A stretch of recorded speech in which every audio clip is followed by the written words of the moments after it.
everyone, welcome to the Sahara TV experience.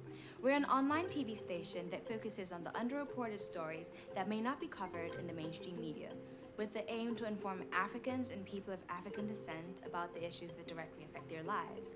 Sahara TV covers a range of issues from governmental corruption, human rights, news breaks, exclusive interviews, as well as African music, culture, and fashion. Simply, we highlight various African cultures around the world. You can catch our live weekly broadcasts on YouTube, Roku, Livestream, the Sahara Reporters website, the Sahara TV website, and even on your mobile phone. Did I say mobile phone? Yes, your mobile phone. You can also watch the show through Livestream on your laptop or on your mobile device. Just visit new.livestream.com and search for Sahara TV. Now, for viewers who have Roku, for those of you who don't know what Roku is, it's a streaming device, just like Apple TV. Search the Sahara TV channel where you can watch us live along with all of our videos. And if you missed the show, don't worry, we upload the different segments onto YouTube, so they're always there. So remember, catch our live broadcast every Saturday, 12 to 4 p.m. EST, 5 to 9 p.m. GMT. Check your local time zone to be sure to tune into the show. Sahara TV is everything Africa.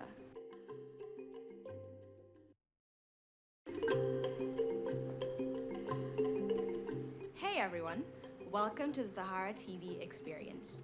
We're an online TV station that focuses on the underreported stories that may not be covered in the mainstream media, with the aim to inform Africans and people of African descent about the issues that directly affect their lives.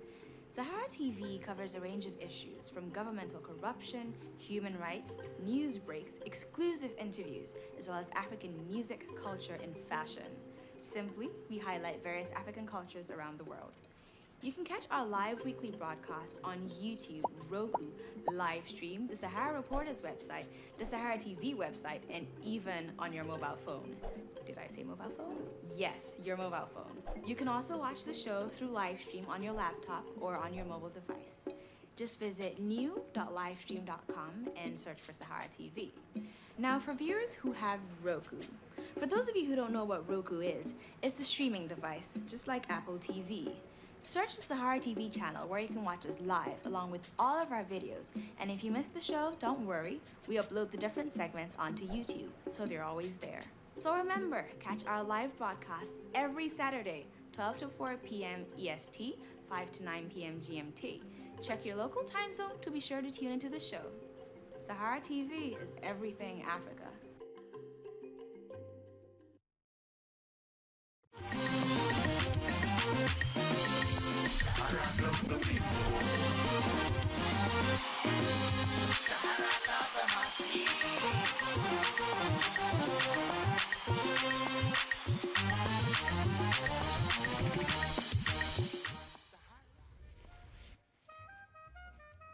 PM in Abuja, Nigeria. That means it's time for our weekly broadcast on Sahara TV.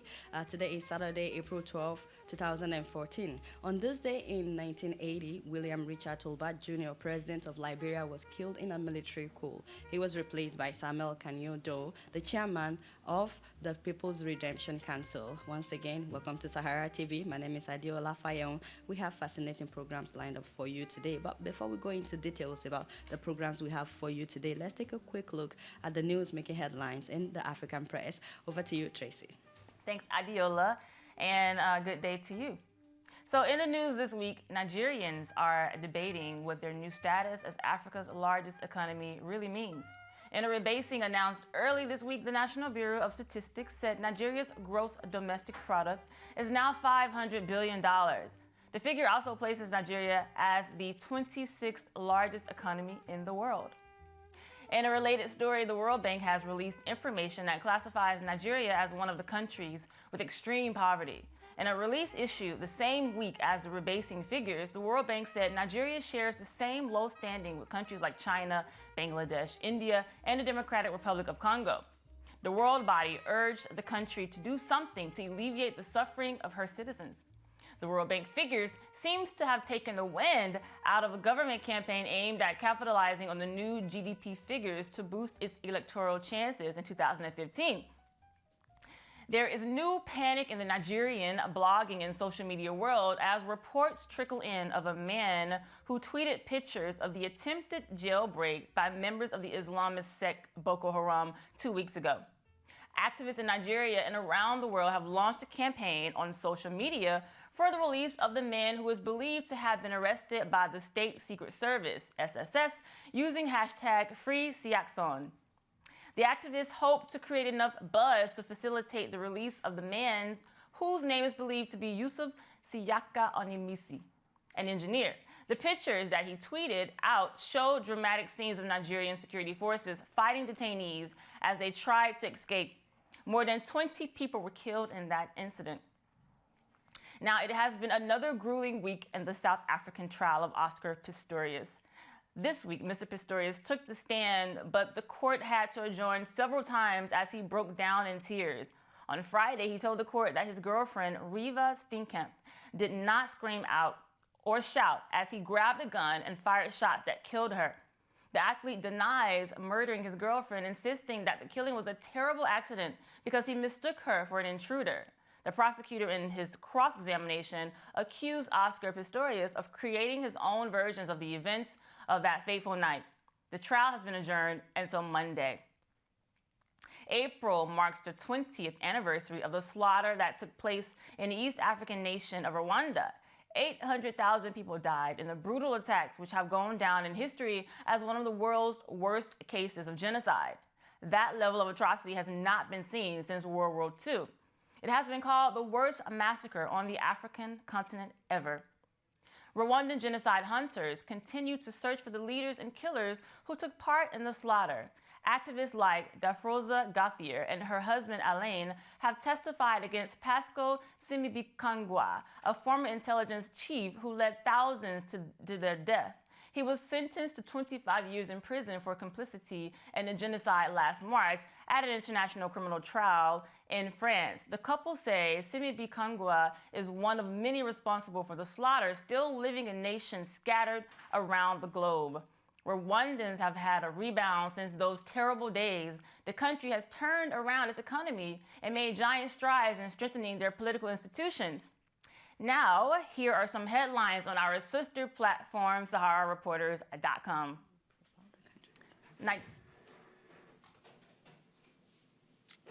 All right, thank you, Tracy. So, after this, we will go into discussing the ongoing national conference in Nigeria. This is the 4th week, and we'd like to know how far our delegates have come, what they have discussed so far in terms of the future of Nigeria.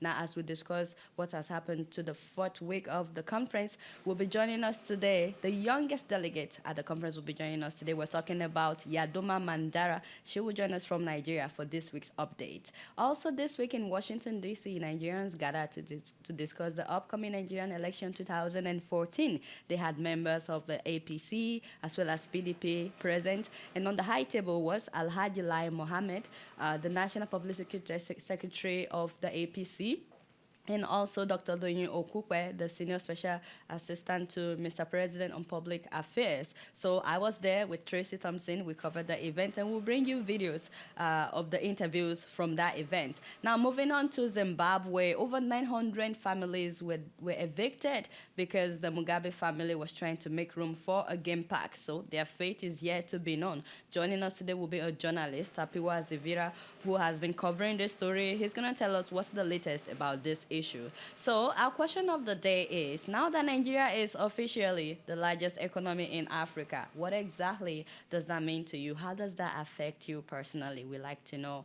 Put your answers on our Facebook page as well as on our Twitter page. We like to know what you think about this. And don't forget to join our TalkBack segment. In the studio today, we would actually have Dr. Pregrino Brima. He will join this TalkBack segment as we take your calls on this issue and a lot of other issues. Now, we'll have a bit of inspirational talk today with Dayo Olopade, the author of the book, The the bright continent, breaking rules and making change in modern Africa. She will talk to us about her travels across Africa and the things that she saw that makes her confident of Africa's future. We have all of these programs coming up for you today on Sahara TV. But before we go, we'd like to leave you with a montage of what is coming up on our regular shows. I'm talking about Inside the Diaspora with Fatima Sase, Keeping It Real with Adeola, Dr. Damage's show, and also on the show today would be our Sahara Sports segment, where we'll continue to do the countdown for the World Cup. You don't want to miss that. And, of course, we will profile the country, the Ivory Coast. So stay tuned. We'll be right back.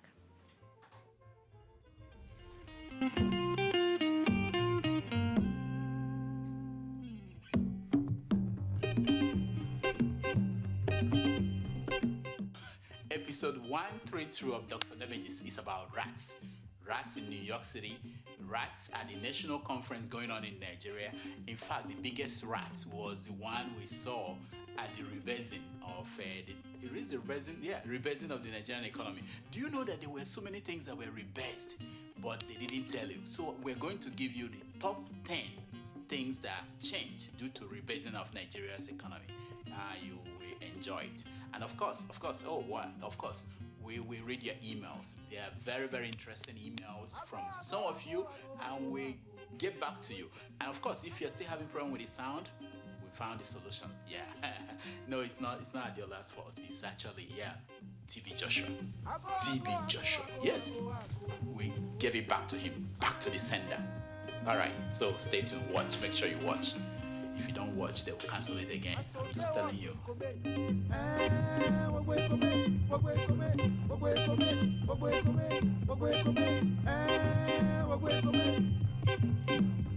Hello. I know it's true. My dear, I'm telling you, it has been confirmed. It's true, eh? I'll call you later. I'm on it. I'll call you later. Hey, thank you. I do it. My people, I'm so excited this week. Oh. Can you believe Nigeria now has the largest economy in Africa? I'm telling you, it has been confirmed. This is not victory, it has been confirmed. You know, the only problem is that I don't know what that means. For those who are looking for jobs and those who don't know the ogas at the top. So for your own sake, I was able to catch up with the special advisor to Mr. President on public affairs. That is Dr. Doyo Kupe. He will tell you everything if you watch this episode. Also, I went to Zimbabwe. Can you guys believe that old man, Mugabe, of course, can you believe that he evicted over 900 families because he wants to build wildlife?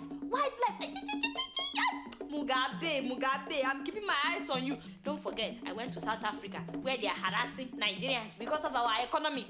South Africans, what is the meaning of that now? And what is that? Why are you harassing Nigerians? I'm telling you, all of this you will watch in this week's episode of Keeping It True. Peace out. I need to call my friend back. Yes, oh boy, hello. I said peace out. Oh girl, hello.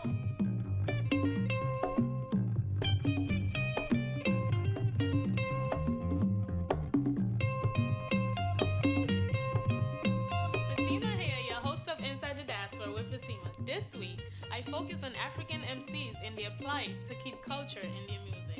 Nigerian-born rapper Real Good stopped by our studio to give us the gist on his career. There's also the street trivia and so much more. Stay tuned.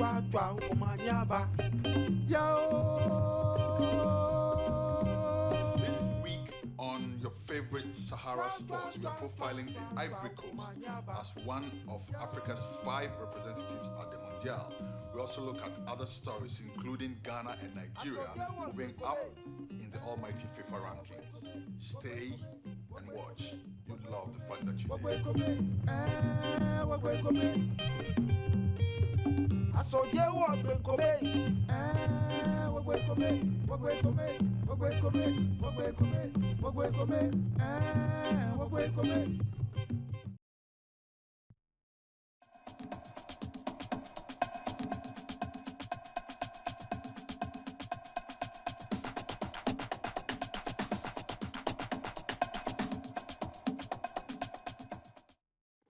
This is Adam Clayton Powell IV, and you're watching Sahara TV, Everything Africa.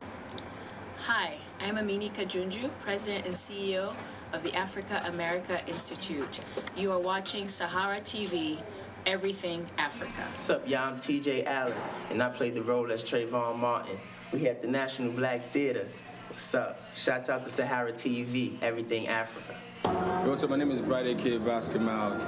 You're watching Sahara TV. Keep it locked down. Everything is Africa right here. Shout out Sahara TV. I'm going to respect to all the now. I'm going to Hello, this is Dikeme Mutombo.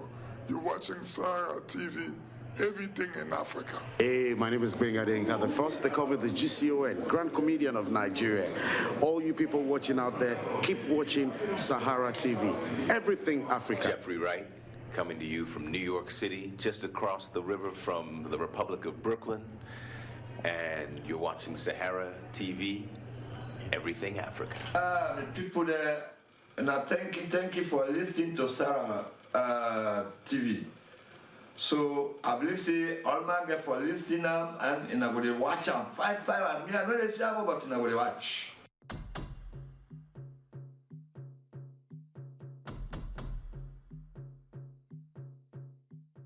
Hi viewers, today we are at the Center for Strategic and International Studies in Washington, D.C.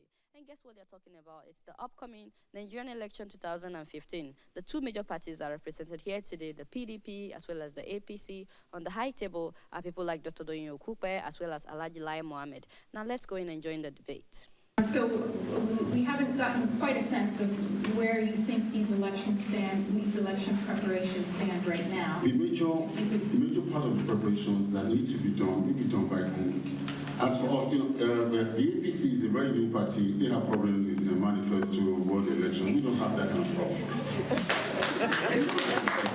This is an established party, deeply rooted, the only party that you find anywhere and everywhere in Nigeria. Well, I'm not coming here to lie to you. This is the truth. Okay. We don't have that kind of problem. Okay, thank you.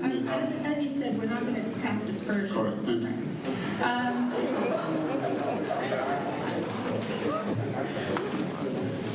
I'd like to get back to some of the specifics, particularly in the government's role in this. Mr. Mohammed, or Senator, can you explain how your party is going to select the best possible candidates to represent you at the elections? How will you ensure that the party primary process is credible, transparent, and democratic? Thank you very much. Start by saying that the world is one single humanity, and whatever affects the people of Nigeria affects the rest of the world. Nigeria, whatever happens in Nigeria, we affect you as we affect Nigerians. So let me just say that we need to discuss frankly here today so that the rest of the world will not see Nigeria and how to come to our assistance. In terms of how we are preparing to ensure that the credible candidates do emerge. As he said, some months ago, we carried out registration of our party members, and it was a very credible, very clear, and open. Everybody queued and were registered into our party. And we have this data is available on our website everywhere. People can access it. We are having our congresses now. By May, we are going to have a national congress where we are going to elect our leaders. Though we have now our interim leaders. And when the time comes, people are going to be called to signify their interest in contesting, for the president, the vice president, governors, and all of that. And again, we are going to invite the rest of the world to come and observe what we are going to do.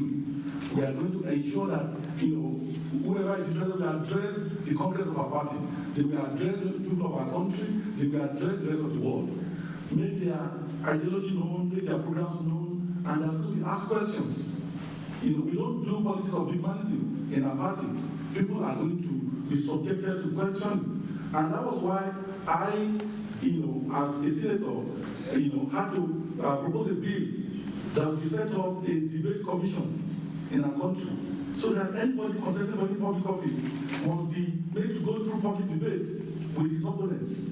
Because in the past, what we have found is that people are called to come and debate running into election, and they will run away, only for them to come and debate themselves. Have you ever had where a candidate debates against himself? That has happened in Nigeria. Or call a popular musician to come and ask him questions on national television. And that has happened. we intend on to happen. And we are going to call on the rest of the world. For us to have credible election in Nigeria, you must ask whoever is going to rule us to be ready to subject himself to be questioned by the people of the country. We are going to set that example in our party, and we expect that when the general election comes, people who are going to contest against our candidate must also be ready to debate our candidate. How do you market this new GDP rebase for Nigeria? The per capita income has to be low because of our very large population. We are the most populated country in Africa, 168 million. All right, so it's going, definitely it's just like China. China is the second largest economy in the world, but because China and India is the fourth largest economy in the world, and because of the large population, the per capita income is lower than even those economies that are not comparative. So what does the new GDP mean to common people if the per capita income will still be low? What it means is that it's going to help us to increase the per capita income because foreign investors, global investors are looking for where there's big business. What that announcement has done is to say that Nigeria is a big business ground and market for investors to come.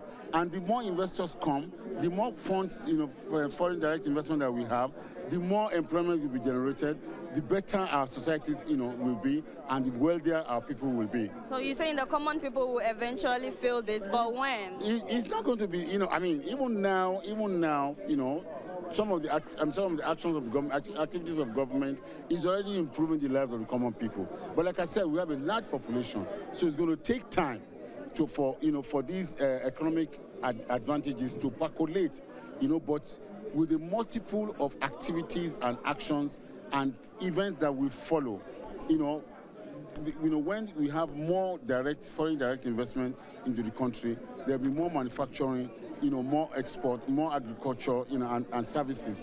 This will improve the country. I'm sorry, sir, you forgot to mention exactly how what the government is doing right now has been helping to improve the lives of the common people. Yes. I mean, in the last year alone, 1.6 million jobs were created. And this year, between now, which areas, sir? Like which sector? In agriculture, in oil and gas, in services. These are the things that led to the rebasing of the economy, because there are certain standposts that we have not considered in the last 24 years. Telecom, insurance, hotel services, Nollywood. These are things that, were never, ever part and parcel of our economic The 1.6 million job that you mentioned, sir, it's been circulating a lot, and a lot of young people like myself are still wondering why almost a million people will go for the job of 3,000 if 1.6 million jobs were created. 1.6 million, jobs is a drop in the ocean of what Nigeria requires. If you say that even a modest figure of 25% unemployment, of youth unemployment in Nigeria, the youth in Nigeria are not less than 50%. That's about 80 million people. Now, if you say 25% of that is a quarter of that, that's 20 million unemployed youths we have in Nigeria. So what is 1.6 million? So I get amazed when people say, oh, if you have created 1.6 million jobs, why are people still not having jobs? We have a hell lot of people who need jobs. All right, so the efforts of government is making the efforts of government look minuscule, as if it's not enough. It is, as if nothing is being done. Something is being done, but it's not enough.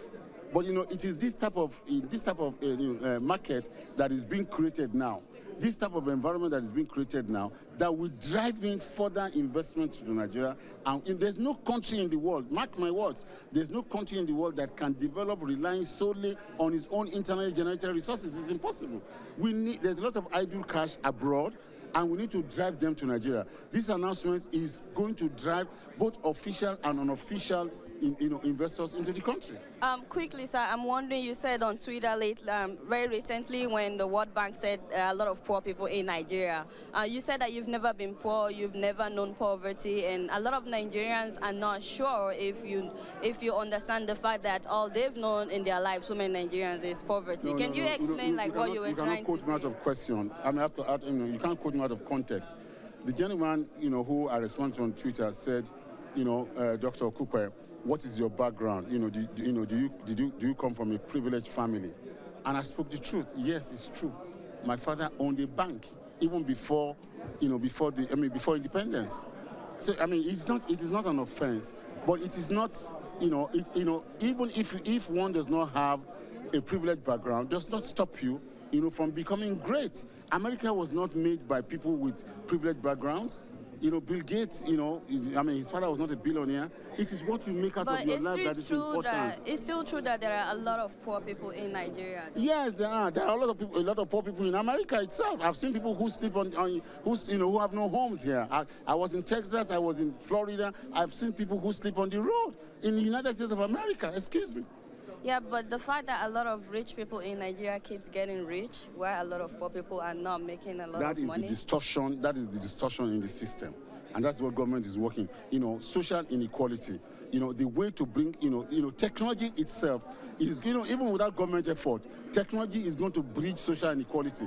Because you see, if I have intellectual property, you can't stop me from being wealthy. So I know you said you were saying the truth, sir, but to be honest, a lot of Nigerians felt like maybe you were boasting when you said all you've known is that you've never known poverty. No, I wasn't boasting. The guy asked me a question, and I directly answered him honestly and sincerely. Okay, so how are we sure that this coming election will not be rigged? I know you talked about the election was, the election in 2011 was never rigged. I didn't say it was. Yeah, so but I said, how are we sure the even using that as a precedent, you will agree that, with the commitment of this president, we will not interfere with this election. We will work hard for it, and we will accept the results. And my last question, sir: why should young people believe in PDP anymore? What else can they believe in? People who have never run government before, people who are not ready for government, who are only desperate, they have no policy, they have nothing. Look, it is better for young people to stick with, the institutions, a party that really is entrenched, that can help them. And, look, whether you like it or not, we've got a new kid on the block, President Goodluck Ebele Jonathan, who has been running these affairs for the last, 3 years, and he has started fantastic, and commendable reforms. It is better to allow him, so that, the full benefit of the reforms can be something that, the young Nigerians... A lot of people disagree with what you said now. People are bound to disagree with me. President Jonathan is doing well. No, people are bound to disagree, but the facts are facts. And what are the over 2,000 kilometers of road have been. Where? Excuse me. What about Lagos-Ibadan Express Road? Is it not under construction right now? It's been for years. No, it's not been for years. It was concessioned by another government, but this government removed that concession and put up a new plan, and it's working right now. When will it be completed? It's a 48-month contract. It's 48 months. What else has this administration done? Excuse me. Rail system that had been moribund for 20 years, have been comatose, that had never ever worked. This administration has revitalized it. They have revitalized We see the pictures of the rails, sir. They look like locomotives from 1950. What does second-hand, third-hand brought from China. We are not America. Why can't we have brand new trains? You cannot have brand new trains because the economy cannot support that. And besides that, we are using. Why? I thought we are the largest economy in Africa. We are the largest. We are the largest market. We are the largest economy. It does not mean that all the money is not going to be used to go and buy trains and coaches. So where? Look. You've got the money. The money is being spent on Nigeria and the Nigerian people. Thank you very much. God bless you. Thank you, sir. So we're just wondering if you think that the Muslim candidates if you think it would work. Look, let me tell you. Okay. The party is yet to have a convention. The party is yet to have, its guidelines, its primaries. How did you come about the Muslim ticket? You see, you are the first person to accuse us of lack of democracy. Have we done our congresses? Have we done our convention? So where did that come from? So people are flying a kite, and that's what it is. So it's not happening. Listen, it's not about whether it's happening or not happening. Does it make sense for a party that has not conducted its congress to have candidates?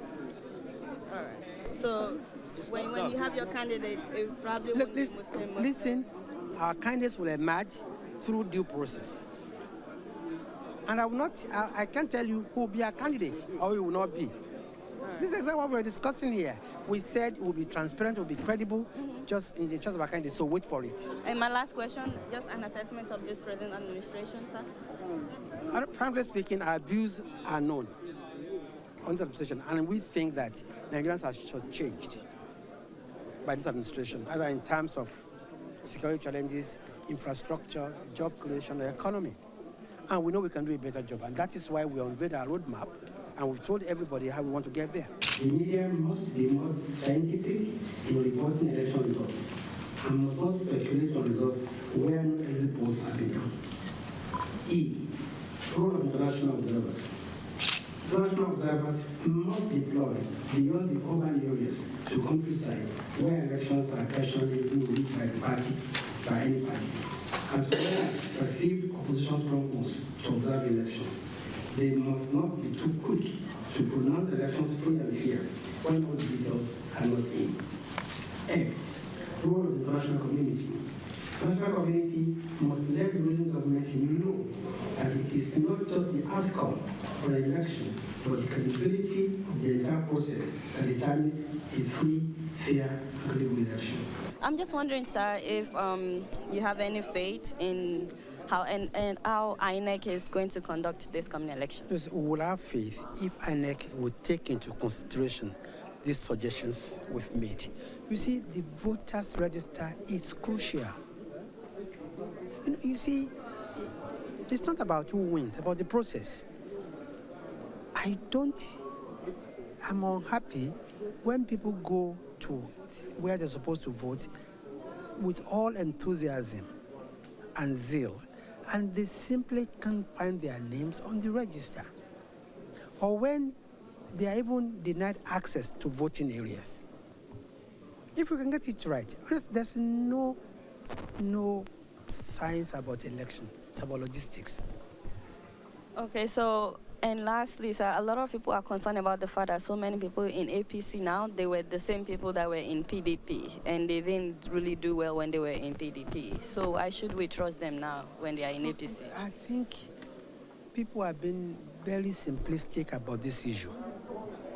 A time will come in the history of a country when the leaders will have to make a directional change. This is what happened. You see, it's like what happened in Italy about 20 years ago, when it was called the historic compromise. When people who, people believe could not work together, start working together. And when you come to think about it, most of these people who have come to join APC are first and foremost Nigerians, they are politicians. We've been in the same party before, but if for any reason a politician says that he's not happy with the political party and he crosses over, I don't think that is why it will not work. I don't think so. And don't forget that we already have a roadmap, a constitution, which is binding on all of us. So when they come, they must subscribe to the constitution of the party, to subscribe to the manifesto of the party. So Nigerians should trust them now because they are in... We have absolute trust in them. We do, and Nigerians should trust them. Thank you very much, sir. Thank you very much. Thank you.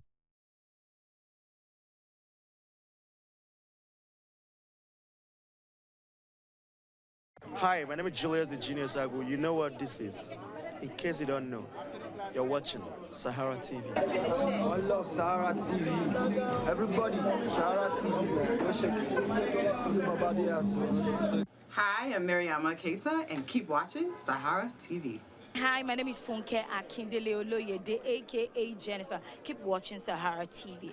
Don't touch the dial.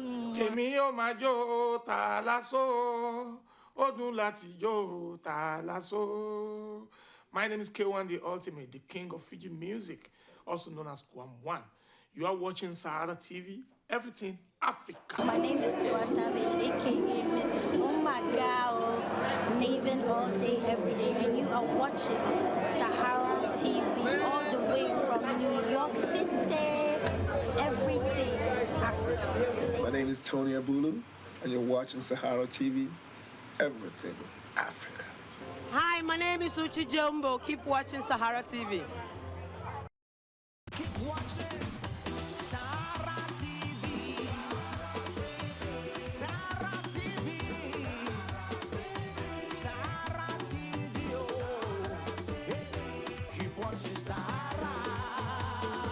Everybody, come on, sing Sahara TV. My name is Omoyele Showore, and I am an executive producer at Sahara TV in New York.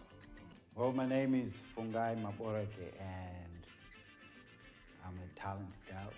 I'm also a presenter. My name is Rudolph Okonkwo. I am the host of Dr. Damages and also the Roundtable. I do a little bit of production and directing here at Sahara TV. My name is Adiola Fayon. I'm a producer at Sahara TV and a presenter. Hi, my name is David Miskis. I'm an editor and social media manager at Sahara TV.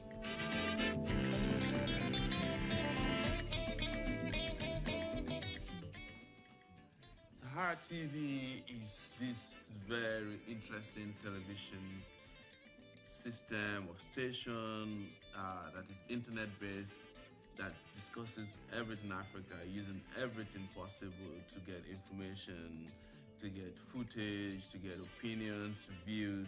It's the most groundbreaking thing to happen to television in Africa. Sahara TV is unique in the U.S. and in Africa in that it is directed by ordinary people with concerns about how their democracy can grow. Sahara TV is the TV of the people, by the people, for the people, a democratic platform. It's actually democracy in practice, yes. Unlike mainstream news outlets that maybe go to certain sources, like from a government perspective or like from certain experts' perspective, or certain even general perspectives on Africa, like from the idea of development or from NGOs, things like that. Sahara TV really tries to get a wide variety, including, and most important, I think, is the citizen journalist perspective, the people on the ground living in the situations on which we're reporting. We have missed the Industrial Revolution. This is the information age. And I think this is a chance for Africa to catch up with the rest of the world. And until we explore that and we use it to our maximum potential, we may miss another opportunity to catch up with the rest of the world. This is really people-centered news, and it has a different sound, a different tone, and a different truth, which I think is invaluable. We are rising because in terms of our viewership and in terms of the quality of people that we bring on the show. So I'm thinking that the sky is the limit. Sahara TV will become the reference for change in Africa, especially for change in Nigeria. It is going to be great because this is television driven by ordinary people. The future of Sahara TV will have government policymakers, analysts, acting upon what they hear on Sahara TV and including that in policies to make Africa a better place. Well, Africa itself is innovative, and Africa, as we know today, has one of the largest concentration of mobile technology. So Africans are not strangers to technology. You've seen that in Egypt. You've seen that, as we were told recently, that the richest man on earth who ever existed actually came from West Africa. So, but the most important thing is that Africans right now, or Africa, the African continent, can make use of the innovation that comes with the mobile technology that we have so much embraced. And this is the age that Africa cannot be said to be behind other continents in terms of embrace of technology. Sahara TV. This is who we are. Everything African. Sahara TV. Sahara TV. Sahara TV. Keep watching Sahara.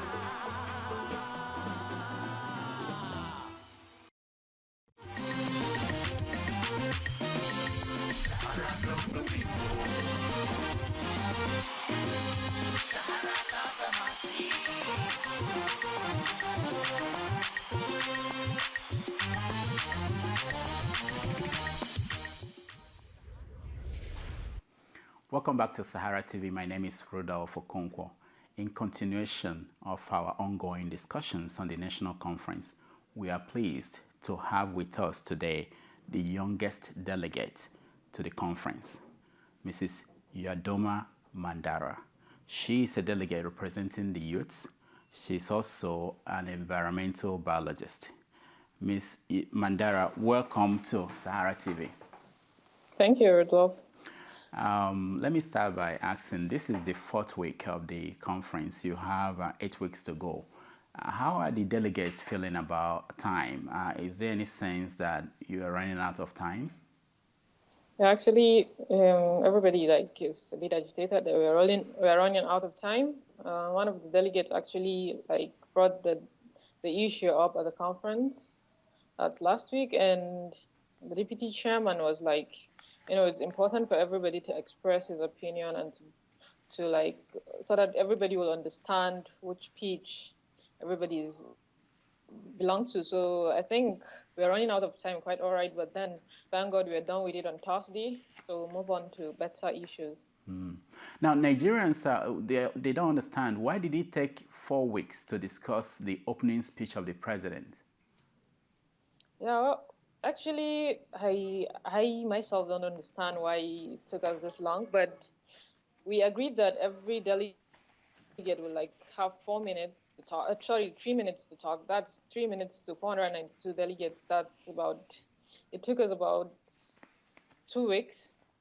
Also, we started on the 24th and we ended on Thursday. So I think basically everybody wants to have a time to talk and speak and his opinion. Now, this week, there were a lot of interesting submissions. I want to ask you, before we go into details, which one do you find the most interesting based on the submissions by the people that spoke this week? Well, there are so many interesting submissions, but the ones I would say I'm really interested in is the ones the youth presented at the national conference, What was that? Because I don't think I saw that in the papers. What was that? Well, there's Hassan Rilwan spoke, Musumula Omari spoke. I also spoke this week. Well, we basically spoke about the gap between the youth and the elites in the country. So we want to see the gap between us closed, and we want to see a situation whereby the youths are not just seen as the background. We want to be seen at the front. We want to actively be given the chance to participate in politics and all that. We discussed that this week, so we were able to speak to the elders at the conference. Now, there was an issue that came up where the Lamida of Adamawa talked about resource control, and he compared it to land resource. What did he say, and how did that play with the delegates? Well, he actually basically said that every state should control his resource. The lands with oil should take their oil, and the lands and those that have land should take their lands, so that everybody will utilize his resources. And it's most of the delegates were down with what he said, and some of them are really interested in that. And there is an emir from the south who spoke about the resource of Nigeria and belonging to all Nigerians. And, there was this expression in the faces of some of the delegates saying, okay, this guy, as in, what are you saying, kind of. So I believe the Lamido's speech kind of, came through as a good one to some, actually, basically, Do you know how would that work? I mean, when you say that the land belongs to the states, is there any different from what is going on now? For instance, is the land in, let's say, Anambra State belongs to anybody else but the people in Anambra State? Well, basically, that's what they're trying to say, as in the tax to be paid, as in, now tax are being paid and it goes directly to the federal government account. So I think what he's trying to say is that every state should use his resources, use what the revenue he generates from his land to build his land, not going directly to the federal government boss. Now, there were several talks about corruption in Nigeria, and one of the delegates said this, that he from Borno State, he prayed that God should touch the hearts of the corrupt Nigerians to return our looted money, and if they fail, destroy them. So do people really take seriously what people say there?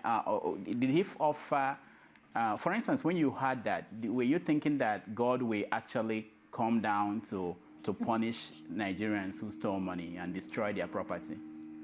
Of course not. There are so many things going on in Nigeria that deserves this punishment. But then Nigerians always believe in prayer and sitting down and doing nothing and expect that the prayers will God will listen to their prayers without doing anything. Actually, we have to do something before even God answers our prayer. So I just believe we just see it for the fun of seeing it, and that's just it. Now, on your blog, you reported that you were given a green card. The delegates were given a green card by the presidency. What is that? What is the card, and why were you given that card? It's an Easter card. The president wishing each delegate a happy Easter celebration. Yeah. Just a regular card? Yeah, just a regular card. Okay. Now, there were some other interesting things that came up. Someone suggested that people who rape should be castrated. How did that play with the delegates? Well, everybody was laughing when that was said. Most of the women, when they stand up, that's what they see. It's like the new thing to them, as in they always play with that, I think. It's just like a play, kind of. So the men find it funny and just laugh out loud, and that's it, basically. Now, there was also a talk about changing Nigeria's names. So a delegate suggested that the name of Nigeria should be changed to Songhai's Empire or something. Did people bounce on that and say that's a good thing? No, nobody. Everybody was surprised why Songhai. The guy he said he doesn't like the name Nigeria because it reminds him of nigger, and he doesn't like the word nigger, so he believes we should just change the name of Nigeria to something better. So now, people wonder, all these things that come out from the delegates, are they just playing to the cameras, or are these serious suggestions? Well, some are serious suggestions. Some don't even have anything to say. They just stand up and want to just see, be seen. But then there are some that really mean what they say. Some are really serious. Yeah. Now, issues that are of importance to women, have they been discussed, or did anybody discuss anything around those issues? Yeah, they have. Hello? Did you hear me? Hello? Yadoma? Okay, I think our connection to Yadoma is probably delayed. We will take a break. When we come back, we will finish our conversation with her. I hope you stay tuned, and we'll ask her about her blog, how people are responding to her blog, and also talk about how some of these suggestions, if she knows how the suggestions are going to be turned into law. Okay, I think we have her back. Yadoma, can you hear me? Yeah, I can hear you. Okay, thank you so much. So before we were cut off, I was asking about issues of importance to women. Have they been discussed? Yeah, they have been discussed. So many of the women speak about gender issues. What are the core issues that they brought up? Well, the core issues are basically inclusion of women in politics, the gender equity issue. They also spoke about women being raped, and these are some of the issues they really want to address. They want to see, But then one of the youth spoke to them about, okay, you people are agitating on gender equity and gender equality, yet you have house girls at home that you maltreat and beat. Is this an equity, or you people are just out here to just see what you want to see? But I've met some of the women. They are trying to pull us, the youth, the two female youths in my category, to join their crusade on gender issue. And some of them are being sincere that they are not fighting for themselves because they are old. They are fighting for my generation and the next generation. So many gender issues are discussed. Now, you write a blog where you report things that are happening there. How is that being received in Nigeria? Well, there is a good reception of my blog. I think I get about close to 400 views every day, and I think it's well received. So many people are out there waiting for me to write, just for them to read. Now, there was an issue, I think, a few weeks ago where a newspaper reported something about you. What was that issue about? Well, some of them reported, Punch reported that so many men are going on pilgrimage, just to get my attention, to seduce me, because I'm the youngest delegate. But then the gold diggers will be shamed because I intend to use my allowance to start up a foundation in Borno State. So that's the report, actually. How did you take that? Well, I'm getting used to it. So many media houses write what they want to write, but then I'm getting used to it. Now, I know that the youths are underrepresented at this conference. Do you think that you will have an impact in the final decisions that will be made? Well, we are really scared because, we are very represented with the number of Nigerian youths out there. They say we are only 18 out of 492. That's about 3.7% representation. It's quite a shame, but we hope our ideas will fly because most of the, delegates, elderly ones, are like getting agitated by the youths. Whenever they stand up, they talk about the youths are saying this and the youths are saying that. So it's like they have noticed our presence, and we hope our ideas will fly. Now, what is the situation with the relationship between the delegates and the media? There are a lot of talks about media, people criticizing the media. How are the delegates taking media reporting on this conference? Well, on the rule of procedure, initially there was a clause that says the media shouldn't report anything that is against the will of the conference. But later on, the delegates spoke about, allowing the media to carry whatever they see. There was a time when a media house actually, snapped the picture of delegates sleeping, and this really frustrated one delegate, and he stood up and was saying, okay, this media house should be careful. And then others were like, okay, are we here to sleep? If we are here to sleep, we should just leave the conference and go to our various house, or bring young bloods that can withstand the pressure of sitting for hours. So I think, the media are doing what they feel like doing, and the delegates have no other choice but to accept the media houses. Now, I understand that on Monday, everybody will be sent to committees. Do you know your committee, and what will change from Monday? Well, we haven't been classified to our various committees. We were expecting that on Thursday, so that if you come on Monday, everybody will just go to his various committees. But it's like the secretariat are not yet done with that, so we're still waiting. We don't know what will happen on Monday, actually. Now, how are they going to decide what committee someone should go to? Do you know? Yeah, actually, they gave us a form to fill, and you'll pick 3 committees of your choice. And out of the 3, it depends on, they'll push you to one which fits your profile. They actually access our area of specialization and other stuff. So, yeah, that's how it.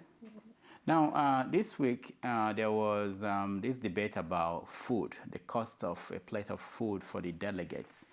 At a point, the vice chairman of the conference was frustrated by reports that a plate of food cost about 60,000 naira. How much is a plate of food? Do you know?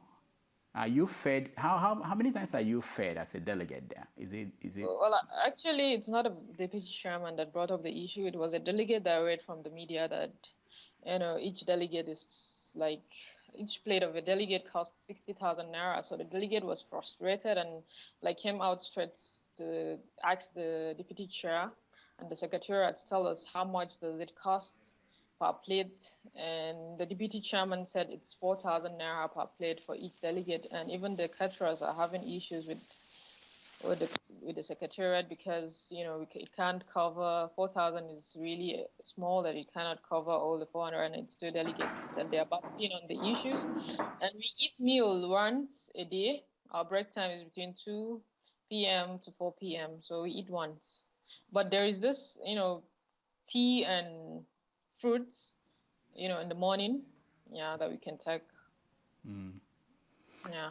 Now, we're running out of time. Let me ask you, are you comfortable with the process by which whatever decision you arrive at will now become law? Do you think there is a process in place for whatever decisions that the conference should arrive at will become law, especially when this week the Senate, they basically throw out any idea of putting in place any system that will make that happen? Yeah, I wish our ideas would just be implemented. It should be sent to like various ministries and just for it to be adopted immediately. Most of the delegates are agitated because after wasting a whole lot of time deliberating and all that, and our ideas will just go into bookshelves, and we are really sad about that. But we hope we wish the president will work on it immediately, not just pass it to the House of Assembly and it drowns there, and basically.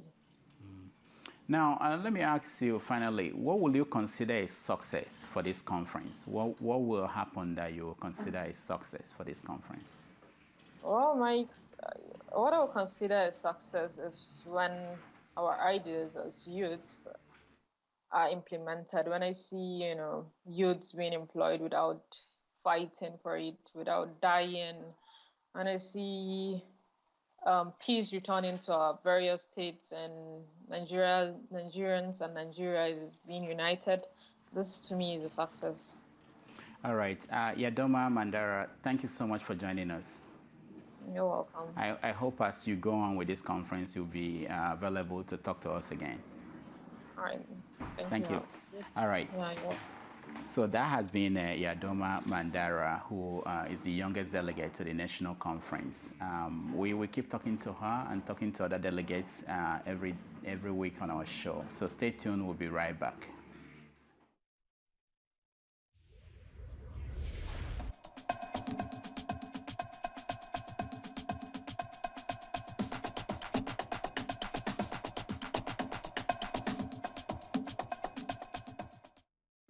Hi, I'm Azania, and you're watching Sahara TV, Everything Africa. Hi, I'm Annika from Moshu. Hi, I'm Christina, and I'm modeling here today.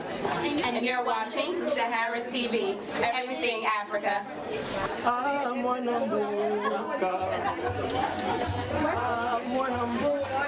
This is Isaac Catalai, straight from the DRC. Giving shout out to Sahara TV, where everything Africa.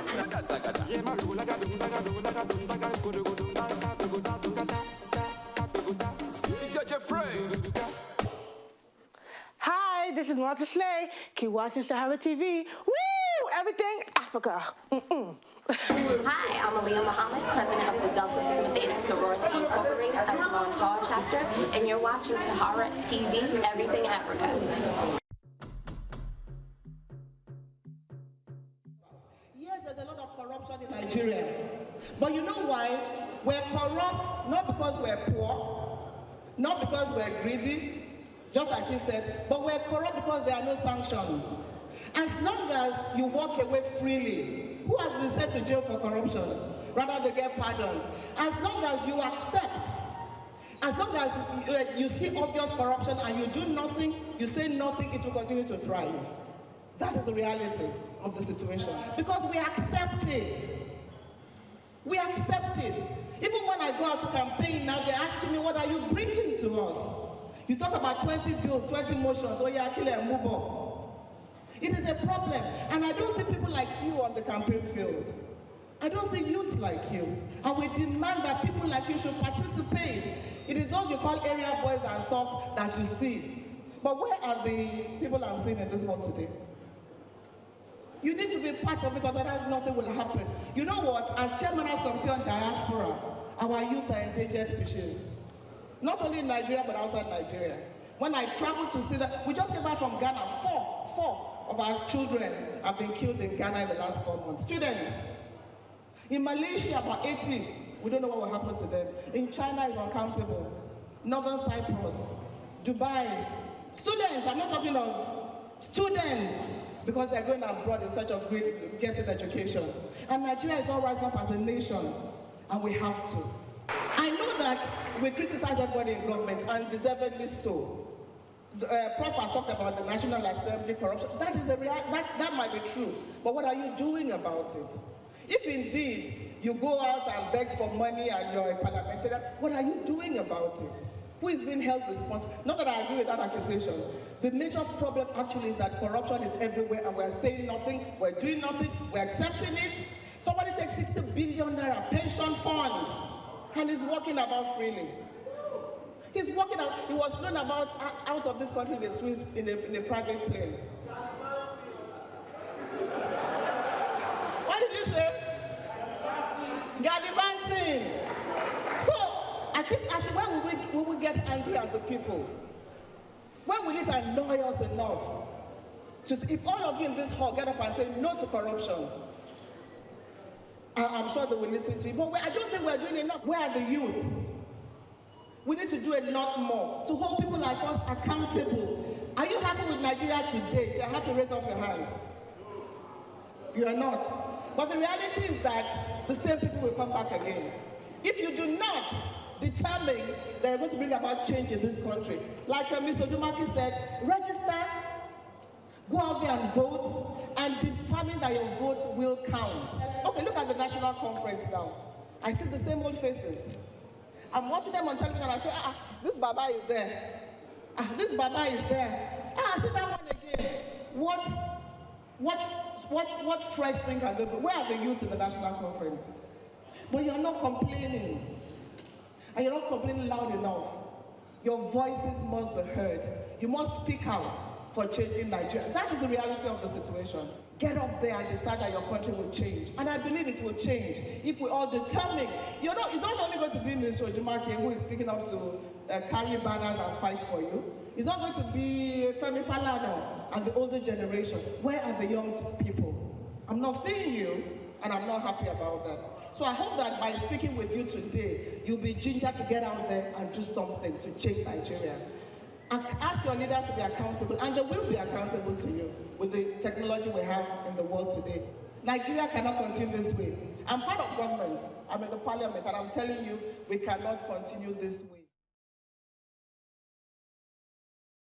Hey, beautiful Sahara TV. Yo, man, my name is DTM. Now you're watching Sahara TV. Big up. My name is Dak Joby. You are watching Sahara TV. Everything African. And Sahara TV came here to give me an opportunity to say hello to all my fans and to say that I love you. But on the behalf of Rent is Too Damn High Party, and I thank SaharaReporter.tv for giving me the opportunity to be myself. Once again, we love you. I love you forever. Rent is too damn high. This your boy Smokey Suarez. I'm at the Gramercy Theater. We on Sahara TV. Make sure y'all keep supporting it. Sahara TV, the #1 station in the nation. Holla at your boy Smokey Suarez. Peace. Hi, my name is Ishmael Bea. I'm from Sierra Leone and an author, and you're watching Sahara TV, Everything Africa. Peace. We are Mother Africa. You're watching Sahara TV, Everything Africa. My name is Stanley. My name is Aluchi. You're watching Sahara TV. Everything Africa. Everything Africa.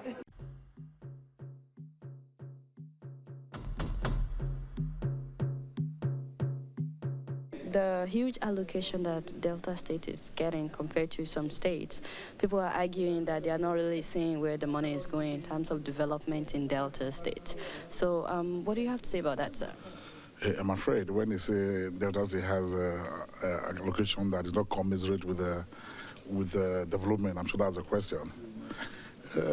Well, I don't know where those were from, because I know that whatever monies we get in Delta State is being accounted for. We use such money for development, and they are there for everybody to see. The projects are there for everybody to see. If you recall, the three-point agenda of His Excellency, which he has pursued vigorously, that peace and security, infrastructure and development, of course, human capital development. He has pursued the three agenda vigorously. In the area of peace and security, you know that when he came into government, there was some restiveness in the waterways, and which he has done everything possible to ensure that at least those restive youths are moved from the creeks and from the street. And he did that successfully because he engaged the youths. You know, we have what we call the microcredit scheme, which is open to all our youths so they can be self-sustaining. You know that government cannot provide jobs for everybody. The only thing government can do is to provide an enabling environment for everybody to be self-sustaining, for you to do what you can do best. Government can only support you, and that is what the government has done with this microcredit scheme, where users are asked to pick up a vocation, either in fishing, poultry fishing, whatever, even tune making, any type of vocation you think you can do. And once you come out, they give you what we call the starter pack. Starter pack that will enable you begin your own business. And if you're serious about it, of course, the business will grow. Some of them have done that successfully. They have grown by also even engaging others now. We also have we also know the importance of agriculture. You know, Dr. Emmanuel Dwaga is trying to build an economy beyond oil because the mainstay is oil. But think of a situation where what happens if oil reduces? What happens if oil even finishes? What happens?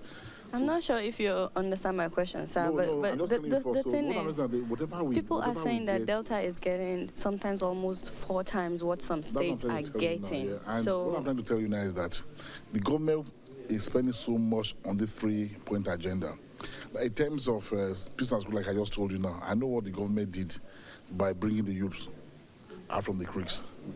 Government is funding the microcredit, which caters for the training of those youths, and of course also giving them the starter packs.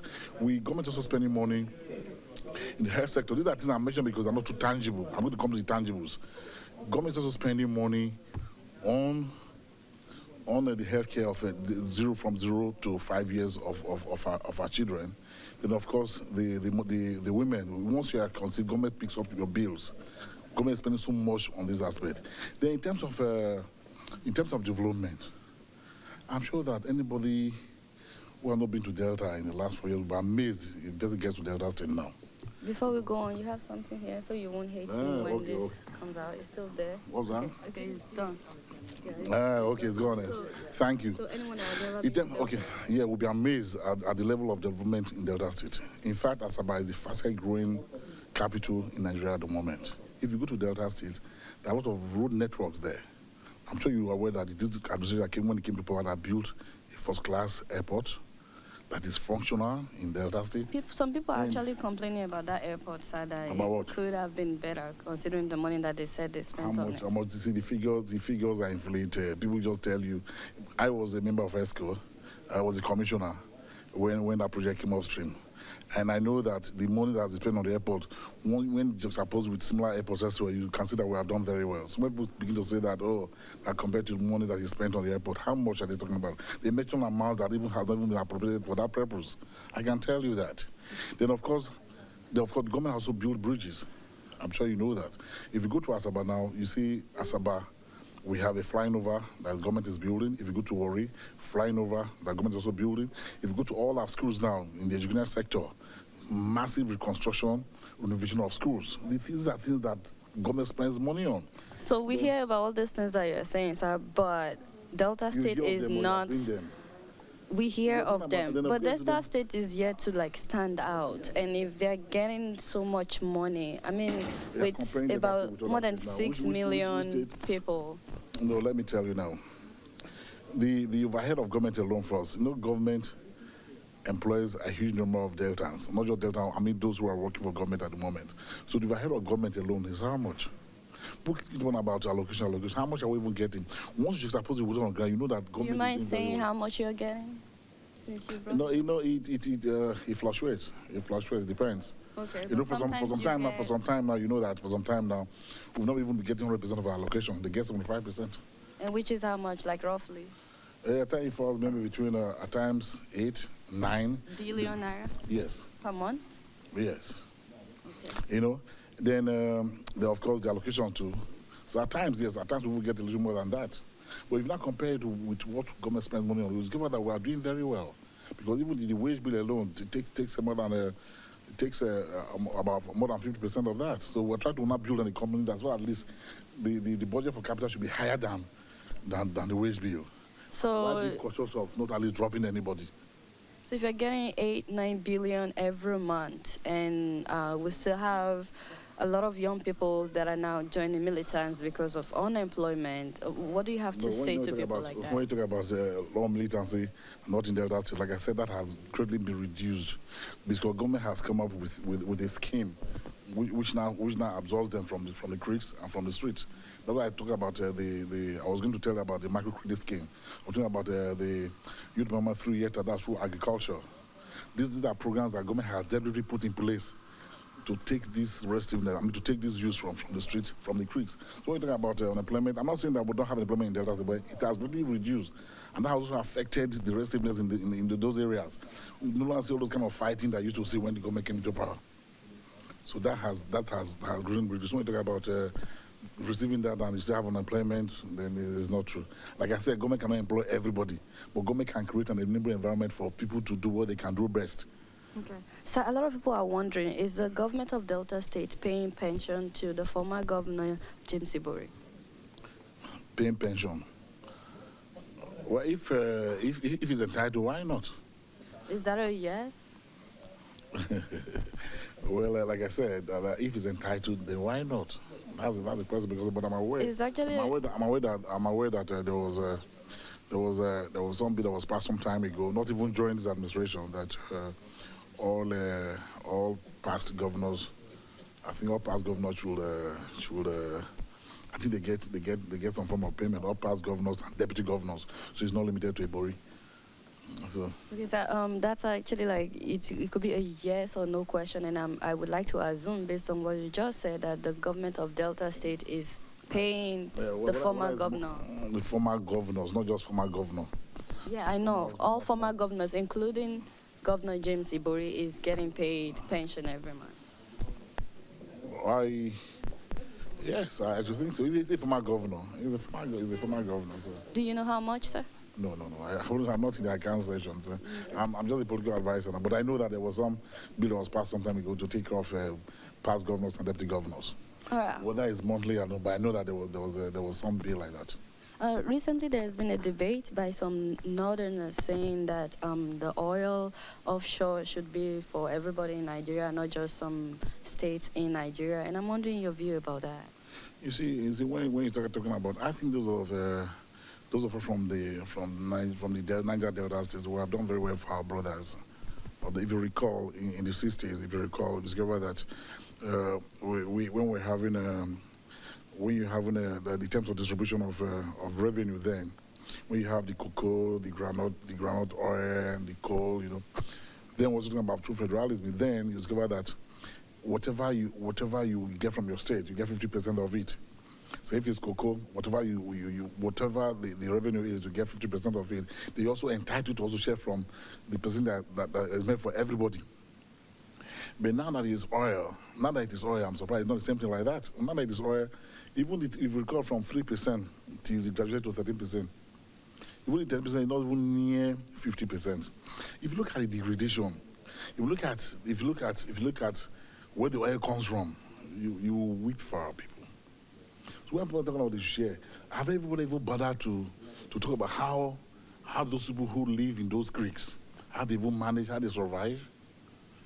Nobody's talking about that. What you're talking about, we are concerned about what they get from the place, not what can even go back. Look at our water now. Our people were mainly farmers, we're mainly fishermen, but they can't even fish any longer again now. Because our waters have been polluted, our grounds can't even yield anything again. So you don't agree with the oil allocation debate? We're even saying that it should be increased. We are saying that the derivation should even be increased from 13% to at least something close to, if it's not 50%, but something close to it. That's our agitation. I'm glad you brought up the Niger Delta issue, sir, and I'm wondering what the government of Delta State is doing in cleaning up the pollution and also in fighting the oil companies that have been responsible for the pollution. Yeah, I don't know if you're aware that my governor has been at the forefront, when you talk about this climate change some time ago. And It's a two-power way because one, we're trying to put those the IOCs who are operating those areas. We're trying to say that they should also maintain international standard because the same standard they use in getting oil from maybe in Texas should also be employed in the Niger Delta. Because some of them they are spontaneous. So we are saying that I recall that about a few years ago I was privileged to be in California, where even I think the chairman or the CEO of Chevron or both also took on these issues, where we are saying that once they spill, they should act immediately. Because they give the excuse that that they pay some money, that's their taxes. It's not enough. It's not enough because some of those operations, for instance, some of those pipes that they've been there for more than about 40 years now, they have not been changed. Whereas elsewhere, they change after certain because they get expired. They don't do that. So what do you have to say to... So the government are blowing the whistle. So government is doing everything to ensure that they meet at least the minimum international standard in their operations. Then of those cleanup, of course, it's not just state alone. The only thing we can do is to partner with federal government. So that what we're doing is well with Nostra. So once they spill, we encourage those communities to immediately let government know. Then of course we also pass information to the federal government. That's what we do. The government definitely has been blowing whistles, sir. But what do you have to say to some Niger Deltans who feel like the government is not fighting enough for them, that they've not been able to fish, they can drink the water, and for big people in Delta State, life continues. But for so many common people, they feel like they have been forgotten, even though the government is blowing whistles. No, not just a whistle now. You recall that in Delta State, we have an intervention commission that we call Diaspora. It's actually mainly for the oil-producing communities. So whatever we get from derivation, 50% of such funds goes to that commission to intervene in those communities to ensure that schools are built, to ensure that they get drinkable water, to ensure that they have a minimum standard housing scheme for them. That's the role of the Diaspora. It complements the NDDC. So government is not just even blowing whistle. So government is taking practical steps in ensuring that the lives of those who live in those areas are improved. That's why the government does everything possible to ensure that what is due the commission is given to the commission and also monitor such projects.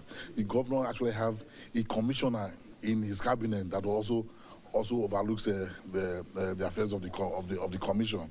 Those are the efforts that the government has put in place to ensure that those who live in those communities at least are catered for. I have just two more questions, sir. A lot of people are saying that most people that are governors in Delta State are from a Robo-speaking tribe. So what do you have to say? It's not true. The governor is an Ichekiri man. The governor is an Ichekiri man, but I know that's also highly detribalized. And he's all Central District are catered for in Delta State. I can assure you that. It's not lopsided. So do you believe in this ongoing national conference? Of course, yes. Of course, yes. It gives us opportunity to at least judge. There's nothing more than judge, so we can talk to ourselves and see how we can all put this Nigerian project to work well for us. So I'm in support of it. The Delta representatives, what are they going to talk about at the national conference? They are doing, no, of course, we have a think tank.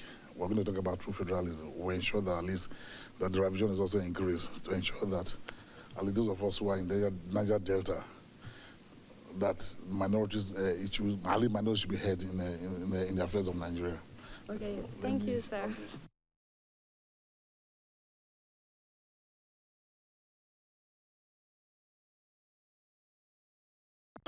Yes, indeed, it's Isaac. Pow, that's how we do it. Red Star, representing. You're watching Sahara TV, don't go anywhere. Africa, push it, let's go. I am like you more and I like you when I invite you to my party. Because I like you and energize you and advertise you to my party. I'm a champagne papa and I want to know you. Hey, what up? This is your boy YQ and you're watching Sahara TV. It's all about Africa. It's all about the continent. And it's all about one people. And this is Africa. What up, my people? What's going on? It's your favorite boy, Whiskey, Revenue, and Music. Guess what? You're watching Sahara TV Africa. Keep watching because we just say so. Yeah. Yo, what's up? It's chilling with my crew. I'm Manara. You're watching Sahara TV. Everything around Africa. Proud. Alright? This is Bim Fernandez, and you're watching Sahara TV, Everything Africa. Where you are, in Africa, Europe, America, I remain the sexiest, don't mind my voice. Finest, don't mind my voice. Most handsome, you don't mind my voice. I'm a man #1. Fine boy. Alright, be a good boy, be a good girl, be a good woman, be a good woman. Love your husband, love your wife. No fighting in Africa, one nation, one world, one love. Keep watching. Sahara Reporter, I remain the sexiest. Fine boy.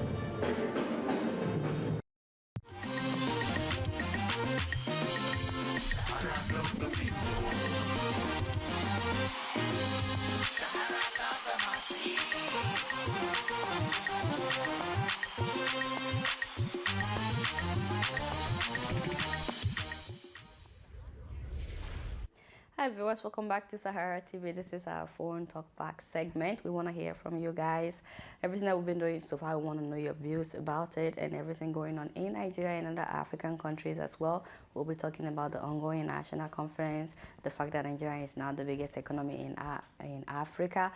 Please join us through the phone number that is on the screen. You can join us anytime, and I'm here today with my brother David. Yeah, thanks, Adiola. Yeah, it's a pleasure to be back on the show again. And like she said, this is our phone segment. So please, we really want to hear from you, the audience, on interviews that we've done earlier, on interviews coming up, on anything that's going on in Nigeria, Africa, around the world that you want to call in and speak with us about, or share your views with us. So please do call us in, and the number's on the screen. So I think to get started, we're going to share some of the views that have been expressed about our question of the day. Yep, so we've asked our question of the day, and you guys have been sending in your responses. Our question of the day has been, now that Nigeria is officially the largest economy in Africa, what exactly does that mean to you personally? And I'd like to start with Oliver Igbinoba. He says that doesn't benefit the average man on the street. There is no food, no water, and no shelter. Also, Faith Andrew says, I'm still the way I am, and that has not even changed the price of toothpaste in the market. Also, Ibrahim Balari says, to common man here, nothing has changed or expected to be changed. We're living in darkness. There's fuel scarcity, there's poverty, and much more. Also, Owen Klopa says, paper progression, that is just paper progression. Someone actually said, hit like if you believe that people suffer most in Nigeria. Can you believe that? Wow. That's why the fact that Nigeria is not the biggest economy, they're like, click like if you agree with the fact that people are actually suffering. So keep sending in your answers to the question of the day. I'll be reading them as we go ahead. So now Nigeria is the largest economy in Africa. Yeah, from what I've seen, there's been mixed reports. Like it's mentioned here. I mean, it's hard to say. Certain economists will say that it makes a big difference at some levels, which in a sense it does. There are economic differences, but to say that it trickles down immediately to the common man, I think, is hard to measure, if How long if will at it all. take, though? That's a question too. And I think it depends on what industries or what sectors of the economy are affected more than others, because the economy in a whole rose by some 500 billion, or is now 500 billion. That's a lot. Yeah, making it the biggest economy in Africa. Go ahead. No, I was going to say, but then, there's been some articles and stuff talking about like, oh yes, now we're the biggest economy, but when you look at the way that the Nigerian economy and the way Nigerian society exists versus, for example, number 2, South Africa. A lot of people say, but look at South Africa, certain infrastructure, the way that society is, the way that people live their lives. Sure, South Africa is only number 2, but some would argue that just the lifestyle is much easier for people to meet their basic needs. I don't mean necessarily to become the top 1% of your economy, but to meet basic needs like what you're talking about. People talking about like poverty still exists. Did the price of toothpaste change? Did the price of food change? Did the price of housing change? Is housing more available? Are jobs more available, for example? These are questions that I think will take some time to answer. Exactly. I think you just spoke my mind. I mean, I don't know if being the biggest economy is what really matters to the people. People just want to have basic amenities. What's the importance of being the biggest economy if we still have to queue for fuel, even though we're a fuel-producing country? Right. And, just people want to know what's in it for me. I mean, everybody is celebrating with Nigeria, but Nigerians are like, okay, so after all the celebration dies down, what's in it for me? What does this really mean? And I think it's a shame that we've been the second largest economy for years, and we're not really seeing any advantage of that when it comes to what we, what trickles down to the common people. So now that we are the first, what's going to change? Right, and then and there's been a lot of people saying that, oh, well, this is good for the Jonathan administration. We're heading toward 2015 elections. Minister of Finance to go out and say, look, look at all this great work that we've been doing. Now we're the biggest economy in Africa. Some people even wrote questioning like, okay, Nigeria is now the biggest economy in Africa, but how much can be attributed to her, even though she's the one coming out to say, like, look what we've done, how much can be attributed to her? I don't think it could be attributed to anybody in this administration. We've not rebased our economy for 24 years. Exactly. It wasn't as if it just happened overnight. Exactly. Anyway, hopefully you guys can, call in and join in the conversation. I think we actually have a caller. You want to take that? Yeah, hi. I understand we have a caller. Hi, welcome to Sahara TV. Hi. Yes, welcome to Sahara TV. Please go ahead. Yes. I was calling about the Diola and David. Mm-hmm. Yes, and this is about the Nigeria being the largest economy now in Africa. Yeah, go ahead. Yes, okay. This, it sounds good on paper, like like Adela just said, paper progression. It sounds really good. But to the regular Nigerian person, even to us out here, it has really no form of impact or effect on us other than, oh yes, we're the biggest economy in Africa. Nigeria is great at services, we have a very good economy, but that is not being tapped yet. We're very good at commodities, energy, telecoms, banking. Other services is good, and that's what has brought us down to that 500 billion, that made us bad. But our infrastructure sucks. Our infrastructure is dead. We need to overhaul our infrastructures and build more infrastructure so that we can do better at services. We can provide better services. And then we can even be one of the biggest economies in the world, not just Africa. We really need a better infrastructure plan. The government has to do something with that when it comes to our infrastructures, because we cannot do nothing if we don't have roads, if we don't have schools, if we don't have hospitals, if we don't have training centers for people that don't want to go to the formal education. We got to have vocational trades for people. Everybody don't have to go to college. Some people can do vocational trades and do something. We have a lot of that out here in America. Mm-hmm. So our government needs to do something with our infrastructure. That way it will affect our services, and our services will blossom. Our services will be heavily increased, and then we can even aspire to be one of the greatest economies. But so far, being the greatest economy in Africa doesn't really mean nothing, because our roads are still bad. Back at home, when I just spoke to my mother yesterday, they still don't have light. A lot of the cases in the court, so it's just making the government look good, but it's really not doing anything for us Nigerians. Yeah, I have a question on that too. Those are definitely some of the things that we're hearing from other audience members on our social media and people that have been writing reports. It's almost about a week now. But I wanted to ask you a question. Do you have confidence that, okay, so, last Sunday the government announced and rebased the GDP, but do you have confidence that what you just talked about will happen within like a relatively fair time frame, that they will start moving toward, fixing infrastructure and upgrading the economy on an average level? I'm not confident in the present Nigerian government to effectively change Nigeria. So everything they're telling you or telling anybody is just to make themselves look good until their time is over. Wow. They are really not genuine about changing Nigeria. I am going to be honest with you on that. So anything they say is just to make themselves look good on paper and on TV, and just so that people will say, oh, Nigerian government is good and this and that. But they are really not, their GDP is not really coming down to the real Nigerians. The local economy is still dying, so they still have to look into all that. If the people are not strong enough, we cannot change the economy. The government is just trying to change the economy the way the government knows how, which is corruption and all this nepotism and everything that they do. That is not going to change. Thank you so much. GDP in this time frame they have. Thank you so much for sharing your views. He makes total sense. That's what everybody has been saying. And, I want to read more of the people's comments on Facebook, but I think we have another caller. Yeah. Did someone just join us? Hi, welcome to Sahara TV. No. Okay, it looks like maybe we lost the caller, but... All right, so I'm just going to read more. Sure. The question is, what does this mean to you? And someone said, if you think it doesn't mean anything, hit like. Can you imagine? And then someone said there's still high cost of gari and transportation.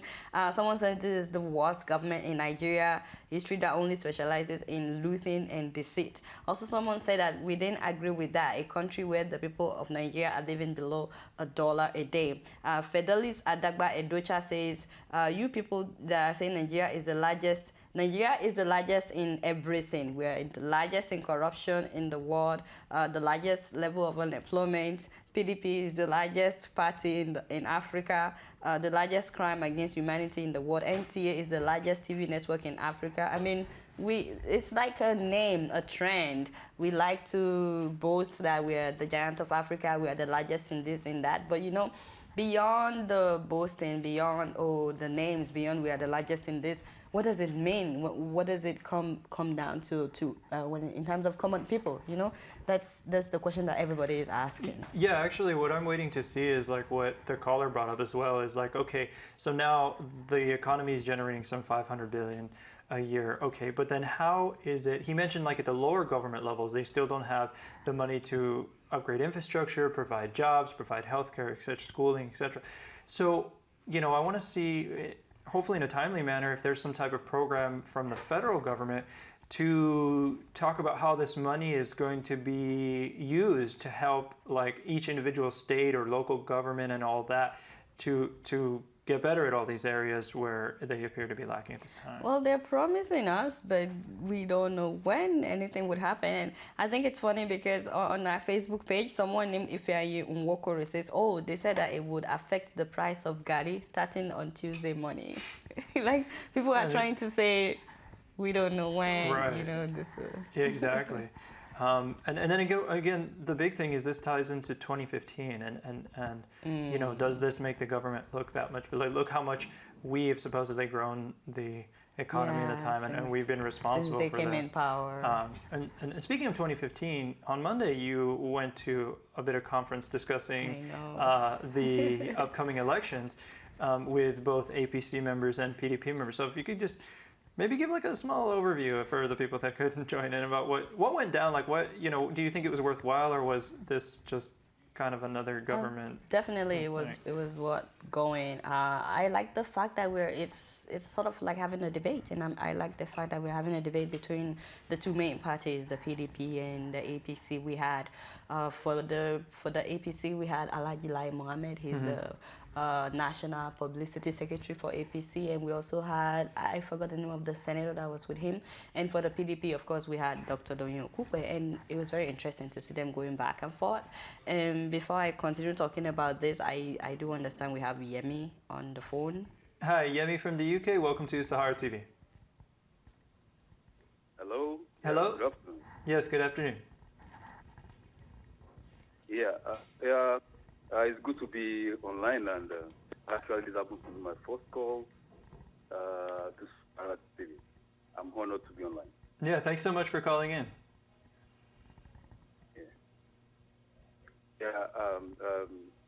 I just gone through, and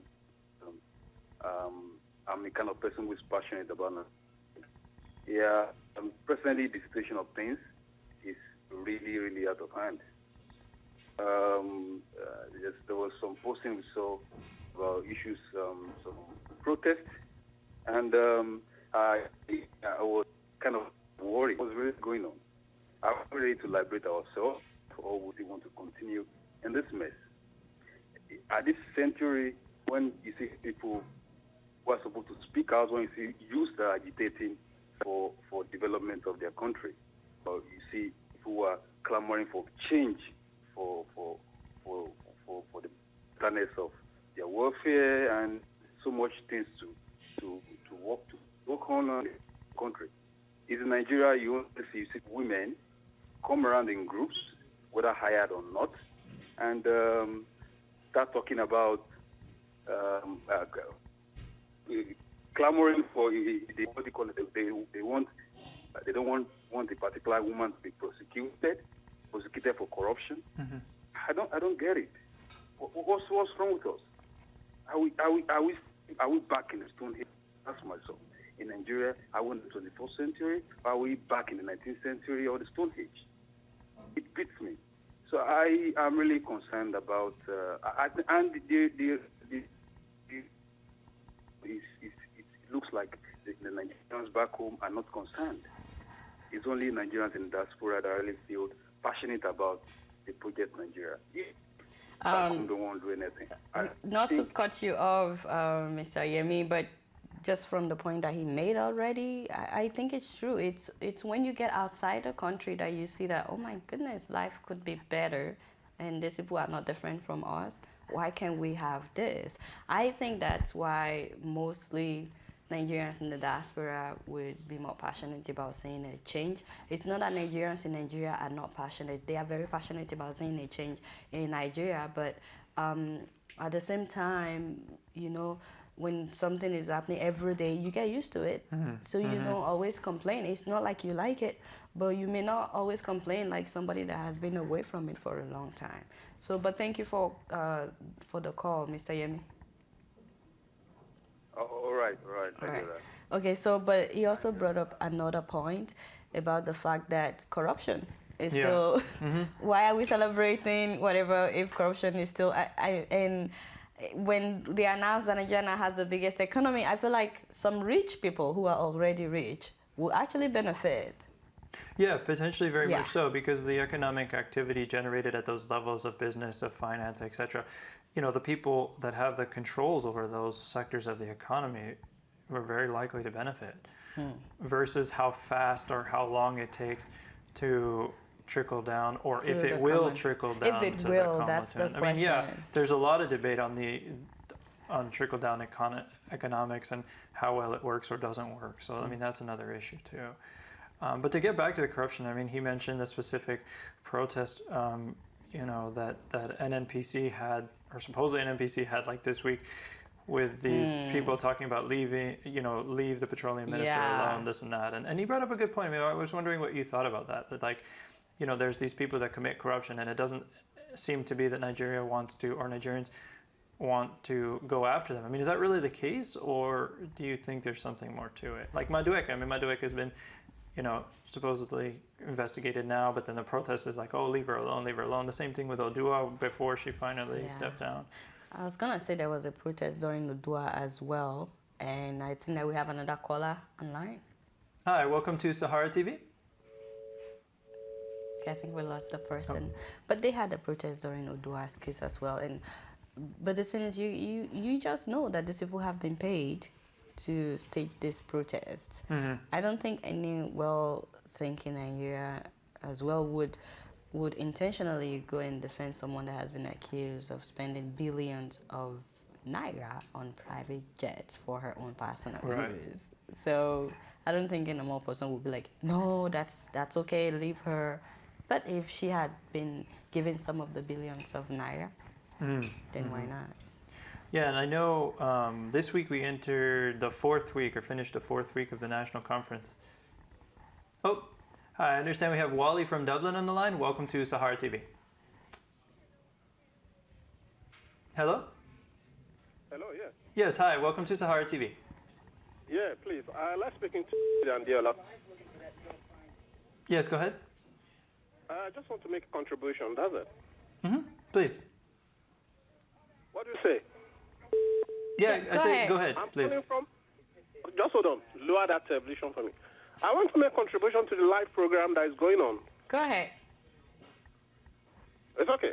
Basically, what I want to say is the problem of Nigeria is with Nigerian youths, basically, from my own point of view. If we have so much numbers of Nigerian youths that they have nonchalant attitude about what is going on in their country by not registering as an eligible voters to vote out any government that is not doing what is right for them. I think the fault is in their own courts. I'm telling you. But what about the case in which some youth have actually been paid off, you know, to cause problems during the election, and you know they actually use a lot of unemployed youth during election times. People that have no jobs, they would pay them some money. And it's not going to be everybody. A certain percentage of the youth are still going to be there to be able to effect changes. Definitely. If there is need for them to change any government that is corrupt or that is doing something wrong, honestly. So, did you see what happened? The stadium and everywhere. Supposing they are there to vote out a government, can you imagine what impact that would be? They can vote out any government at any time. Thank you very much. And I do agree with you. It's not all the youth that would be paid off, but I was hoping that he would say something to that fact, and I'm glad that he did, because it's very unfortunate that that happens as well. But like he's saying, I think we the youth, we're the ones that can actually make a difference, because I mean the majority of Nigerian population is made up of young people. So, but if we don't go out, if we don't vote, if we don't make our voices heard, then the changes that we're hoping for may not really come. Yeah, and again, I mean, on that track too, with the ongoing national conference, there's been questions of what is the level and effectiveness of youth representation? If the youth make up the majority and are going to be the government of tomorrow, and the government that would be down the line to implement maybe even some of the things that come out of the national conference, you know, what impact is that going to make if they don't get the proper representation in the national conference? They'll get a seat at the table. And we want to stick out stuff. You want to stick the phone call before we talk more about that? Hi, welcome to Sahara TV. I understand we have a caller on the line. Hello, my name is Mustafa Mohammed. I'm calling you from London. Hi. What I would like to say is that, you see, as a poor, jobless Nigerian, lack of the least basic necessities of life, lack of peace, talk less of thinking about luxury in Nigeria, I see this new ranking with great sadness, which means more trouble for me as a poor Nigerian.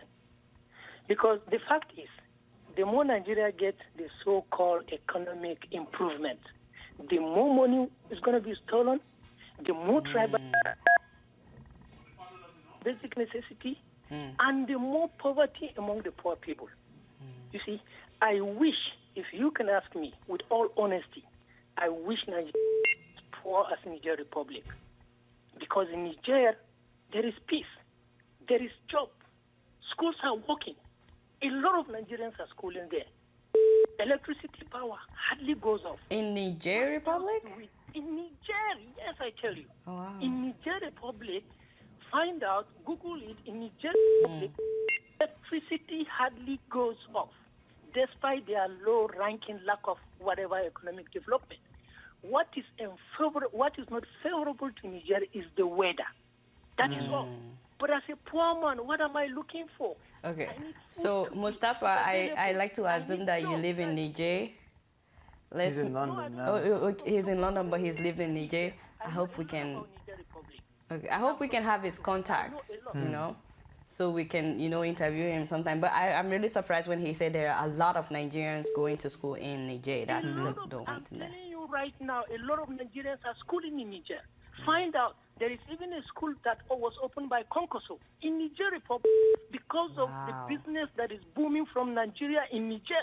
He went there and opened a school, and a lot of the people schooling there in Nigeria. That's the governor of Kano, by the way. Yes, yes, Konkoso. Thank you very much, Mustafa. Yeah, thank you so much. That's actually a good, you know, very interesting point about Niger Republic. But the fact is that he points to the same issue, is the fact that, you know, these other lower ranked economies, be it Niger or any other economy, South Africa and all, you know, a lot of other economies around Africa, yes, they're ranked lower in terms of GDP, but like he mentioned, there's business going on there, there's jobs to be found, there's good schooling to be found. Botswana is doing really well. It's the least corrupt African country. They're sending people abroad for training and bringing them back and developing their country. Yeah, now, you know, a lot of Nigerians, they go to school in other African countries now because either the universities are more affordable or better or both. Strike. Oh, yeah, exactly. I mean, now we're coming up nearly a year of the Polytechnic Union being on strike. Before that, the ASU was on strike. there's been tons of issues with school fees, like in the South and Lagos, and school fees going up, becoming unaffordable to most people. So, yeah, I mean, it's just interesting to hear, like, yes, again, we ranked Nigeria ranked our economy very high, and now they're the biggest in Africa. But again, all these other lower ranked economies are still functioning as a society. It seems much better. I'm just going to read just a little bit more of the answers. Carlusos AZG, we asked what this means to you, that Nigeria is the largest economy, and he says it means nonsense. And also, A.M. Mashal says the largest economy does not necessarily I understand we have a caller on the line. Great. Hello, welcome to Sahara TV. Yeah, good. Yeah, my name is Bakari, and I want to contribute to the live show. Yes, please go ahead. Okay. My problem, my main issue is Nigerian media. Nigerian media, as it is today, is completely dead. Come to think of it, here in the UK, media does a lot of job, like exposing corruption, creating awareness for the citizens to know what is going on. But Nigeria, they don't do this. All they do is talk about APC, PDP. There are so many that educate people, that make people know more about the government and the activities of the government, Like you see here, you see people talking about, they know how much this government is going to spend for social project and this project. But Nigeria's case, it's not like that. And Nigerian media are the people that should expose this corruption that everybody is complaining about. My problem has always been that of the Nigerian media. All they do is at the end of the year, they will gather governors and give them awards. Thank you so much, Bakari. The poverty that we are facing, you are awarding people. Who does that? Who does that? Award people for poverty. Tell me one state in Nigeria today that you can tap your chest and say, okay, this state, all is well. There is no state like that. Even Lagos and everybody is clamoring about. If you go to Lagos, there are so many areas, like 60% of Lagos is not that developed compared to what people talk about fashion. You see Akwa Ibom, the only places that are developed in Akwa Ibom, because I've been there, is talking about a land mass of thousands. It just developed and Uyo, and everybody is clamoring that Apabio is working, Fashola is working. All those things are just fallacy. Thank you so much, Bakari. Yeah, thank you so much for calling in. I mean, what about that aspect? I mean, there's been numerous reports on the Nigerian media, whether it's doing the job it's supposed to do, whether it's in the hands of, politicians and the likes. To be honest, I think Bakari was actually nice. He was really generous in the things that he said, because what they cover mostly whenever I go home is the weddings and the opening of new hair salon. The first lady opened a new hair salon. They commissioned this project, project that would not be completed for God knows how long. They keep commissioning projects, and everything is about how good the president is. And yeah. So I understand we only have about 2 minutes left. Okay. I was wondering if there was anything on social media. I guess we can round up with that, or just any other comments you want to make? I think we should talk just a little bit about the fact that since they were talking about Nigeria having the largest economy, that there has been some uprising in South Africa. Like some South Africans have been attacking Nigerians. What do you think about that? Yeah, I heard that it was orchestrated by the Taxi Drivers Association of some type, and they were attacking Nigerians and their businesses, which I understand has happened in the past, not necessarily to only Nigerians, but to other Africans within South Africa from other countries. Yeah. And I think we have someone on the phone. Let's talk to them. Yeah, hi, welcome to Sahara TV. Yeah, thank you. I just wanted to contribute. I see that many of us, we tend to underrate the significance of this recent review of our GDP. I think it's not fair that we're doing that. We need to appreciate that, yes, this review is quite significant. And of course, the problems facing Nigeria are still very, very enormous. But no doubt, the the government is quite prostrate in terms of what they can do in solving all the problems in Nigeria. I don't know if you listen to the interview on doing a coupe. He mentioned a number of stuff here, the number of challenges that they're having. I think the problems facing Nigeria perhaps are much more than the government can actually handle. And they even admit it. So in fact, the conversation should not just be government.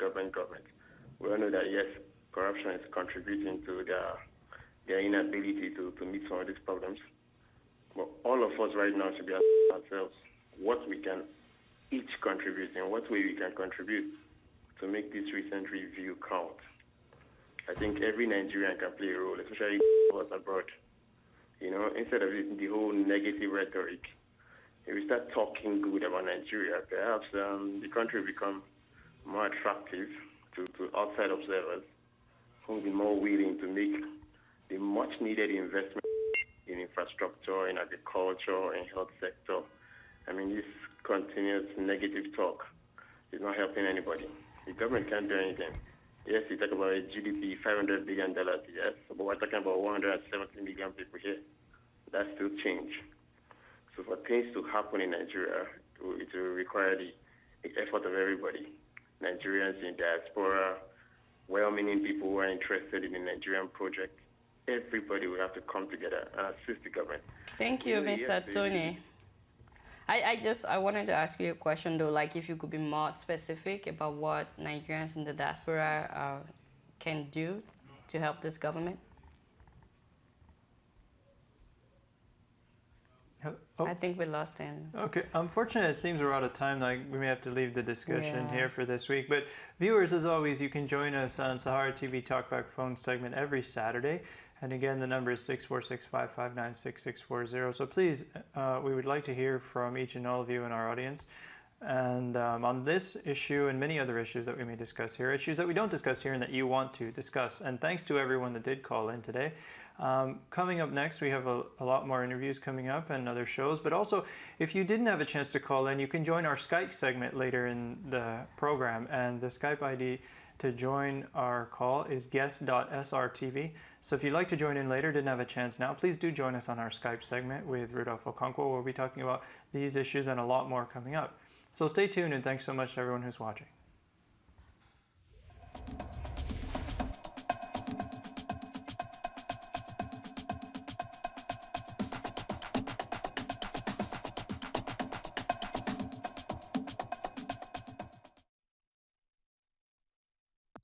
Yes, indeed, it's Isaac.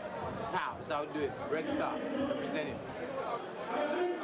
You're watching Sahara TV, don't go anywhere. Africa. You shit? Let's go. I am like you, man. I like you when I invite you to my party. Because I like you and energize you and advertise you to my party. I'm a champagne papa and I want to know you. Hey, what up? This is your boy YQ. And you're watching Sahara TV. It's all about Africa. It's all about the continent. And it's all about one people. And this is Africa. What up, my people? What's going on? It's your favorite boy, Whiskey, representing music. Guess what? You're watching Sahara TV Africa. Keep watching because we just say so. Yeah. Yo, what's up? It's chilling with my crew. Emanara. You're watching Sahara TV. Everything like Africa. Proud. Alright? This is Bim Fernandez, and you're watching Sahara TV, Everything Africa. Where you are, in Africa, Europe, America, I remain the success, don't mind my voice. Finance, don't mind my voice.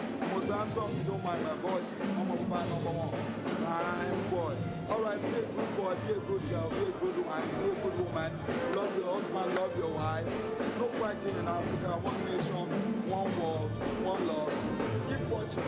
Sahara Reporter, I remain the success. Fine boy.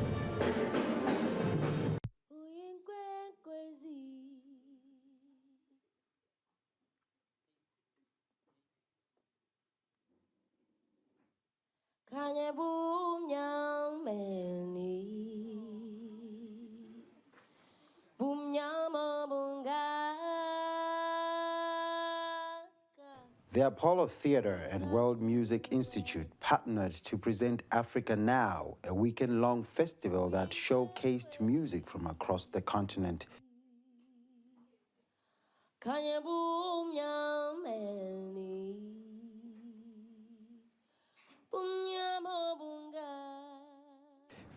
Ghana's hip-hop artist Blitz the Ambassador, Luko Kanza of the Congo, reggae and hip-hop artist Neka of Nigeria, South African pop sensation Freshly Ground, and also a cappella group The Soil.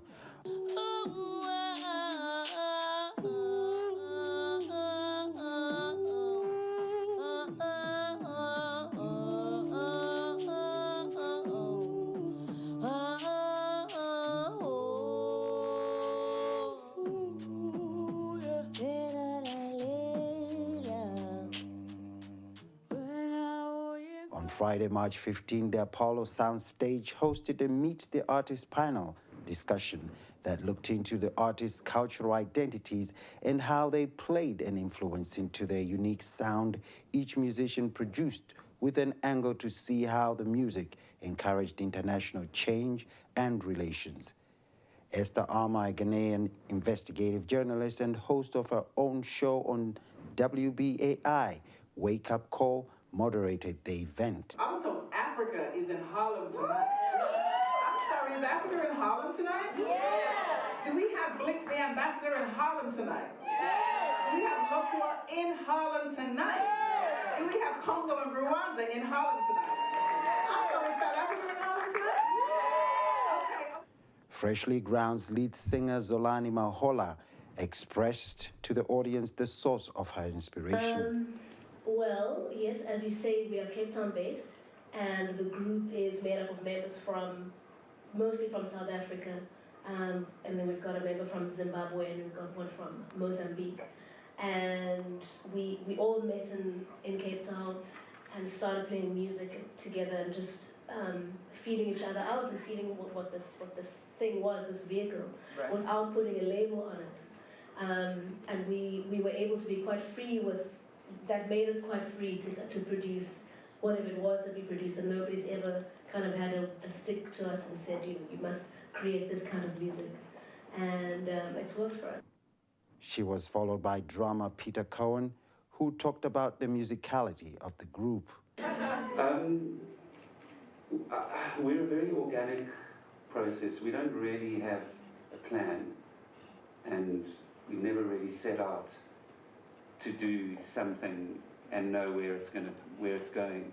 So we've got a room in Cape Town, sorry if you can't hear me, and we've gathered there regularly over the last 11 years. We've been together, which is quite amazing, can't believe it. And we've just got music together in this room. We've maybe lately started working slightly differently. Maybe we don't want to see one another quite as much as we used to, I'm not sure. Blitz the Ambassador likened his music to the ambassadorial proportions, taking time to shed light on how his beats paint a picture on one's mind, transporting the individual across geographical locations their body has never been. Really, when I started making music, it was like something inside of me knew that where I'm from was not involved in the conversation. I don't know where that started. Maybe just watching television, maybe just watching films. And, I just knew that wherever the conversation came up about Africa and Africans, very few Africans and Africans were involved in the conversation. So just from an early time in my life, I just always knew that as just a reality. And music just happened to be a convenient format in which you could actually start to bridge gaps kind of naturally, and especially hip-hop music. The a cappella singing group, The Soil, was represented on the panel by Nsika Fana, also known as Fanatastic. We are 4 members in the group, and we have a very special member in this group.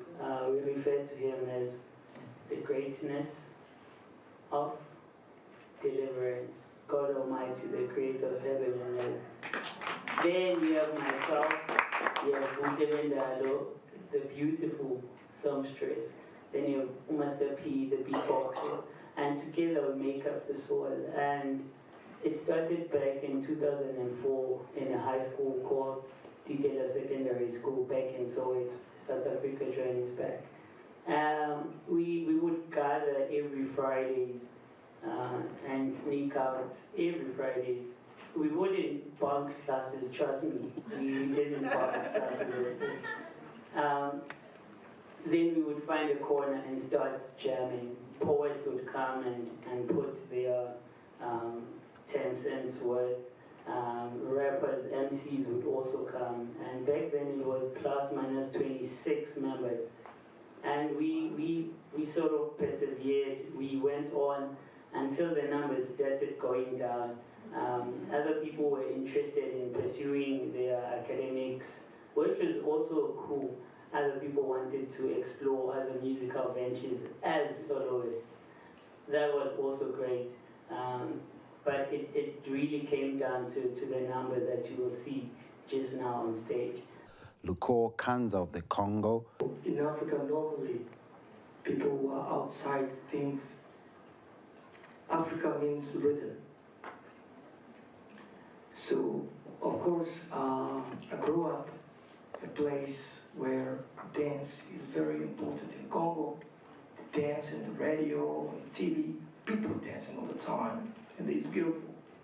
I'm a very bad dancer. But when I try to make music, I say, I would like to give something else, to show those kind of melody, our mothers, our lovers, sing, because in a human being you have that part of rhythm, but you have that part also of spirituality. So the beginning was difficult, because living in a place where everybody do the music, they are dancing, and you come with, they say, oh.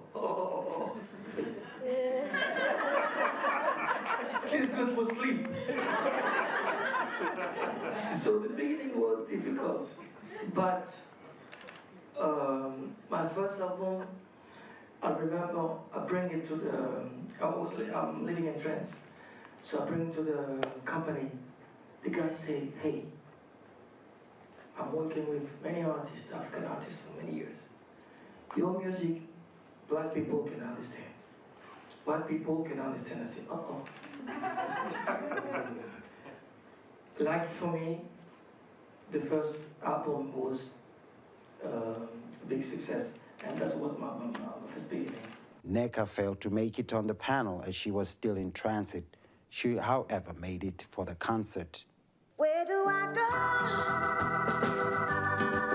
when this world forsakes me, love? Who do I turn to when they put me down? You were my love,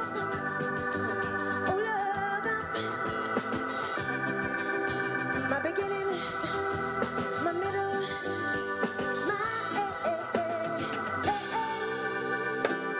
all I'm left with is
This is Adam Clayton Powell IV, and you're watching Sahara TV, Everything Africa.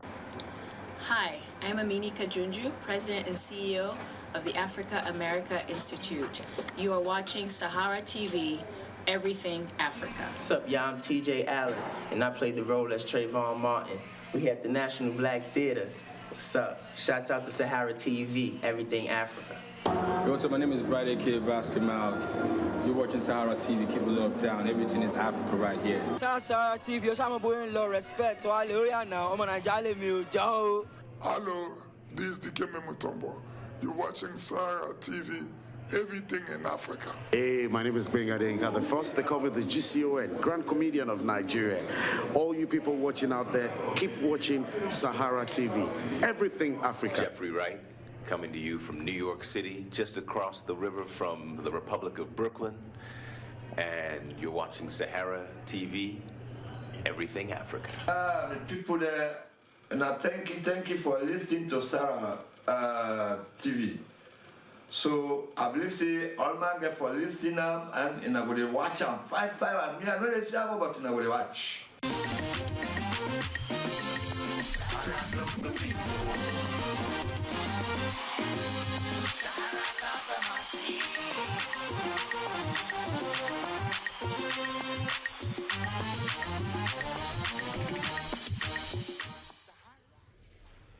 He's a Zimbabwean journalist who is currently working as a senior online reporter for Alpha Media Holdings, otherwise known as AMH, the largest privately owned media house in Zimbabwe. His duties include writing stories for online, optimizing the web, and multimedia content for websites, mainly Newsday, Southern Eye, The Independent, and The Standard. Tapiwa Zivira commands 7 years of experience in the field of journalism, and in the past he has been involved with Zimbabwe-Europe Partnership for Democracy, otherwise known as ZIPAD, as a media and advocacy officer. He also holds an award for the Humanitarian Reporting Award online with UNFPA. So last month, about 900 villages were evicted, allegedly by police from a Mazoe village. The villagers alleged this was so that the first family would set up a game park within the village area. The claims, however, have not been verified, but some of the villagers have been dumped in Rushinga, over 200 kilometers away. Others resisted being moved, citing the fact that they needed to harvest their crops. Some have been marooned at the nearby Lazy 7 farm. So we're joined by Tapiwa, who's joining us via phone in Zimbabwe. Tapiwa, how are you, and welcome to Sahara TV. I'm fine, thank you. Okay, so you are obviously the reporter on the ground who actually visited these sites and spoke to the affected families. Can you tell us exactly what is going on there? Yes, what happened is that these families were just given an eviction order by the police. They came and they ordered them to move out. Right. So we moved in and we talked to the villagers. They said that this was because the first family wanted to set up a game park at their place. Okay. Go ahead. Yes. And but now the biggest problem is that most of them had no alternative place to go, and also they were about to harvest their crops. So it was very difficult for them to move, but they were then possibly moved out, with some of them dumped about 200 kilometers away, and some were just dumped at a farm that is just nearby the village that they were living. So this was without warning of any sort, because I would imagine that, you know, for 900 families to be just removed, was there no proper warning given ahead of time? Yeah, the villagers claimed that there was no forewarning for them to move. They were just told to move right away. Okay. Now, who owns this Manzoe farm in Mazoe where they used to live? According to the data that was gathered, This farm was reallocated to these villagers during the initial stages of the country's land reform program. Right. So these were actually new farmers. And these are subsistence farmers who rely on what they grow. They grow tobacco and maize. That's their main crop. Some of them grow sunflowers. And this is their livelihood, right? This is the source of their livelihood. And for the tobacco farmers, it was much worse because this is the time when they were supposed to be harvesting and selling their tobacco season, which is a once-off thing that they do annually. And what happened to their crops? Were they graded? Are they still in the fields? What's happened? Some of them managed to just salvage the little crops that they could, and they then, when they were moved away, they carried some of it with them. But as you know, they lost much more than they could salvage. Okay. Now, I know that they've taken this case to court and they're really trying to hold the evictions. Their lawyer, actually, his name is Tonderai Batasara. You know, he says here, we know some of the properties have been demolished, but that has to stop. The villagers are not resisting eviction, but they are waiting for offer letters to places that are properly demarcated. According to Section 74 of the Constitution, no persons may be evicted from their home or have their home demolished without an order of the court made after considering all relevant circumstances. Did you manage to speak to this lawyer? Yes, when we spoke to the lawyer last week or a week more ago, they told us that they had filed an application to actually have these villagers allocated other places where they can actually continue their activities. Okay. Now, I also heard an audio clip, a recording of one of the villagers actually speaking, and he was saying that he was actually very, very distraught, saying that he had voted for the ZANU-PF, and during the campaign, ZANU-PF had promised them a whole lot of stuff, and he didn't understand why, you know, the same government was now treating them in this way. Did you manage to speak to any of them and find out exactly how they felt? Yeah, we did, and the general feeling was that a number of these people had been allocated land in the ZANU-PF driven program, and they were loyal to the ZANU-PF supporters, and they never expected that they would just be moved away so suddenly. So for them, it's like they feel like they've been used, and now they are just being dumped. Okay. Now, I have some statements that I picked up from the way, people's reactions towards this eviction. Some are saying, Tendai Chaminuka says, the settler regime did likewise, and now this Uhurement, which is a funny way of saying government, of black niggers, as he calls it, is doing the same. Surely people were not fighting against minority rule, but they wanted to replace a skin color, but made sure that the same conditions remained. Takasungurwa, sungirirwa, meaning we were freed and then, captivated again. So these are just some of the sentiments that people are feeling. One called Joe says, sure, eri mwari, darwadziwa, aiwa ndokuti muchangamuke. Next elections, munotengwa futi nekapi beans. And they're basically saying this is so that these villagers would wake up. Next time, during the next election, they shouldn't be bought by a cup of beans. Well, some strong sentiments here. Wasum Tema says, Newsday, you must be lying. Nothing like this is happening. This must be fictitious. Who on earth can do such a thing? Not my party. You are lying. If this is true, then So what is the general feeling amongst the people, in the urban areas who have heard about this story? We actually did a vox pop on the people, telling them about this. Mm-hmm. And some of them felt that they foresaw this happening Mm-hmm.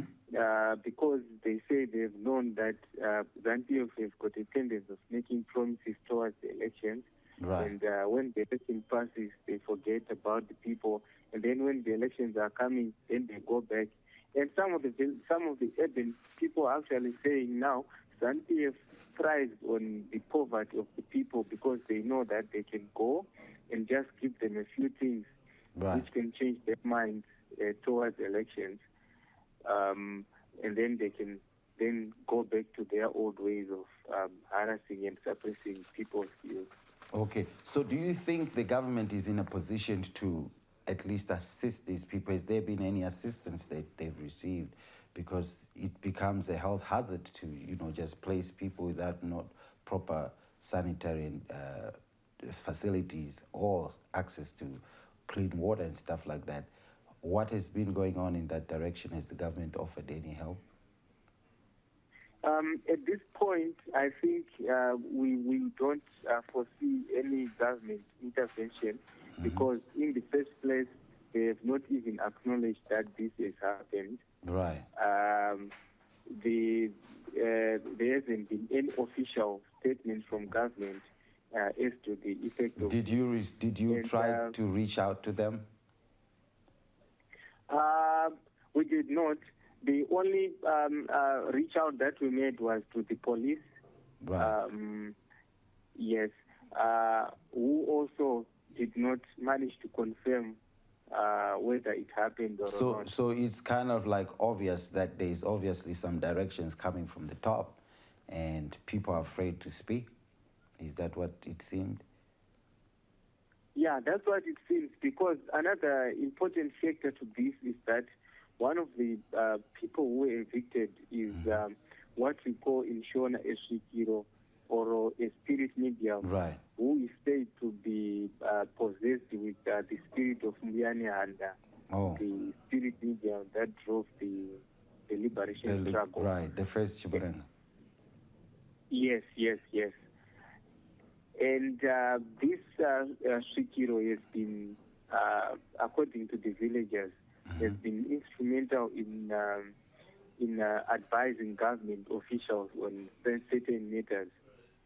Right. And we are told that, yes, this is actually a high-profile matter, as some ministers are also arguing against this act on this. So this is not being publicized. This is something that's happening behind closed doors, because I don't seem to have found any information on what the government has responded towards these evictions. Yeah, this is just something that's within the public sphere, but it has not been in the official media or in the official government communication. Okay. Now, this is just one of those heartbreaking stories. We know that there are other thousands, others like 60,000 families also. This is now in the Tokwe-Mukosi Dam area in Masvingo that were also, displaced because of flooding by the creation of this Tokwe-Mukosi Dam, which is supposed to be after construction is finished, to hold 1.8 billion cubic liters of water. Now, what has been happening to these families? Did you visit that area as well? Yes, we did visit the area, and we managed to see the victims of this flood. Mm-hmm. And I can confirm that there has been a lot of problems that these people have gone through. Mm-hmm. Firstly, some of these people were moved, and they say that they were not directly affected by the floods, but they were within the banks of the dam. Right. And they felt that government just moved them too quickly. They should have let them stay on and harvest their crops, since it was towards the end of the season. Right. And they are now complaining that they've been left destitute and they are not getting enough assistance. Right. This is even after the president declared this a disaster, a state of disaster. Yes, that is after it has been declared a disaster. Do you think Zimbabwe is bankrupt in the sense that it cannot even assist sensible relocations for its own citizens? I don't think so, because I think it's a case of priorities, because right now we have reports that Parliament is going to spend about 15 million on MP's vehicles. Oh. That's a lot of money. Mm-hmm. Yes. And whilst people are struggling and people are going out without any means, you know, like some are not paid, the civil servants I hear. Yes, yes.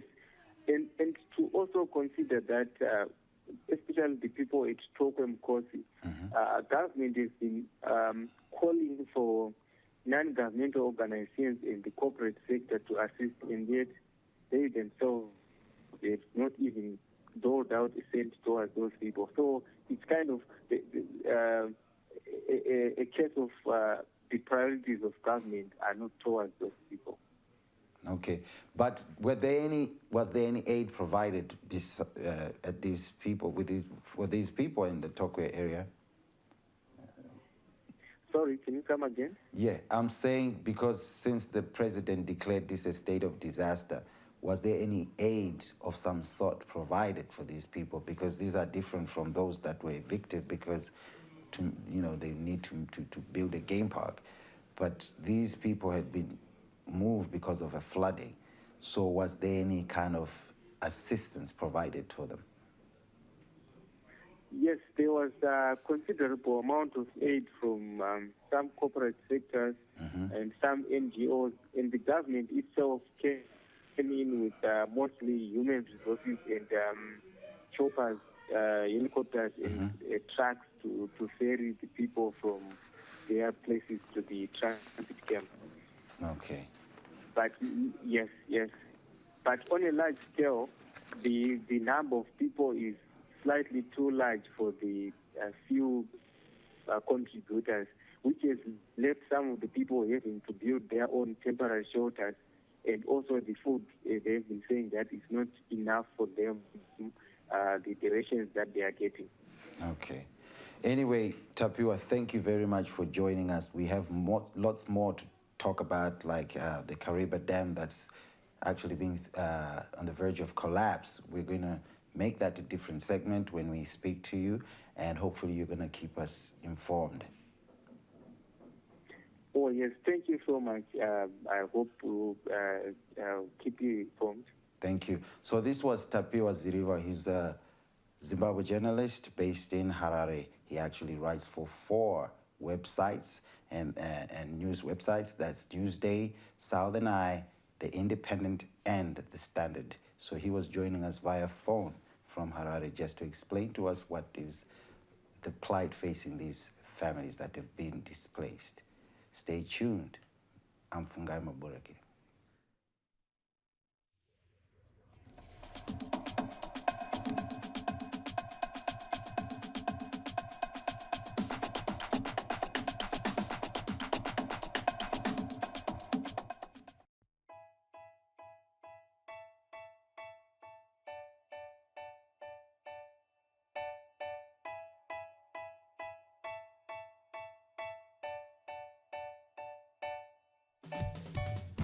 This thing going on between me and you, we call a relationship.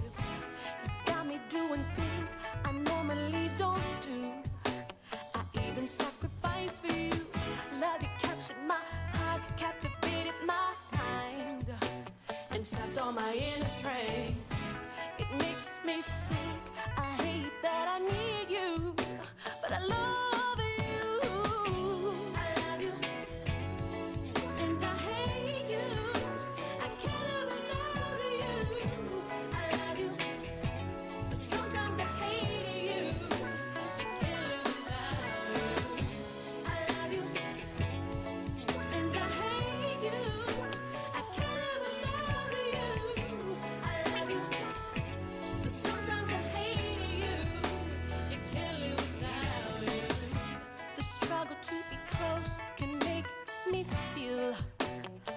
better on my own, but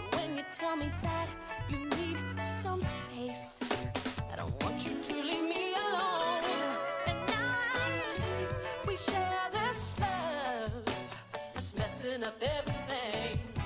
My whole world is rearranged, and I don't do all the change. I love you, baby, and I hate you. I can't live without you. I love you, but sometimes I hate you. I hate you. I love you, and I hate you.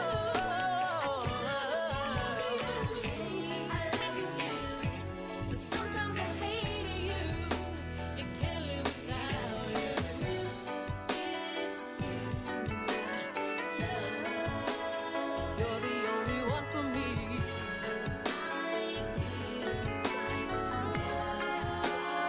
You know I would never leave. I just can't stand. This back and forth is killing me. Because my heart belongs to you. I love you, and I hate you. I can't live without you. I love you, sometimes I hate you. I hate you. And I hate you. I can't live without you. I love you, but sometimes I hate you. I can't live without you. I love you, and I hate you. I can't live without you. I love you, but sometimes I hate you. You can't live without you. I love you, and I hate you. I can't live without you. I love you, but sometimes I hate you.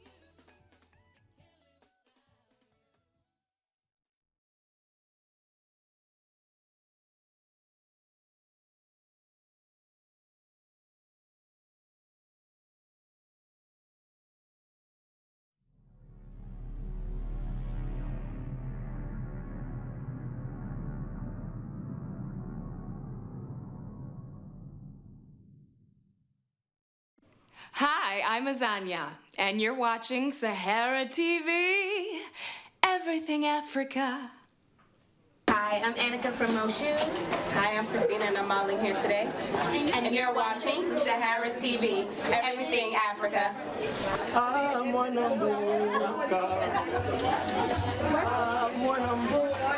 This is Isaac Catalan, straight from the DRC.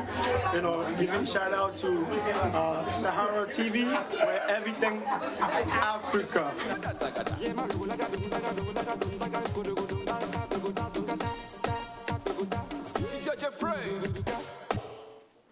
Hi, this is Martha Slay. Keep watching Sahara TV. Woo! Everything Africa. Hi, I'm Aliyah Muhammad, president of the Delta Sigma Theta Sorority Incorporated Epsilon Tau chapter, and you're watching Sahara TV, everything Africa. We came in and we saw you first in the classroom, and later, subsequently, you took us to where your office was, and then the new one that you are moving to very soon. So that is to say that you are not only an actor, you're also a lecturer. Yes. You act, you lecture. So which started first? The acting started first. You know, amateurly, I started from primary school when we used to do end of year, you know, send off party, you know, occasional drama productions and all that. When I got to secondary school, it was a little better. And I guess that was actually gave me the inspiration to go and read the course at the university. I read dramatic arts at the University of Ife, now Obafemi Awolowo University, and had my master's in UI. Presently, I'm also pursuing my PhD at the African Institute of African Studies. I'm studying performance studies. So it was one of my performances. You know, I came in here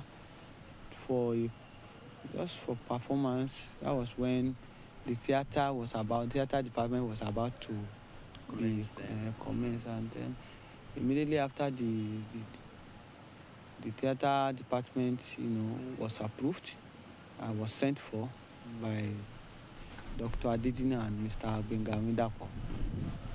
I came in for interview, and I was given the job. I actually did not intend to go to do any other thing aside from acting around us. But I was encouraged.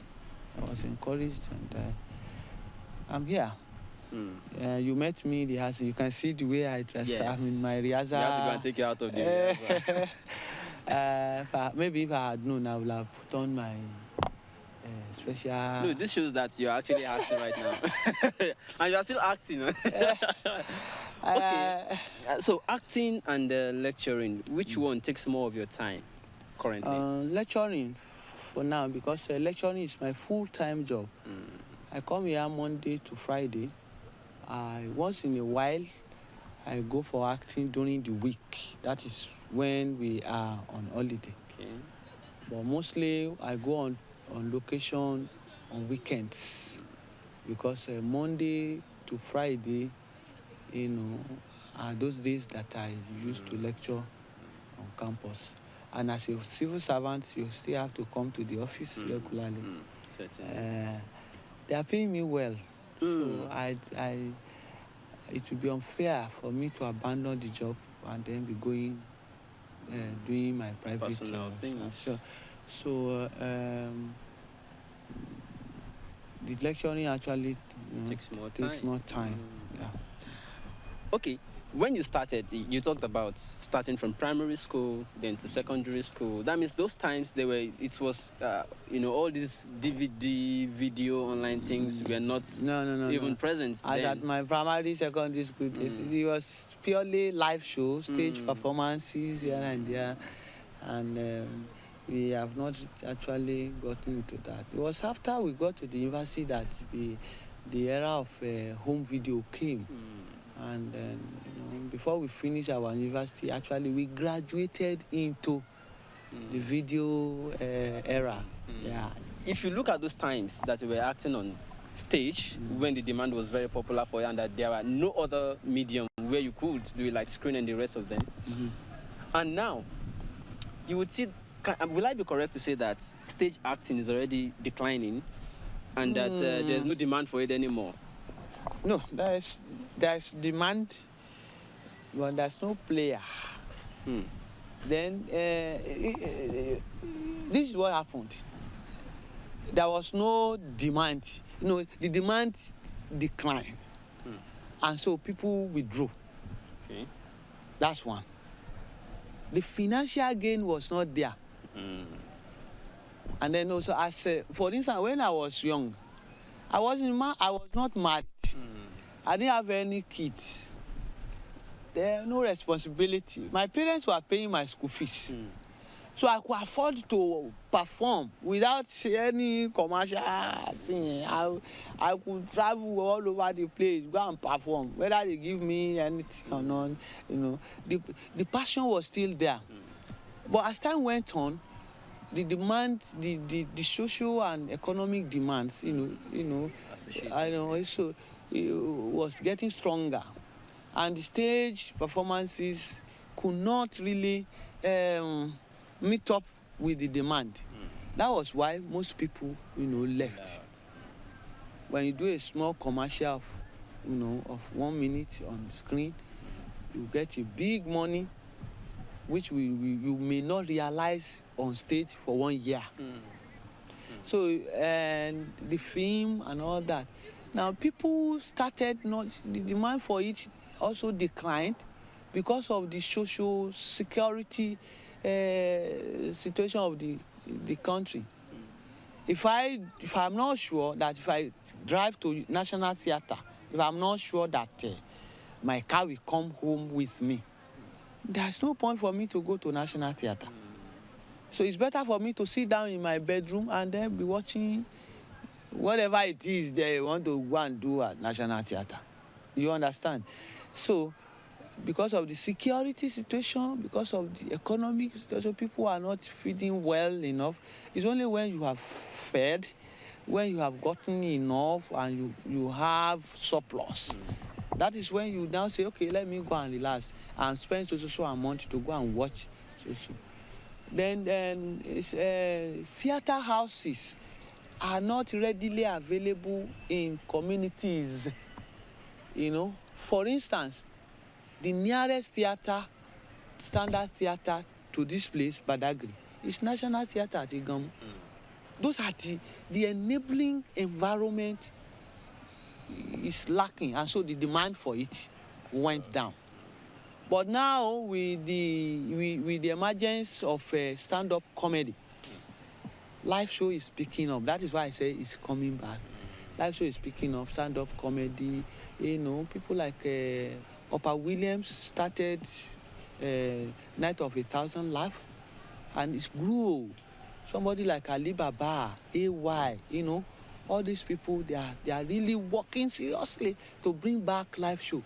And so, once in a while, during festive period, you see people like Davis, Wumi Davis,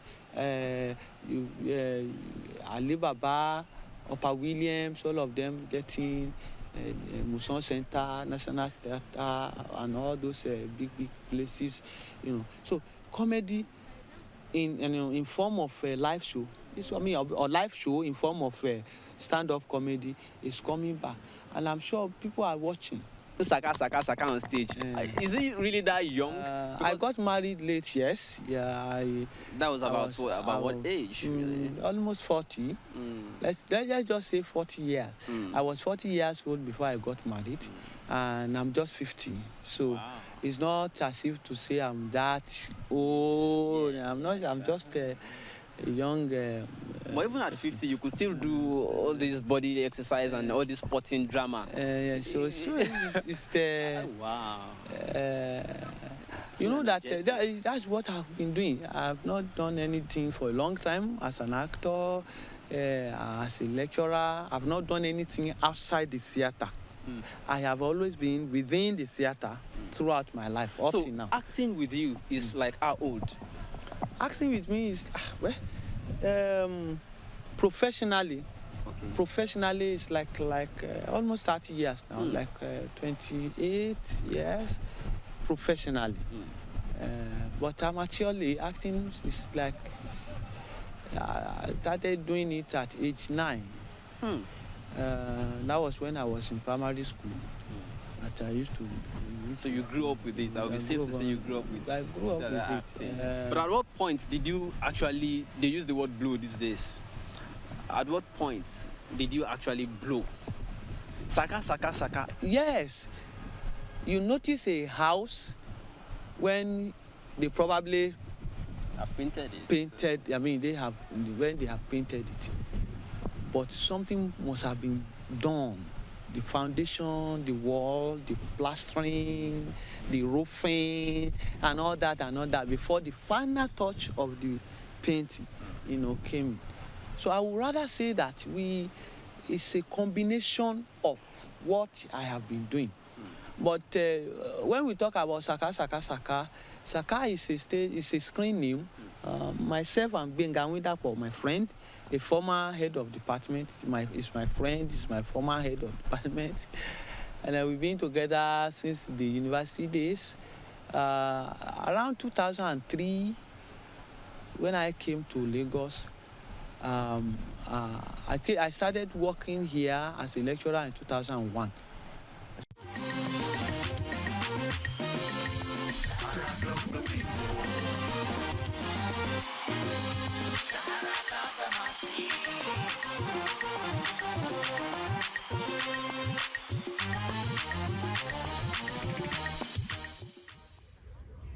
Hi, welcome back to Sahara TV. My name is Rudolph Okonkwo. This is your Skype call segment when we give you the chance to give us feedback on some of the topics we've been discussing today. Of course, if you've been watching, you know that we spoke to the youngest delegate at the national conference going on in Abuja today. Her name is Yodoma Mandara. She told us what's been going on for this week and updates on what will happen next week. Very fascinating. I think if you didn't watch it, make sure you see that. We also had an interview we had with Doino Kube at the Center for Strategic and International Studies in Abuja, where they came this week for a conference to talk about the election. And also Lai Mohammed, who is the press, is the media person for the opposition APC. So they discussed what's going to happen in 2015. Now, for this program now, we are going to expect your calls, and we're going to talk to you about the national conference. We're also going to talk to you about the GDP. Nigeria rebased our GDP, and we are now the #1 economy in Africa. What does that mean for you? That's the question we have on our question of the day. If we have time, we're going to talk about Rwanda. This week, they mark the 20th anniversary of the genocide of 1994. And of course, the SSS has been arresting and harassing bloggers. We will try to touch on that topic too. But before we go to your Skype calls, I know a lot of you are waiting for me. I have in the studio Dr. Perry Bremer. Dr. Perry, for those of you who do not know, is a columnist for several websites and newspapers, and he's very, very famous, and he's not afraid to write his opinion. Dr. Perry, welcome to Sahara TV. Thank you very much, Robert. It's nice to be here. Yeah. So let's start with the events of this week in Nigeria. The national conference, the 4th week, is gone now, so they have about 8 weeks left. We spoke to the youngest delegate, Mandara, and she said that people, the delegates, are beginning to feel the pressure that time is running out. How do you see the conference so far? We'll have to wait to see what, what comes out of it eventually. So I'm not going to be optimistic too much about it. It's good for this set of people to be talking, though I don't know if the set of people there are totally representative of us or even partially representative of us, and there are so many groups missing, especially the youth, which we are getting frustrated are never involved in things that happen in our country. But as far as it's worth for them to get over the problems they have had, this older generation with each other, hopefully they'll be able to resolve some of the problems and exchange enough blows, and then, dust would settle, and they'll come out with some things that may, play some role in the process of Nigeria. But the second part of it is after the conclusion of the conference, what will be done with whatever resolutions are passed. And, it's the whole system right now doesn't work. I don't know how the conference I asked would that work. question to Mandara. She said that they have no idea what will happen after that. And the Senate came up this week to say that they've given up on any plan to put in place a system where the resolutions can find a path to becoming law or even towards a new constitution. So essentially, it's looking as if whatever they're doing is just a jamboree, unless the government is able to put in a system, a legal tool that they could use to make whatever the conclusions or resolutions into law. Which is the problem that we have with this, we're having that with this conference, the honesty of the regime. The possibility that they will be able to put it into law. We have, right now, at the stage where Nigeria is, honestly, we are delaying the inevitable, because this effort, there was an effort some time ago, it was the Oputa panel. The Oputa panel, other than the other conferences that we've had, the Oputa panel was supposed to be a kind of reconciliatory effort where we had a revolution. Okay, Nigerians revolted and removed what's his name? We threw out Babangida. We threw out the military boys. So after throwing out the military boys, this was our revolution. We kicked them out. They hijacked the revolution. Gusau comes. Babangida comes back from the back after somehow mysteriously Abacha dies. They now bring this soldier, Obasanjo. their third wheel, they bring him back. Put him in, hijack our revolution. Now, they knew the anger of the people. They knew the anger of the youth in Nigeria. They now put him in. He now creates this Oputa panel that's supposed to be a kind of reconciliatory effort, where these are the things, the gimmicks that come to play. But what's important is the player, who is the machine behind it. So this reconciliatory effort, so-called, and then the conferences in the past, are being organized by Obasanjo, Babangida, Gusau. The same people are organizing it. At the end of the reconciliatory effort, we said, okay, we are putting down the whatever the acts where everybody is calm, revolution. We are trying to allow a transition. But that transition did not happen because there was no recompense. The reconciliation did not work. There was no recompense. There was for the injustices.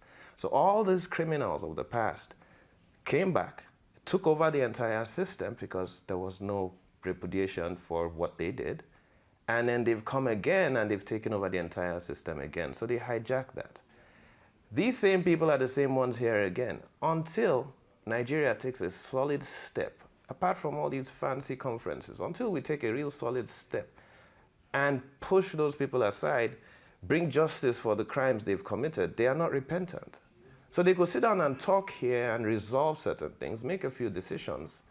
They are not honest, they are not repentant. And I don't see any hope out of this, honestly. All right, we will get into some of these things when we talk about the national conference, because the delegates have been saying some interesting things. So let's go to Skype callers and get them involved in our discussion. Let me see, we have joining us from France, Louise. Louise, welcome to Sahara TV. Louise, are you there?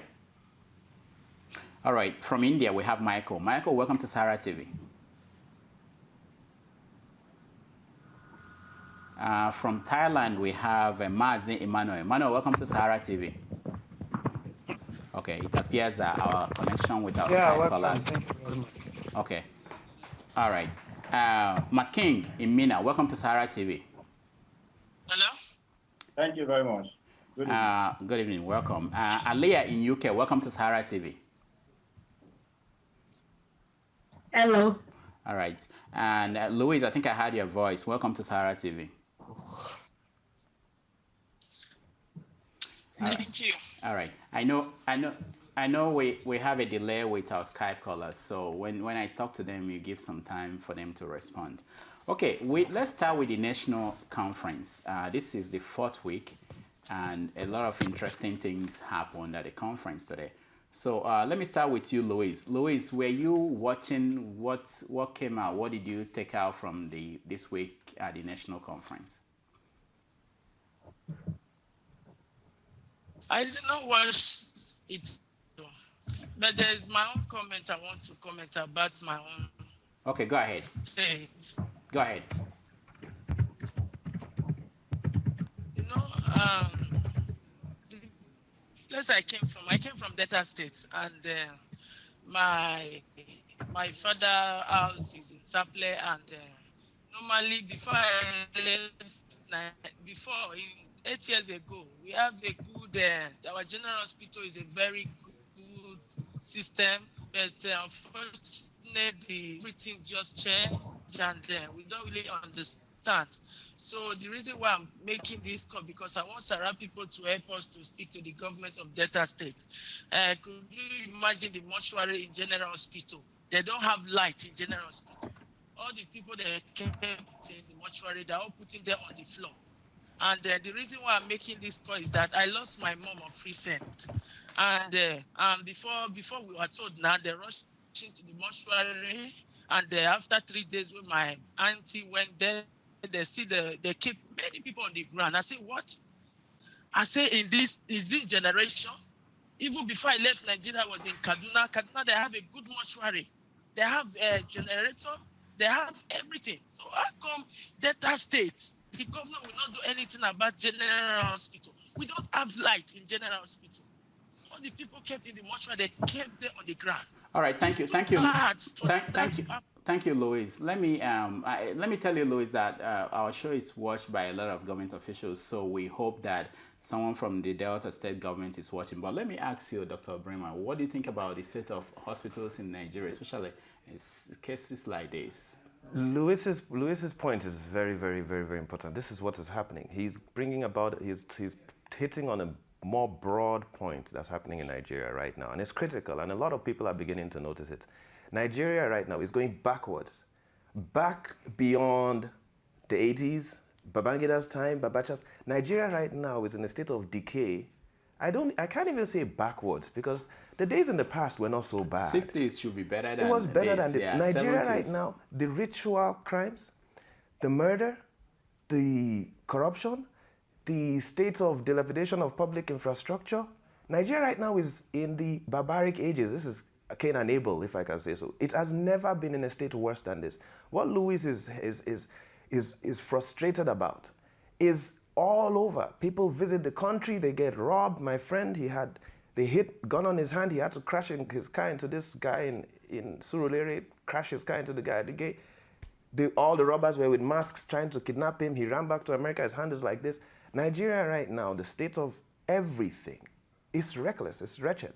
So what he is hitting on is this broader problem where Nigeria is a dangerously precarious state. But the second thing, the question you asked about the state of healthcare, we are not investing in that system in any way or form whatsoever until you have a kind of regime that comes and says that no matter what, ordinary citizens can travel abroad, but no public official is going abroad for anything whatsoever, no matter how serious, until you have a serious regime that says nobody is going abroad for help, before they will invest properly in maintaining the quality, making sure there's quality assurance, making sure there's oversight, and making sure that there's there's equipment and infrastructure and regulation on the healthcare system in that country. And then, of course, you need power, which has been, a major issue. Let's continue. Michael in India. Michael, what is your take on the national conference this week? Did you follow the news that came out of it, and what is the most interesting thing to you? Okay, I understand that Michael is not with us anymore. He's gone. Mazi Manuel in Thailand. What is your take on the national conference? Are you there? Well, anyway, I think I am. Okay, go ahead. Can you hear me? Yeah, go ahead. Yeah, okay. I think the last speaker made my point. First of all, I lost hope in the country called Nigeria to begin with. And because we have all that it takes to be the best of countries in the world, but still, the same old cabals, they keep on rolling, moving from one place to another, deciding for us. So looking at the conference and the delegate, I personally do not think that they are representing me, and I do not think that, in fact, I was even consulted or even asked whether they fit to represent me. I see that as more of a preparation for 2015 election. So that is what I would just say. And listening to Professor Putin, it was said that he is one of those that actually muted the idea of the conference. But as it is now, for example, when you're talking about the youth, who are the people representing the youth? And these are very important things. So I think for me, I lost hope as a person anyway. I don't think it's going to yield anything. All right, let me come to you, Matt King in Mina. I don't know how much you followed, but one of the things that came up, interestingly, this week was about resources and control of resources, which we think, as they go into committee next week, will be a big issue. And the Lamido of Adamawa made a suggestion that in exchange for giving total control of resources to the oil states, that people in other parts of the country should control the land resource. Did you read anything about that in Nigerian papers in Mina? And what is your take on that? Thank you very much. Actually, since the conference started, the members of the conference, the delegates, since this was released, I must confess, I must be very, very plain with you. I have never followed anything about the conference because I discovered that you don't plan for people, you plan with people. The government of Nigeria are planning for us. They are not planning with us as Nigerians. Jonathan cannot just sit down, tell some people, and ask them to come and be debating on Nigerian issue when we as Nigerians did not select or elect them. The people are supposed to be allowed the zones, the geopolitical zones, the ethnic groups are supposed to be allowed to present the people of their own. Looking at the resource control, I don't read such things in the paper, in the dailies or wherever, because I know that whatever comes out from the meetings, their deliberations, aftermath of the conference, will be nothing to write home about. The whole thing is just to cushion the seat of some people. That is the way I look at it. All right, thank you so much, Matt King. Yeah, thank you so much. Alea in UK, I want to know, did you pay attention to the national conference and what did you take out of what happened this week? They are very interesting issues, especially a woman stood up there and said that all rapists should be castrated. Another delegate stood up and said that everybody there, they were all corrupt, and there were many interesting things, and I want to know, what is your take on some of the things coming out of that conference, or do you think it's all a waste of time? For me, the whole idea of the conference is more of a waste of time, and the way of feeding more of those on top already, because look at those that are representing us there. They are not chosen by us. We didn't choose them. However, like, are just there to talk about their own self, and they are too old to be there. I mean, for us to be able to have a successful national conference, everyone should be well represented, and it should be more of youth, not more of those above 60s. I can't really think well anymore. So there is really no point in me following it, because anything that will be out of it, the government won't follow it unless it will benefit them. And this is what we all know about Nigeria. So, no point. Thank you so much, Alea. On that note, I think there's no point talking more about national conference. Let's go to the rebasing of our economy that made us the #1 in Africa. And we're asking people today on all our social media, what does that mean to you? Does that mean that things are likely going to improve in years to come or in weeks to come? Louise in France, what is your take on the fact that we are now #1 in the world, in Africa, sorry, and number 26 in the world?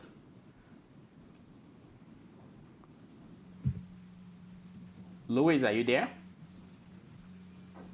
Okay, I think probably we lost Louise. She made her point and she's probably gone. Okay, Mazi Manuel, what is your take on the fact that Nigeria is now #1 in Africa? Yep. Hello? Yeah, is that Louise? Okay, Actually, Louise, go ahead. This is No, Emmanuel, wait. Let's hear from Louise. Okay. She's back, obviously. Louise, go ahead. Okay. What I want to say is that about the national conference, the only thing I want to say, those people that present there that day, they're all old quack. They're old quack, people that hope to be to my grandfather. So they have no good things to give to Nigeria. 1. 2, there's something come up. You know, just like what I told you last time when I first spoke to you. I said I lost my mother in 3 weeks ago. And my plan is to go back to Nigeria to bury my mom. So what is happening is that I have to go to my country with my children.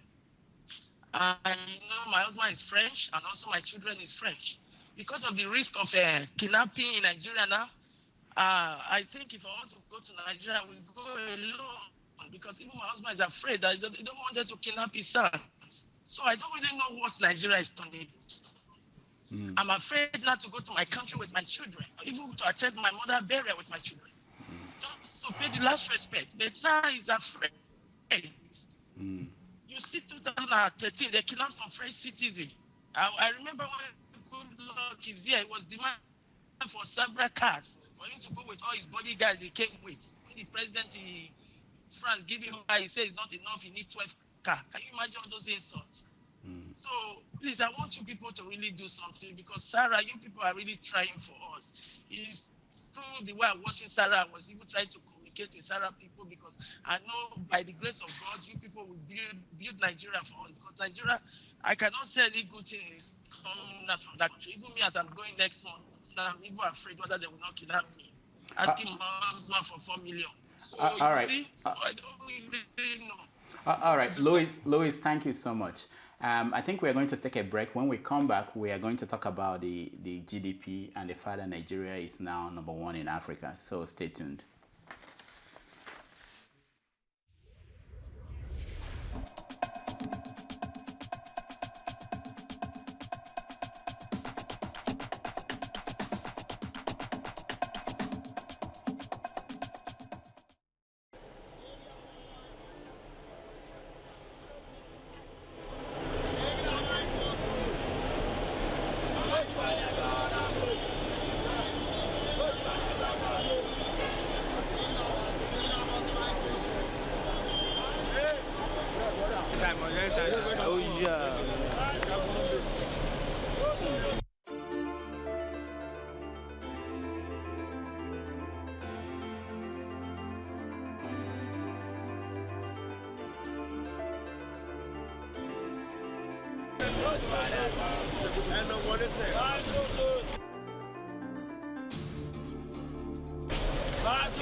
Hi, welcome back to Sahara TV Skype call segment, when we give you the chance to give us feedback. This is our second part of the program, and still with me here is Dr. Bremer. Dr. Bremer, you've been seeing our Nigerians reacting from all over the world, their opinion of how things are going.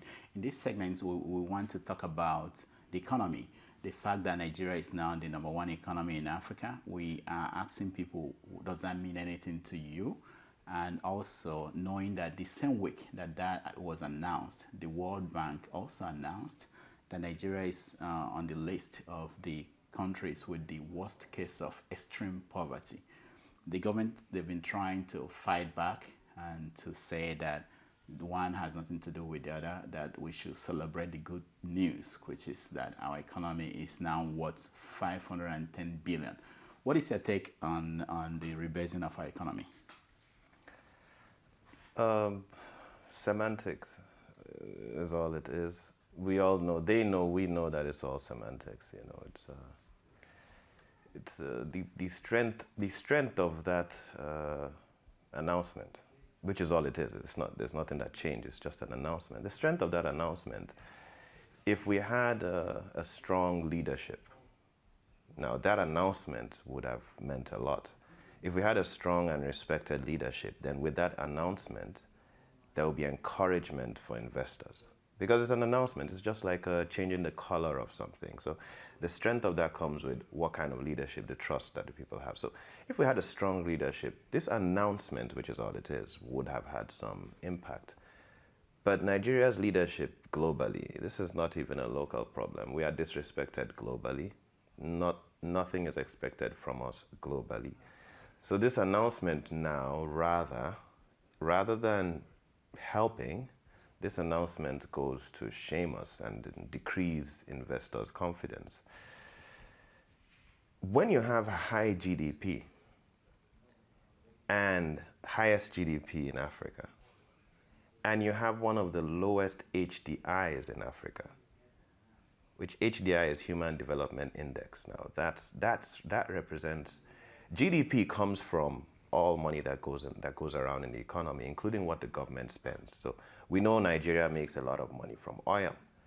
We sell oil, conversion rate, dollar rates, the price per barrel up there. So we know we get all this money from oil. So government spending is in GDP. So that means the government is spending. In fact, most of our GDP is from government spending, so, and oil revenue. So when you have that government spending, which contributes to GDP, and you have one of the lowest HDIs in Africa, HDI is 0.47 or something. And when you get to 1, that's when you're getting to the developed world. And you have countries like Libya and stuff, the highest ones in Africa, that are 0.76, or it was higher in Gaddafi's time, but it's coming down. So we have one of the lowest HDIs in Africa. The meaning of high GDP, low HDI equals government corruption. It equals government mismanagement. That's what it translates to. So when you have that money, you're proving, oh, we move all this money, but our people have the worst health. Because HDI, your Human Development Index, that's what measures the quality of existence. The health care, maternal mortality,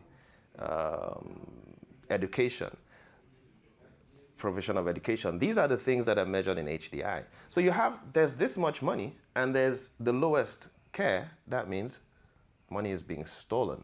So this announcement, all it translates to is that Nigeria has the highest rate of corruption in the world, or in Africa. That's the meaning of this announcement. Let me say, before we go to our Skype callers, that one of the things that struck me when the Minister of Finance was making the announcement, she said that, oh, this is not an opportunity for us to go and borrow more money. We know that recently the country has been borrowing a lot of money. So she was warning people in government that the fact that our GDP is up, it doesn't mean we should go and do more borrowing. So let's go to our Skype callers and see what they think. Louise, are you still with us? Louise in France? Louise, can you hear me?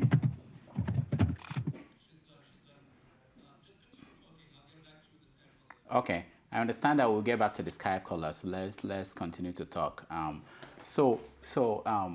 The government, we spoke to Doyin Okube earlier in the week, and we played it few minutes ago, and he was having difficulty trying to state what we now change for ordinary people. There was a question asked by one of our reporters, and they asked him, this, even though the GDP is now up, that does not mean that our income per head, which is the PPA, is anywhere close to serious countries in Africa.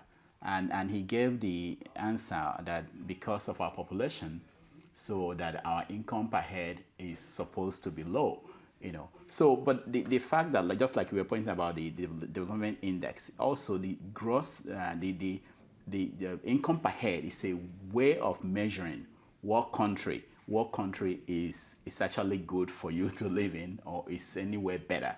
Because if the income per head in your country is 36,000, like in most developed countries, and the income per head in Nigeria is only 2,000, chances are that ordinary people in Nigeria won't be able to get 2,000 in a year, basically.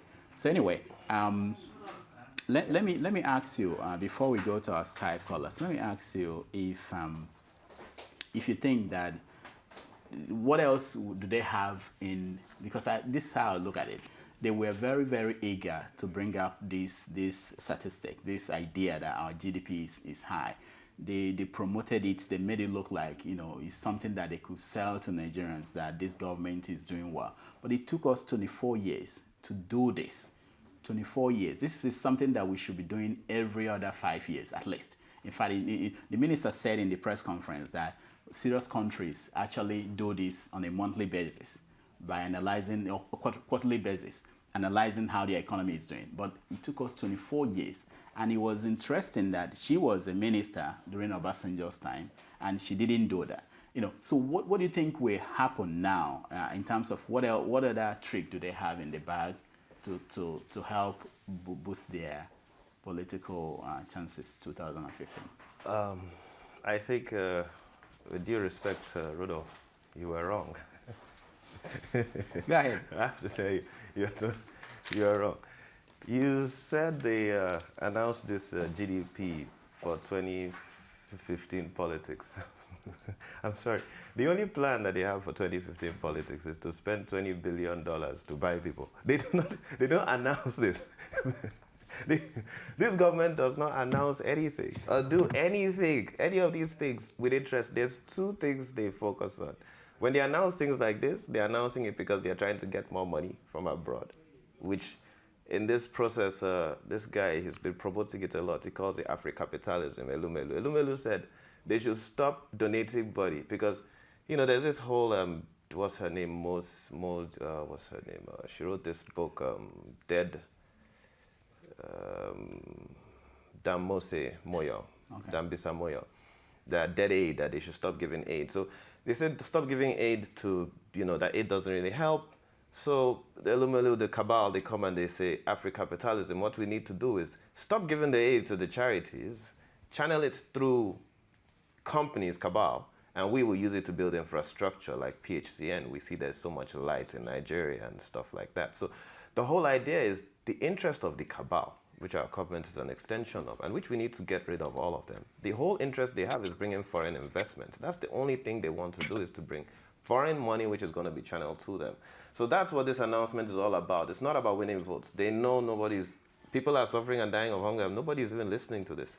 When 2015 comes, it's a whole different strategy. 20 billion to 100 billion, or however much they've stolen, that now comes out to buy the votes. It's all right, let's hear our Skype callers. I understand that Yemi just joined us. Yemi, welcome back to Sahara TV. Thank you, Rudolph. Thank you. Collie Joe, I understand you joined us. Welcome back to Sahara TV. Oh, thank you, Rudolph. Pleasure. All right. So right now we're discussing the GDP and the fallout, because it's been a week that new GDP was announced, and a lot of people are still asking the question, what is in it for us? So, Mazi Manuel in Thailand, what is your take on the new GDP? Yeah. Anyway, let me first of all thank the Sahara reporters, because you are really doing a marvelous work, and then trying to sensitize and then let us know many things. Anyway, I don't know the people that brought out the figure and how they manipulated the figures in order to make it so. And I wouldn't like to think so negative about it. But the point is that I have not seen the unemployment rate reducing in Nigeria. And I've not seen the poor people getting a better and improved lifestyle. And I've not seen our politicians really serving the interests of the people. So the figure being the number one, as we have always claimed to be the giant of Africans, and we are insulted everywhere in the whole world. Bring up Nigerian passport, then you'll be given a different line.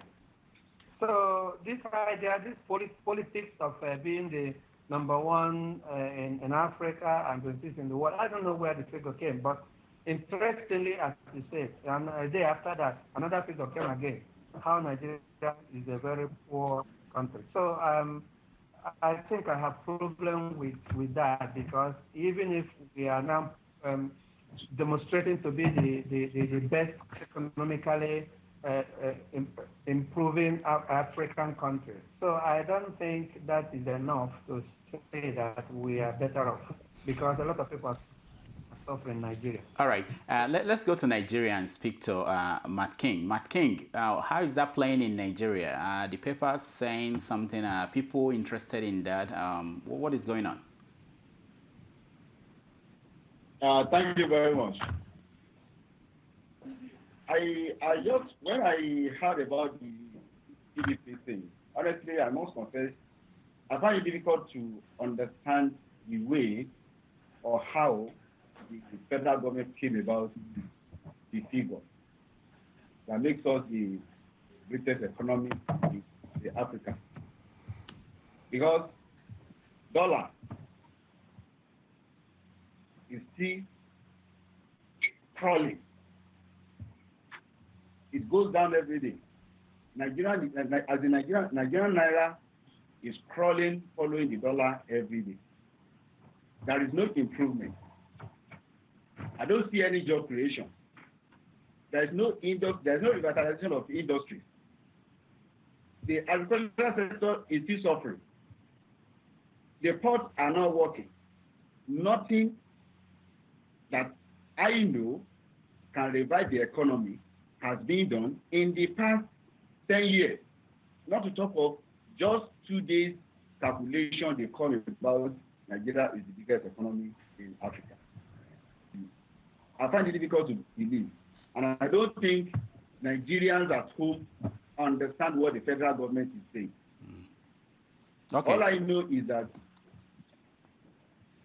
Okay, we'll stop you there, okay, and we'll come back next round. Let me go to UK. Alea, even if I know that the minister during the press conference, she said that, gave a good example of one of the things they did.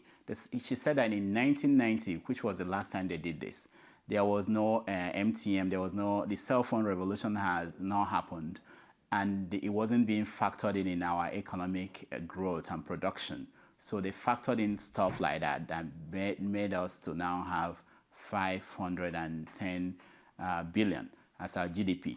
Even before they announced that, we saw this report that in UK, Nigerians are number 3 on the list of people who spend a lot of money in UK. So Alea, what is your take on the national conference and how do you actually measure how our Nigeria's economy works? For me, I think the whole of the GDP growth is not working well, because if we look at it from one angle, okay, yes, it's growing, but where is it growing? If not, if we show it in the way we are living. Recently, there was scarcity of petrol in Nigeria, and everything became more expensive. So even if it's growing, it is growing inside some people's pockets and it's not reaching the masses. So let it be growing, but let's really see it. I want a Nigeria where people will be happy to invest, where everyone will be happy. We just don't want to be airing we are the first economy in Africa. No, that is not enough. Let us see the growth. Until we see the growth, then we will be able to say proudly anywhere that we are the first economy in Africa. So then, none of my business if it's growing or not, because it's not obvious for those living everywhere in Nigeria.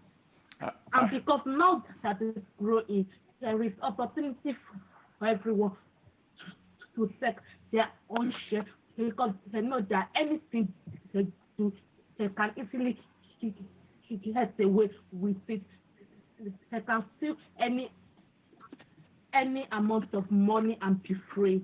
So I don't know. All right, thank you, Alea. Yemi, this is one of the ways that someone described the GDP. He said that it's like making a new assessment of the value of your house. And that if your house was worth 300 and something million before, now they said it's worth 500 and something million. And that means that's a good thing. Why is it that Nigerians are not seeing this as a good thing? Yemi?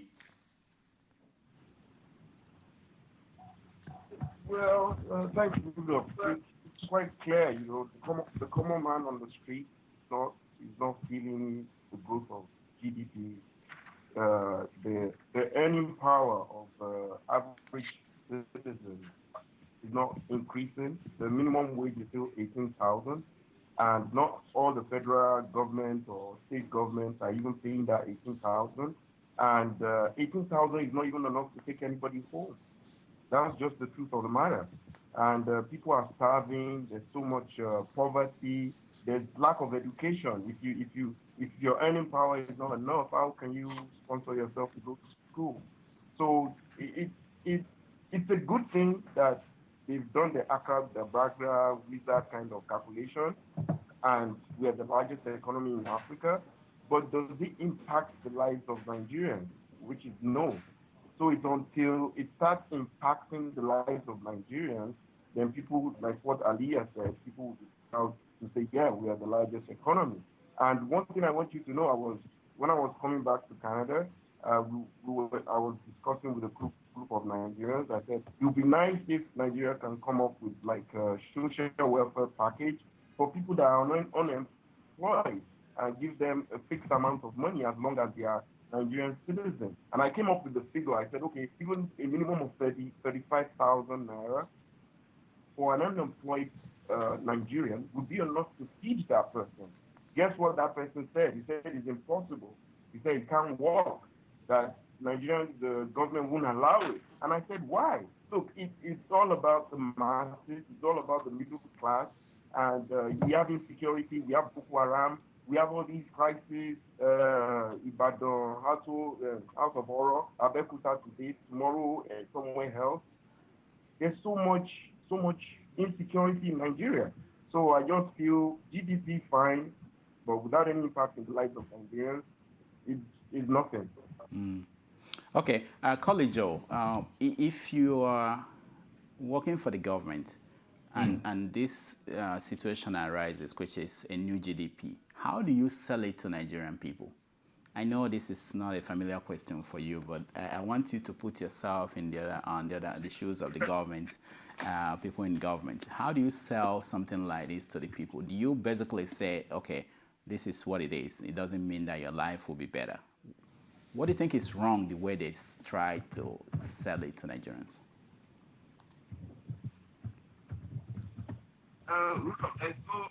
There's no way you're going to sell something that you know that it's not that people won't buy when you have not packaged it well. I don't know how I'm going to explain it as a business person. Like, no matter how you sell it, people are not going to buy it. Rebasing the economy, rebasing the GDP, it does not do anything. You can rebase the GDP, but you cannot rebase the life of people. You can't change the fact that that people are suffering. So that alone, the way no matter how they try to put it to us now, there's some things you can't hide. So even if I say I'm in their shoes, I will prefer not to broadcast this GDP growth too much, and rather if I'm in their shoes, promise the people or All right, Colleague Joe, let's stop there. Let's stop you there because we're running out of time. I'll come back to all of you for what's keeping you up at night. But Dr. Bremen, what is your take on the responses of our Skype callers? Starting from the last guy, Colleague Joe. Yeah. I think, Colleague Joe, thank you. I think that's maybe one of the most important messages that we should take from this session to the Nigerian government. Next time, don't announce it. The announcement is to your detriment. Next time, hide it so you do not expose how much you are stealing from the lives of the people. The other comments is Yemi. Yemi said something really peculiar. He said something everybody has been talking about to help curb terror, unlimited recruitment into terror. From lack of security, no security services, people give up, they burn their houses, they are poor. What next do? You go to the government doesn't do anything. So we know the vicious cycle of poverty, disease, and crime, how it moves together. So because of that, he's talking with people and he's come to the realization, which is in every holy book and every moral principle of life, that you need to take care of the downtrodden, that there should be a social welfare system. And it's true, it's obvious, it's lacking, And it's a crime and it's a sin that there's no social welfare system for the poor in Nigeria. But, Yemi, the reason why we don't have a social welfare system is because we cannot afford it.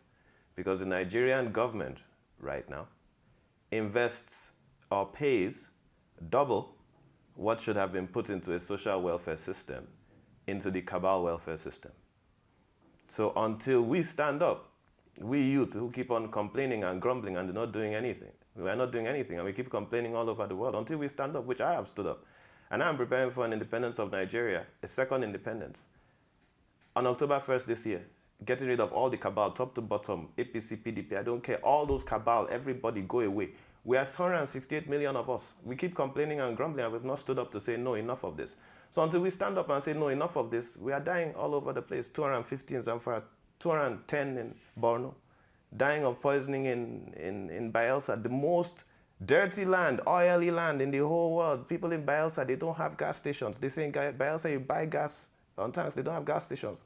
You buy gas, everybody's, it's local refineries. Poison oil all over the swamps because everybody is dealing oil. Is this a country? So this is not a country. So until we stand up and declare and throw these people, throw them out and declare a new country, I'm done complaining, honestly. And we should all be done complaining. It's time for action. All right. So we go through each of our Skype callers and ask them what's keeping them up at night and round up. Louise in France, what's keeping you up at night? Louise is gone, obviously. She doesn't want to stay up anymore. Mazi Manuel, what's keeping you up at night? Pardon? Mazi Manuel, what's keeping you up at night? What is, yes?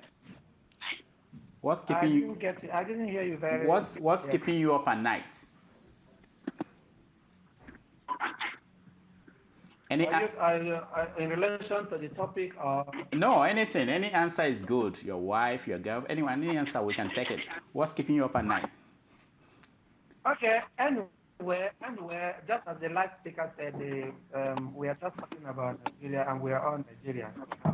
But my prayer is that one day either we all come out and then remove them from where they are through revolution, or that if God is still alive, we try to make sure that Nigeria is divided. Every tribe will go to its own way and then build its own nation. All right. That's what I think. All right. Thank you so much, Emmanuel. Matt King in Mina, what's keeping you up at night? All I can just say for now is that the Nigerian government thinks, the operators, the actors of Nigerian government think they are doing Nigerians good, which are part of them. But categorically, I can say it anywhere, they are doing me evil. But I'm forgiving them every day. But I just hope that one day they will think twice and know what is right to do. There is no government in Nigeria. Thank you very much. All right, thank you. Alea, what's keeping you up at night? What is keeping me up at night is when I think about what will happen to me when I return back to Nigeria with the way things are at the moment. Because I feel presently the whole mess that Nigeria is in, everyone is at fault. We are all to be blamed one way or another, and then the government will receive the most blame because we the citizens know that no matter what happens, you can just do anything and get away with it without being charged or without being charged or anything until we have a good justice system. I don't think things will really be all right in Nigeria because people are just misbehaving, embezzling the money we have, greediness, mismanaging the resources and so. So, thank you very much. All right, thank you so much, Alea. Yemi, what's keeping you up at night?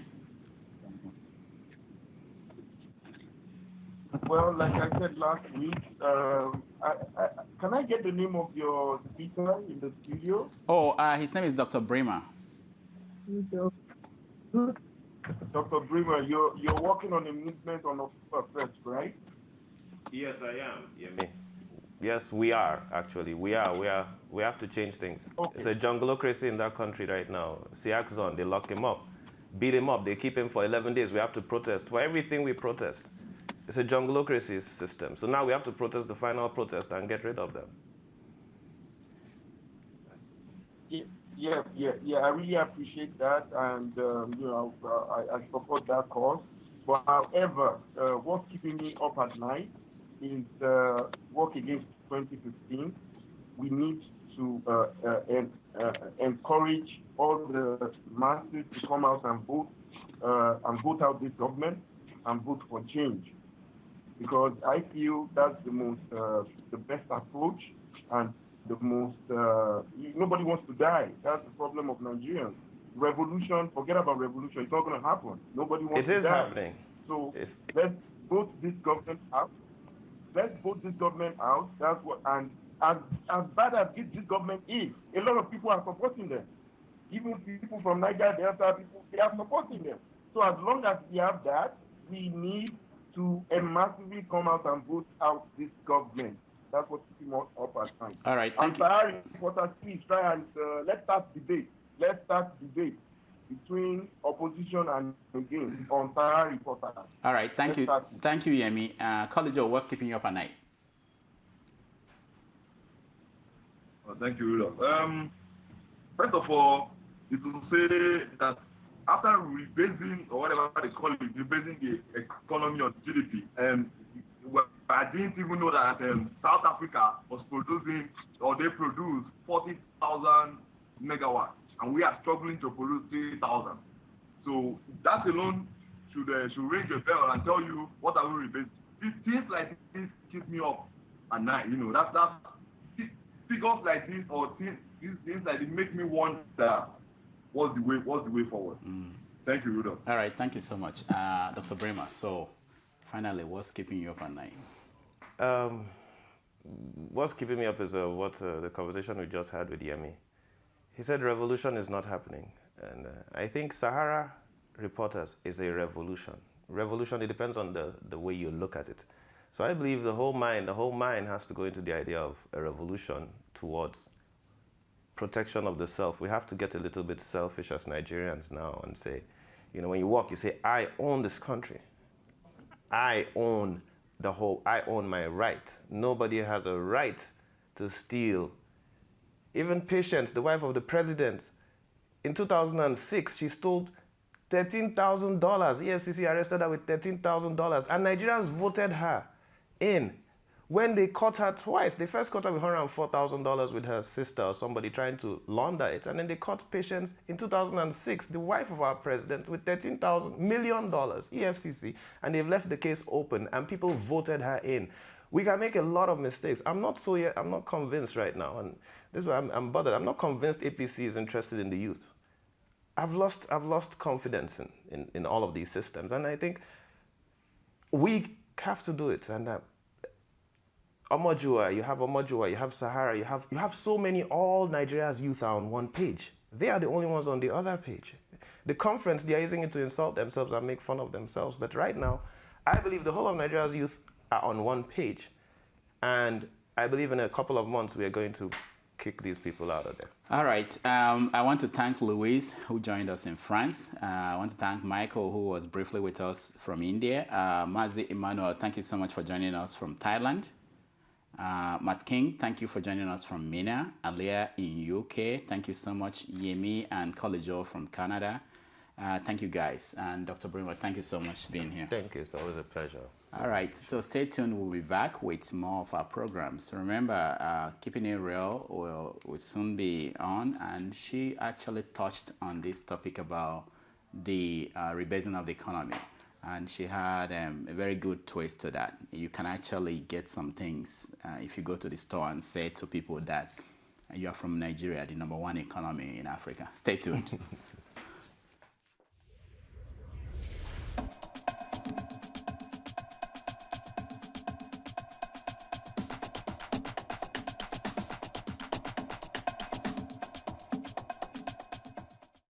Hi, my name is Julius the Genius Agu. You know what this is? In case you don't know, you're watching Sahara TV. I love Sahara TV. Everybody, Sahara TV, man. Go check it. To my body ass. Hi, I'm Mariama Keita, and keep watching Sahara TV. Hi, my name is Funke Akindele Oloyede, a.k.a. Jennifer. Keep watching Sahara TV. Don't touch the dial. Kemi o majo ta laso, odun lati jo ta laso. My name is K1 the Ultimate, the king of Fiji music, also known as Kwam1. You are watching Sahara TV, everything Africa. My name is Tiwa Savage, a.k.a. Miss Oh My God, Maven all day, every day, and you are watching Sahara TV all the way from New York City. Everything Africa. My name is Tony Abulu, and you're watching Sahara TV, everything Africa. Hi, my name is Uchi Jumbo. Keep watching Sahara TV.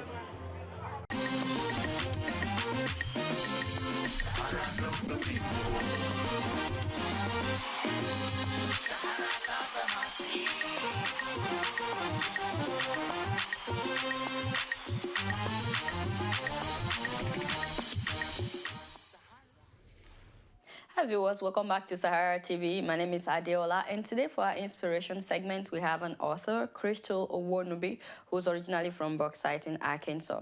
She moved to Nigeria where she lived for 8 years, and she's now back in the US. She recently wrote a book about her experience living in Nigeria. We're doing a two-part interview with Crystal. This is the first part where we just talk about her going to Nigeria, what that was like, and then another time we will interview her to talk about her book titled Peace in an Unlikely Place, which is about her experience in Nigeria. Crystal Owonubi, welcome to Sahara TV. Thank you very much. Sano de haiki. Yawa. Yeah, de. Lafia. Yeah, Lafia, hello. Okay, great. So let's start from the beginning. Before you even moved to Nigeria, you married a Nigerian, but it looks like not everybody was excited about that. Do you mind telling us about what your parents, their reaction to you marrying a Nigerian? Well, it wasn't only just the fact that he was Nigerian, it was the fact that he was black. And my parents did not want me to be with a black man. And my father actually told me that he would disown me if I was to be with a black man, and that he has surely kept to his word about that. Wow, wow. I'm trying to imagine what that must have been like for you. You actually had your first child while you were still here in the U.S. Did your father allow you to bring the child home with you? Actually, it's my third child. Okay. My father has not seen my third child. He has only seen the other two children once. Wow. And one time at my mother's burial, so it was basically not planned. And then the other time, actually, when I traveled home in 2009, he actually came to see me. Okay. Your story has been in the news a lot about you marrying a Nigerian, and you know how that actually has been the best thing that ever happened to you. We love hearing stories like that. So, but when I was reading through the story, there was a place where you said you called your dad after you had your first child if you could come home for Christmas, something like that, so he could see the baby, and he wasn't too excited about that. Yes, that was actually when I had my first child. Okay. I called him on Christmas Day, and, I said, we're going to come and see you, and I'm bringing Whitney with me. And he said, no, don't bring any black people to my house. Was there any reason for that, though? Him not wanting you to be with any black person? Well, obviously he just doesn't want his daughter to be with a black man. It has to do with the race, not to do with the person that he is. I see. Okay. So, but Crystal, when you moved to Nigeria, do you mind telling us what that was like, especially like at the beginning when you moved to Nigeria? Oh, before you even answer that, can you tell us why you had to move to Nigeria with your husband? Yes, my husband was deported back to his country because his visa expired and he overstayed. And I chose to follow him because it was the only way that we would be able to be together. So it was you, your daughter Whitney, and your husband, and you guys lived in Jos, right? Yes. Okay. And what was that like when you arrived in Nigeria? When I arrived, the first week or so, it was great because I had just arrived. I was experiencing something new, a different country, which I had never seen before. But then it became like culture shock, having to learn how to take a bath from a bucket, which I've never done, getting my water. Well, I didn't personally fetch the water, but the water has to be fetched from a well and warmed outside if there's no electricity, or with a boiling ring inside the bucket, and then no electricity. There's heat, there's mosquitoes. It was different. And then I didn't have the food that I grew up eating. I understand that you really missed French fries when you were there. You were making a lot of French fries. Actually, it wasn't that I loved French fries. It was the fact that that was like the closest thing to home that I could eat and feel totally like I could enjoy it. It was something that I knew, and I didn't grow up eating rice, so before I even went there, I didn't like to eat rice. And then I found out that, we had to eat rice almost every day. Almost every day? Well, it sounds like you adjusted well. We were just showing a photo of you making chin-chin outside. Yeah, I ended up adjusting very well. I mean, even though it was hard to even figure out how to hand wash a shirt, I ended up, being able, if I'm bored, I can just go outside and hand wash my clothes, or, of course, I've always had somebody do that for me, but it wasn't ever a problem if I had to go out and do it. And I know how to make chin-chin. I know how to make egusi soup for my husband and kose. And I ended up actually enjoying the culture. It was in the beginning, it did take me several years, but, eventually I was able to see the good. And you were in Nigeria for like 8 years, right? Yes, 8 years. Okay. So I want to ask you some of the things that you eventually enjoyed about Nigeria. I know now that you enjoyed the food, at least chin-chin and jollof rice, probably. Yeah, but I did get tired of eating it.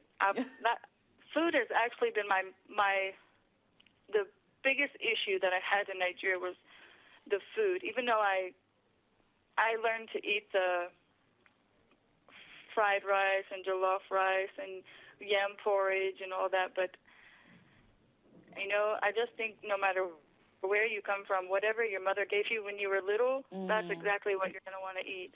So I miss American food. But so eventually when you adjusted, what were some of the things that you said that if I'm quoting one of the things that you said, that you used to think that Nigeria was the worst thing that could have ever happened to you, but later you discovered that it was the best thing. What do you mean by that? Well, I used to think about the comforts, not having my washer and dryer and or the running water and electricity all the time. And, a lot of times I just wanted to go back home and go back to America where I could have all those comforts. But it wasn't until I gave my life to Christ, and then a few years later, God shed light into my life to help me look at my past and the generational dysfunction in my own family, as in my mother was married 5 times, my father was married 3 times, and there are other things that have just been passed down from generation to generation, and I realized that no matter what, I have to stay in Nigeria and just, adapt to it, because if I don't, my children will end up like I did as a child, growing up in a broken home, and then other things happen, and it really affects affected me, and I didn't want my children to have to go through that. Wow, your mom was married 5 times. Wow. I was just gonna ask you what Nigeria changed about you, but it looks like you've already started talking about this. Do you mind sharing more? Yes.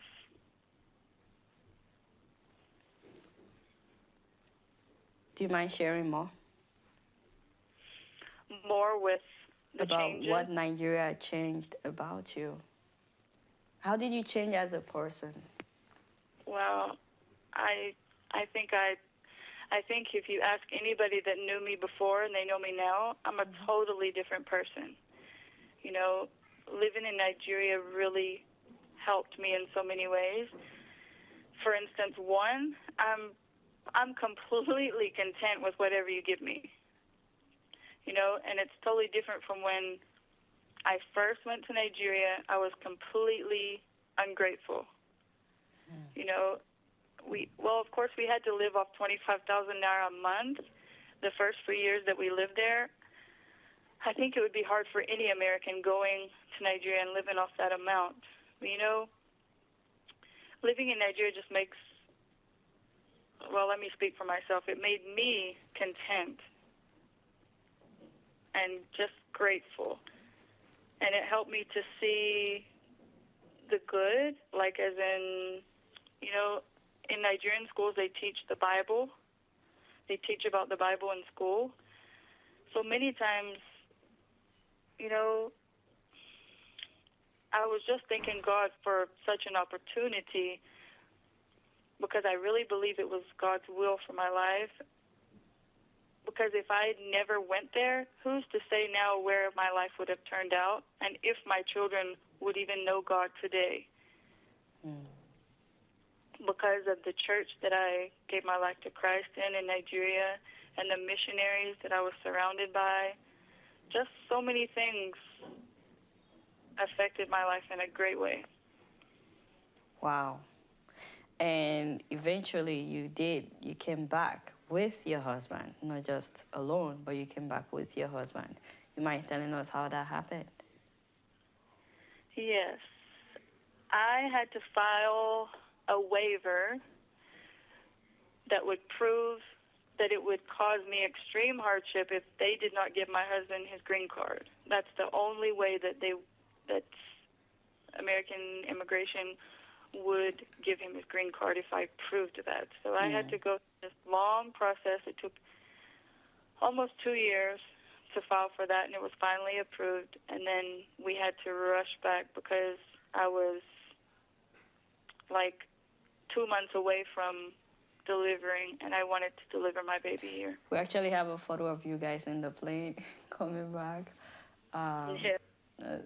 It's wonderful to see that you guys came back together. We're very happy for you, Crystal. And you came back here and you had your 3rd child when you came here. Yes. When you were in Nigeria, though, do you mind telling us a bit about some of the things you experienced in terms of the JOS crisis? Wow, JOS crisis was, my first experience was in 2008. That was the worst time when the Muslims and Christians were killing each other, and I had no idea what was going on. I had no idea about the past incidents. So we were on 24-hour curfew several times. You were stuck in the house, and if you didn't have any food, then you're just stuck like that. You can't go out. I've seen a Muslim man get hit in the head by a Christian and nearly die. So I've seen a lot. And then there was a bomb a half a mile from our house. You could feel the vibrations from that. And then afterwards, everywhere you go, there's a roadblock. There's soldiers with their guns. And, yeah, it was quite an experience. Well, it's our inspiration segment, and I can't let you go without, having you inspire our viewers today. It sounds to me like you fought for your home, and I'm wondering, you know, why you did that, and if anyone is watching today and they are in a similar situation, if you would have any advice for anybody. Well, I know that every situation is different. Everybody has their own personal problems.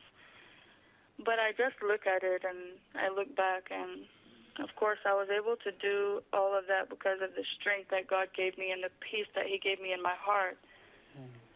But you know, it would have been very difficult for me, looking back on my childhood and knowing the pain that it caused me. It would have been very difficult for me to just give up and leave my husband, and then our children will be separated. We didn't know who they would live with.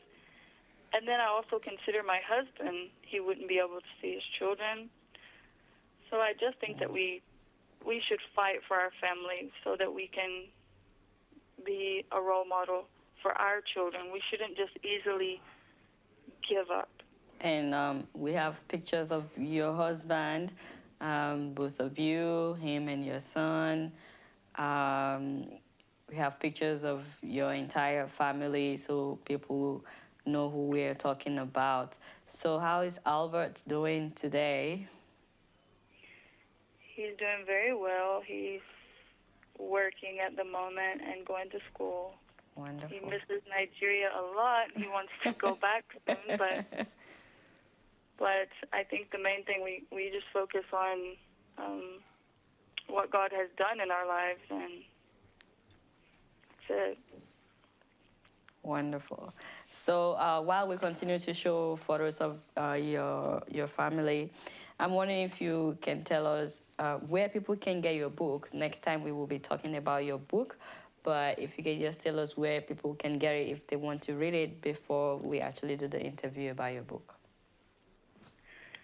My book is available on createspace.com or Amazon or Barnes & Noble online. I see. And do you mind telling us where people can reach you in case someone is trying to get in touch with you? The best way to reach me would be on my Facebook page called Peace in an Unlikely Place. Facebook page, Peace in an Unlikely Place. We have a photo of your son. He is so cute. Do you mind telling us just his name and you know how old he is now? I'm sorry, can you repeat that question? I said we have a photo of your son up with your husband. Do you mind telling us how old he is now and his name? He's 4 months now. His name is Jaden Oluwatosin. I see. So it was actually the photo of Micah that we have. So, but that's fine. Okay, Micah. I delivered Micah in Nigeria. Jaden, people tend to get him the two of them mixed up. I see. Wonderful. Crystal, we're very happy for you, and we're glad that you're back to the U.S. with your husband, and that your life, your time in Nigeria actually changed you, and according to you, made you a better person. And we're looking forward to talking about the book that you have published about your time in Nigeria. And of course, people can contact you on Facebook through the Facebook page that you have for the book, Peace in an Unlikely Place. So thank you once again for coming on the show, Crystal. Thank you very much.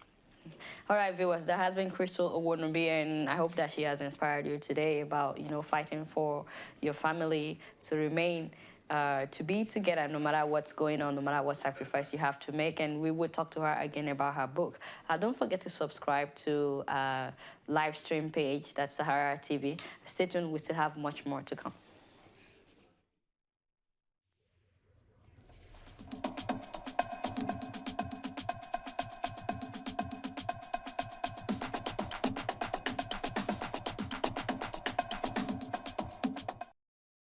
Hey, beautiful Sahara TV. Yo, man, my name is DTM. Now you're watching Sahara TV. Big up. My name is Dak Joby. You are watching Sahara TV. Everything African. And Sahara TV came here to give me an opportunity to say hello to all my fans and to say that I love you. But on the behalf of Rent is Too Damn High Party, and I thank Sahara Reporter.TV for giving me the opportunity to be myself. Once again, we love you. I love you forever. Rent is too damn high. This your boy Smokey Suarez. I'm at the Gramercy Theater. We on Sahara TV. Make sure y'all keep supporting it. Sahara TV, the #1 station in the nation. Holla at your boy Smokey Suarez. Peace. Hi, my name is Ishmael Bear. I'm from Sierra Leone and an author, and you're watching Sahara TV, everything Africa. Peace. We are Mother Africa. You're watching Sahara TV, everything Africa. My name is Stanley. My name is Aluchi. You're watching Sahara TV. Everything Africa. Everything Africa.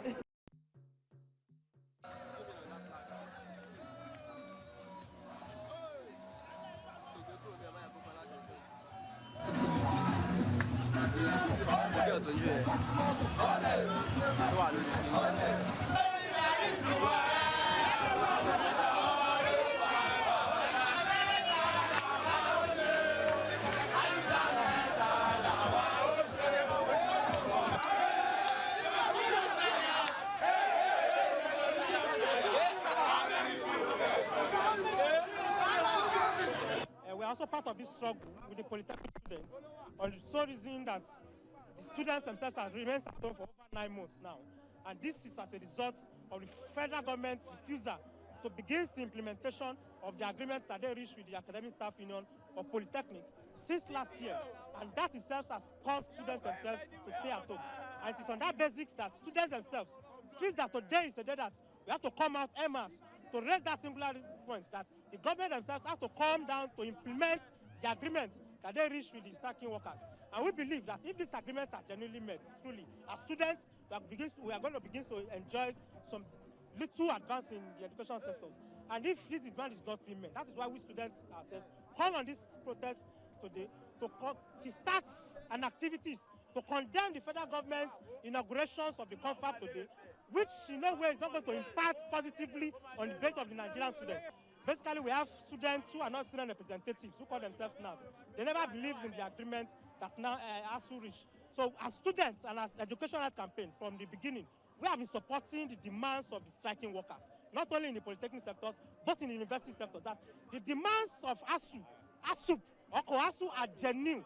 And if genuinely and democratically met, it's going to start advancement in the education sectors. And that's why we support the polytechnic strike too, that government should immediately meet with the demands of ASU and begin to implement these demands so that students themselves can come back on campus. The government said they have met some of the agreements and asked the lecturers to go back to school, and that subsequently they will meet the rest. What is your position on that? What was the agreement? What are the demands?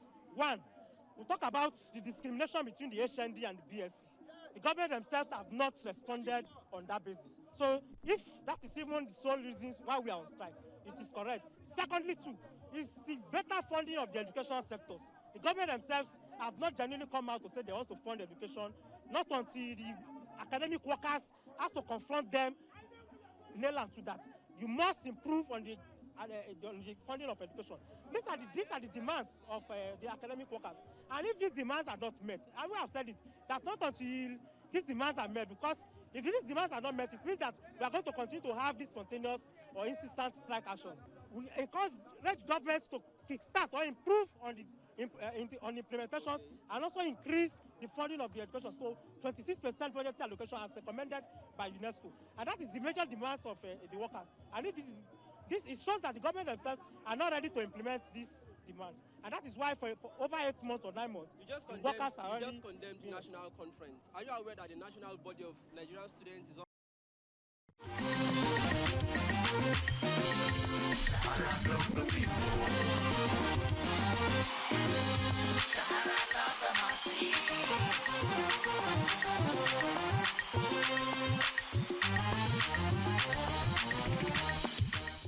Sahara.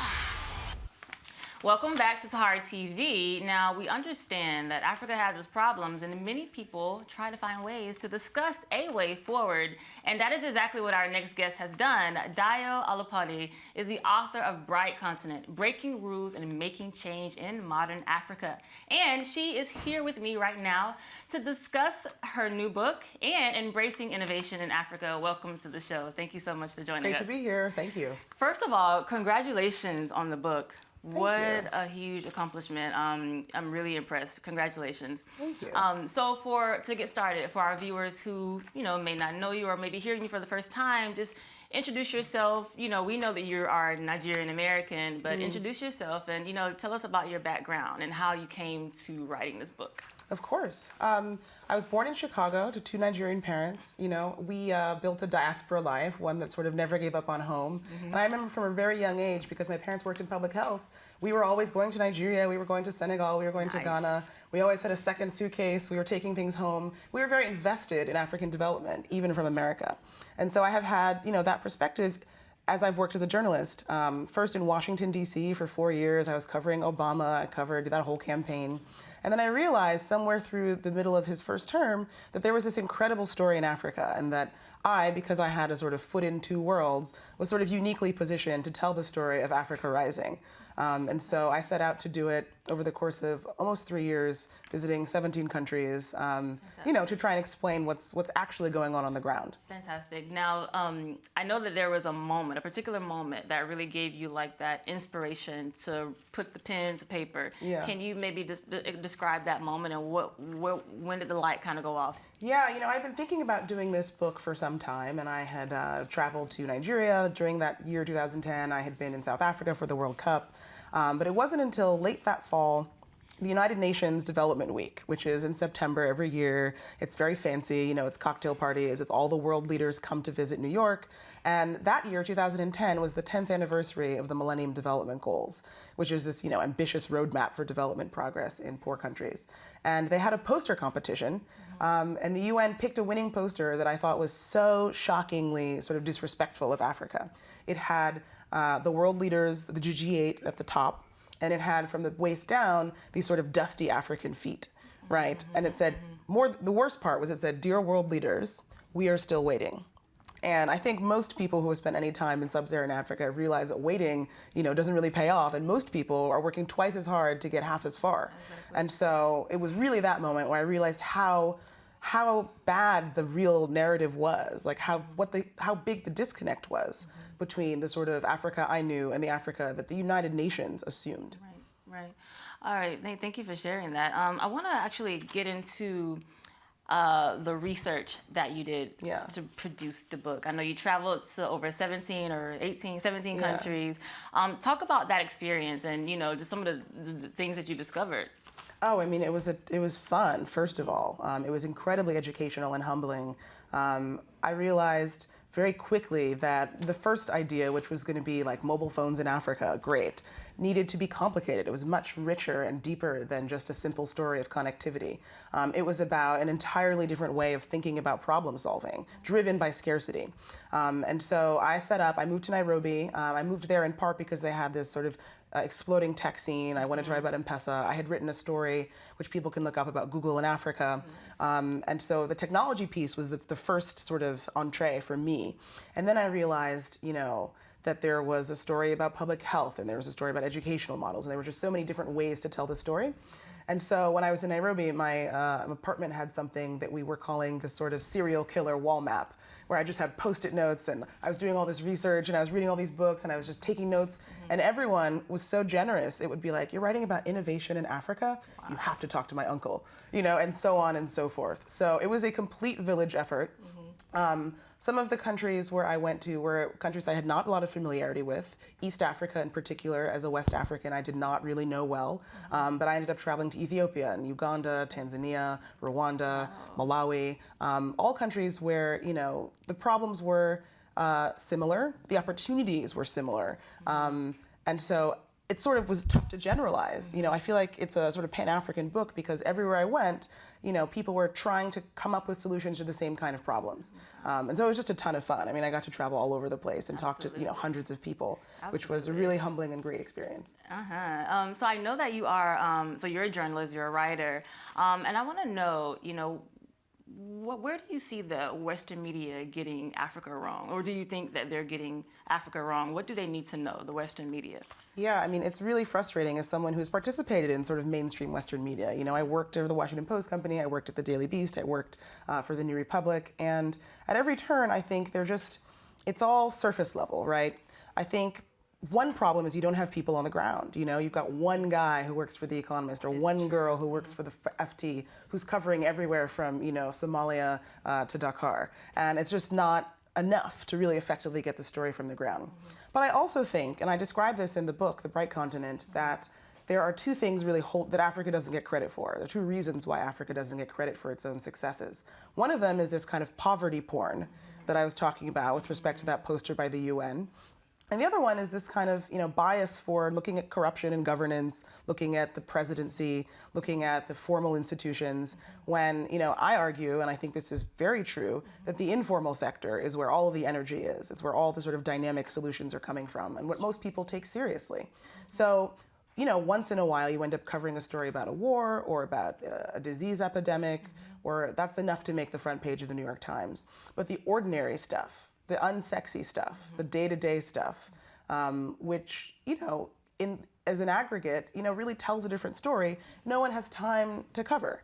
So that was what I sort of tried to illuminate, just ordinary people doing ordinary things, ordinary people sometimes doing extraordinary things, all to sort of create more stories about Africa. And I would say I'm not even the only one. I think there are so many. Sahara TV is a great example of just giving people more stories to look at, so it doesn't all end up seeming like poverty porn. It's true. Thank you for that. And on the flip side, the African media, do you think that they're doing a good job in, you know, being fair and doing balanced reporting? I have two minds about that. On the one hand, I think the media is one of the only sort of institutions that these guys fear. When I say these guys, I think about, you know, your oh God at the top. Yeah. The guy, you know, the guy who's otherwise has no, you know, check on his ability, or we'll say her because that happens as well, to steal, to eat money, as we say, you know, to manipulate, to intimidate, and do all the things that, you know, you could imagine a corrupt government doing, or any corrupt institution doing. On the other hand, I think there's still so far to go in terms of making the media environment in Africa look like the media environment in, say, the US, right? I mean, here we have incredible free speech protections. We have, you know, a fearless media that can, and I covered Washington, as I said, and I remember coming to Nairobi and covering Raila Odinga, who was then the Prime Minister of Kenya, and I was used to sort of being on the Hill, and if your senator doesn't answer your question, you say, "Senator, you didn't answer my question." Exactly. If they try and walk away, you follow them, right? And so it was really jarring to see the Kenyan press not doing that. Yeah. And I felt like I was like, wait, why aren't we chasing him down? Why aren't we getting the answer? And it turns out that, you know, more training, more confidence, and to a certain extent, more protections in terms of the rights and laws, because you can still be thrown in jail for being a reporter in Africa, in many countries, and I think it's a shame.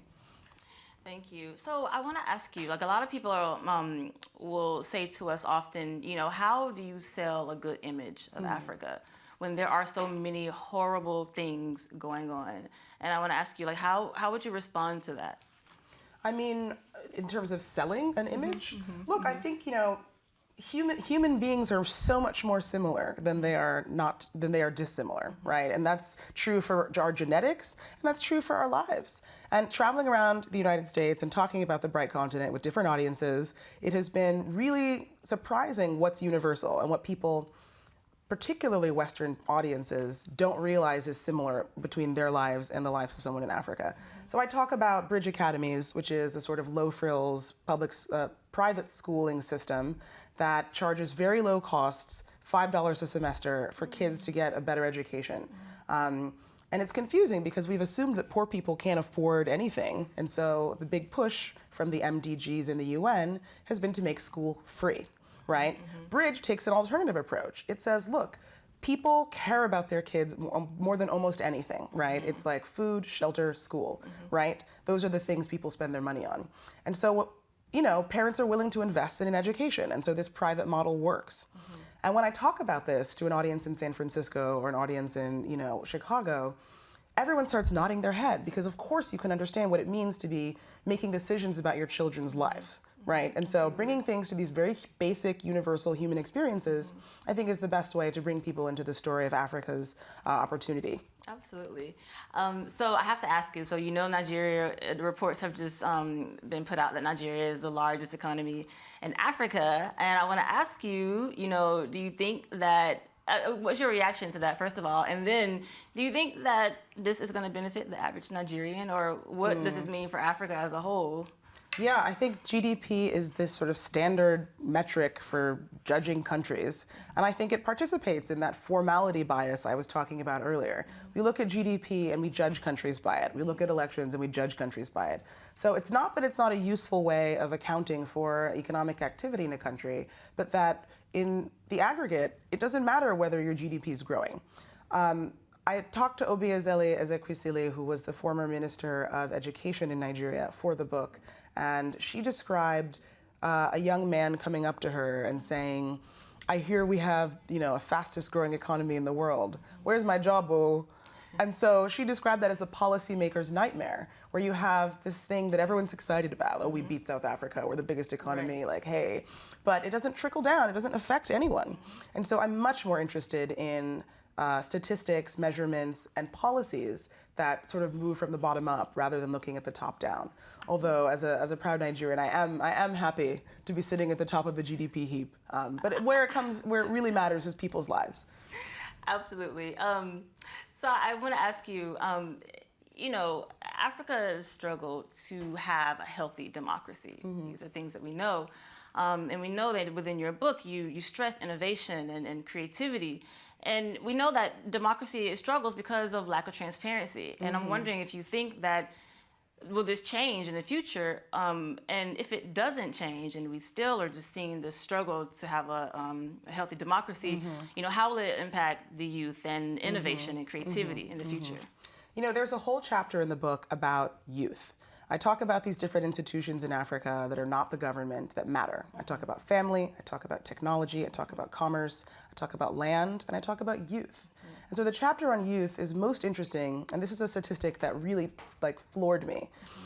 Africa has the largest gap between the median age of its people and the median age of its leaders in the world. So that's a 43-year gap. That means that the average leader is 43 years older than the average person, who's probably 19, probably 18, probably 25, and so sees no generational sort of continuity with his life as lived and the life of the Oga at the top, let's call it. And so I think over time you will see that change, right? The United States has, I think, a gap of 16 years. I mean, Obama's pretty young. But these folks, these George IET calls them hippos, sort of lying at the top of these bureaucracies, profiteering from it, having patronage networks that relate to it. Those things will change, but we have to wait. And I think, again, this goes back to the sort of we are still waiting assumption. I don't think African people, in wherever country you are, should have to wait for people to get a better government. And so for me, in the meantime, I try and identify things that are working, things that people can do right now, things that people are doing right now, and that if people pay more attention to them, could potentially scale, not just to solve the sort of transparency issue, but to provide, off-grid energy, to provide better public health, to provide this private education system I was talking about. There are things that, we shouldn't hold 800 million people hostage to their governments. And I think in the short term, it's very interesting to look at these substitutes for this failed state problem. Absolutely, absolutely. So initially, when you began writing, who did you have in mind that you were writing this book for? And ultimately, what is that? There are a lot of themes that you discuss and ideas, but what's that ultimate takeaway? I think this book is about doing more with less. And I think doing more with less is a lesson for many, many different audiences, right? I say often that if necessity is the mother of invention, Africa is the mother of necessity, right? So every problem you've heard of, every problem we know about, is also the first step in a solution. And so I cover solutions from Africa because I think that there are many problems, but of course people are trying to solve them. And I think people solve problems in Africa with far less resources. And as we think about austerity in Europe or, tax cuts in the United States, or people starting to feel like they don't have a sense of community, they have no sense of purpose, that we're fragmented, we're all on our screens. I think there's so many lessons to learn about how you consume things and how you sort of interrelate to people that can be learned from Africa.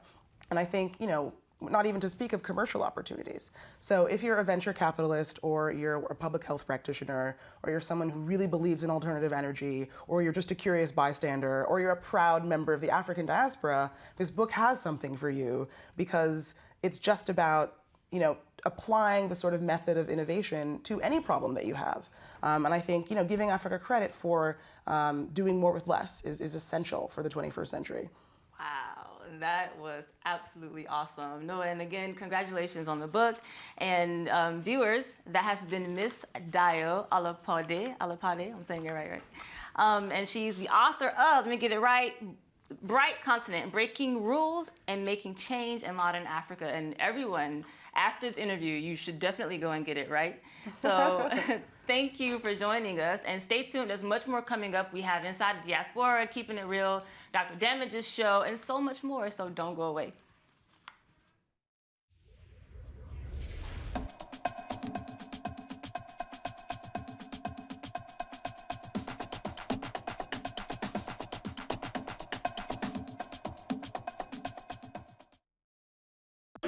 Yes, indeed, it's Isaac. Pow, that's how we do it. Red Star, representing. You're watching Sahara TV, don't go anywhere. Africa, oh shit, let's go. I am like you, man. I like you when I invite you to my party. Because I like you and energize you and advertise you to my party. I'm a champagne papa and I want to know you. Yo, what up? This is your boy YQ. And you're watching Sahara TV. It's all about Africa. It's all about the continent. And it's all about one people. And this is Africa. What am I? Let's go. What's going on? It's your favorite boy, Whiskey, Revenue, and Music. Guess what? You're watching Sahara TV Africa. Keep watching because we just say so. Yeah. Yo, what's up? It's chilling with my crew. Emanara. You're watching Sahara TV. Everything like Africa. Proud. Alright? This is Bim Fernandez, and you're watching Sahara TV, Everything Africa. Where you are, in Africa, Europe, America, I remain a success. Don't mind my voice. Finance, don't mind my voice. Mozambique, don't mind my voice. I'm a man #1. Fine boy. Alright, be a good boy, be a good girl, be a good woman, be a good woman. Love your husband, love your wife. No fighting in Africa. One nation, one world, one love. Keep watching. Sahara Reporter, I remain the success. This is Adam Clayton Powell IV, and you're watching Sahara TV, Everything Africa. Hi, I'm Amini Kajunju, President and CEO of the Africa America Institute. You are watching Sahara TV, Everything Africa. What's up, y'all? I'm TJ Allen, and I played the role as Trayvon Martin. We at the National Black Theater.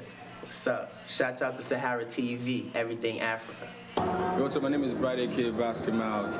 You're watching Sahara TV. Keep it locked down. Everything is Africa right here. Shout out Sahara TV. I'm going to respect to all the now. I'm going to Joe. Hello, this is Dikeme Mutombo. You're watching Sahara TV, Everything in Africa. Hey, my name is Benga Denga the First. They call me the GCON, Grand Comedian of Nigeria. All you people watching out there, keep watching Sahara TV, Everything Africa. Jeffrey Wright, coming to you from New York City, just across the river from the Republic of Brooklyn. And you're watching Sahara TV, Everything Africa. The people there, and I thank you for listening to Sahara TV. So I believe say all man get for listening and in a good watch and 5 and me I know they say but in a good watch. Hi, I'm Azania, and you're watching Sahara TV, Everything Africa. Hi, I'm Annika from Moshu. Hi, I'm Christina, and I'm modeling here today. And you're watching Sahara TV, Everything Africa. I'm one number. This is Isaac Catalan, straight from the DRC. You know, giving shout out to Sahara TV, where everything Africa.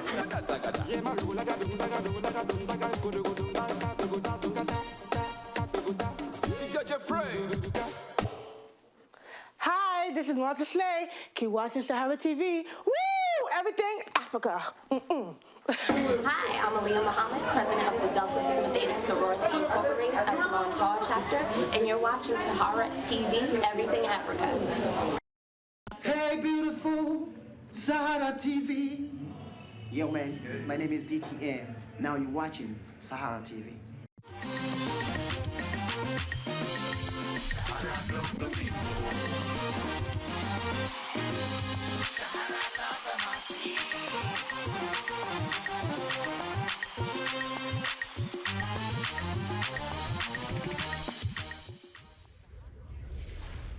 Hi viewers, welcome back to Sahara TV. We've come to the end of our broadcast today, but we're sure that you've enjoyed all the programs that we've presented for you today. But guess what we have enjoyed as well? It's reading through your comments, especially your answer to our question of the day, and putting them on our Facebook page as well as on our Twitter page. Don't forget that the question is, now that Nigeria is the largest economy in Africa, what exactly does that mean to you personally? How does that affect you? And I'm going to start with Ogundeji Oluwatosin, and she says, the largest economy where there is no fuel, no electricity, no welfare package for the citizens is just another statistics to increase acceptability of this corrupt government. 2015 campaign on the go.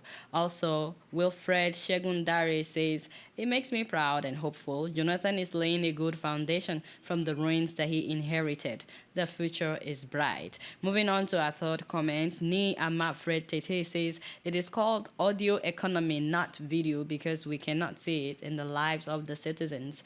We can only hear about it. And Maruf Adebola Ibrahim says, it's an achievement on the part of the government. It takes a long journey to reach here. We were not here before, so let us be patient. The importance of this new status will benefit us all in the long run. And Maruf Adebola Ibrahim, Yomi Adewumi, our next person says, yeah, the largest poverty's paradise. Economy. Those fools in government prefer living in full paradise than accepting reality. And moving on to our next person, Udo Ubong. This person says, of course, it affects the likes of GEJ, Ngozi Okonjo-Iweala, Alison Madueke, the senators, state governors, every other person who has access to public fund. But is a nation economic growth being measured by how much public office holders loot from the coffers? I leave this question to be answered by those who came up with this unverified and ineffective assessment about Nigeria's economy. Now, Martins Odoi says, Rome was not built in a day. And then Olugboji O'Daniel says, my monthly income suddenly went 6 figures. I could buy a car for my gate man to take my ward to school. That's all the comments we'll read today. Join us the same time next week.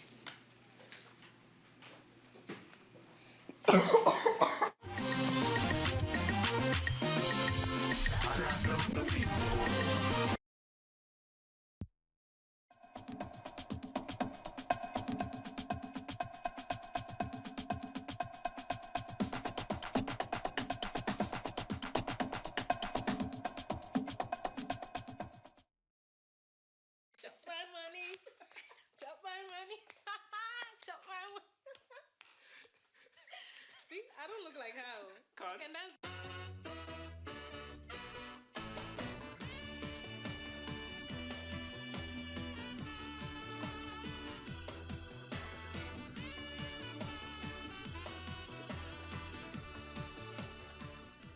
Hello, I am Rick Bates, and I am happy to introduce the knowledgeable, erudite, and wise Dr. Damages.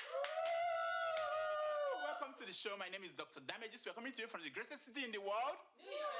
Yes. New York City is so great that our latest census put the population of rats in the city at 40 million. What? Yeah, 40 million. That means that for every one person in New York City, there are 2 or 3 more rats assigned to you. And these rats, they are becoming very adventurous. Yeah. Here is what happens when one of the rats got into a New York City subway train. Watch. Remain alert and have a safe day.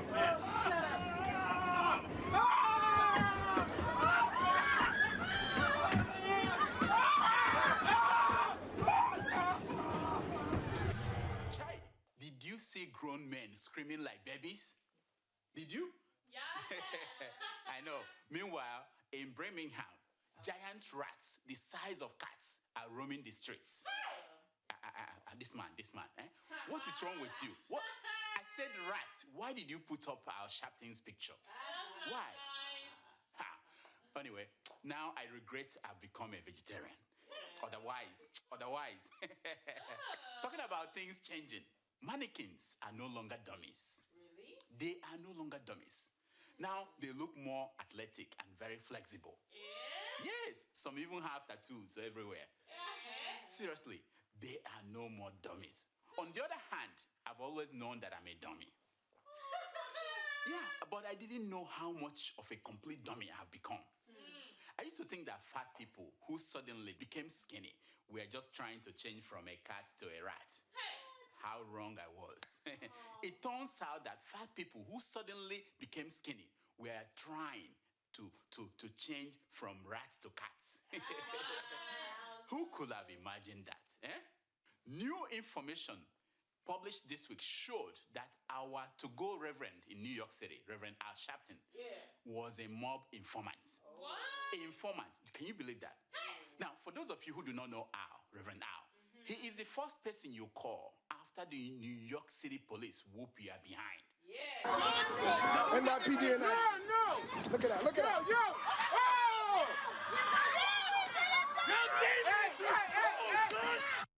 Yeah. So Al Sharpton was wearing a wire to spy on the mobs. No way. Of course. When the news broke this week, Al denied it. Of course. Watch it. Rats are usually people that were with other rats. I was not and am not a rat because I wasn't with the rats. I'm a cat. I chase rats. Yes, he said it. Rats are usually people who are with other rats. I am a cat. I chase rats. I mean, which rat has ever come out to say I'm a rat? At least not this one.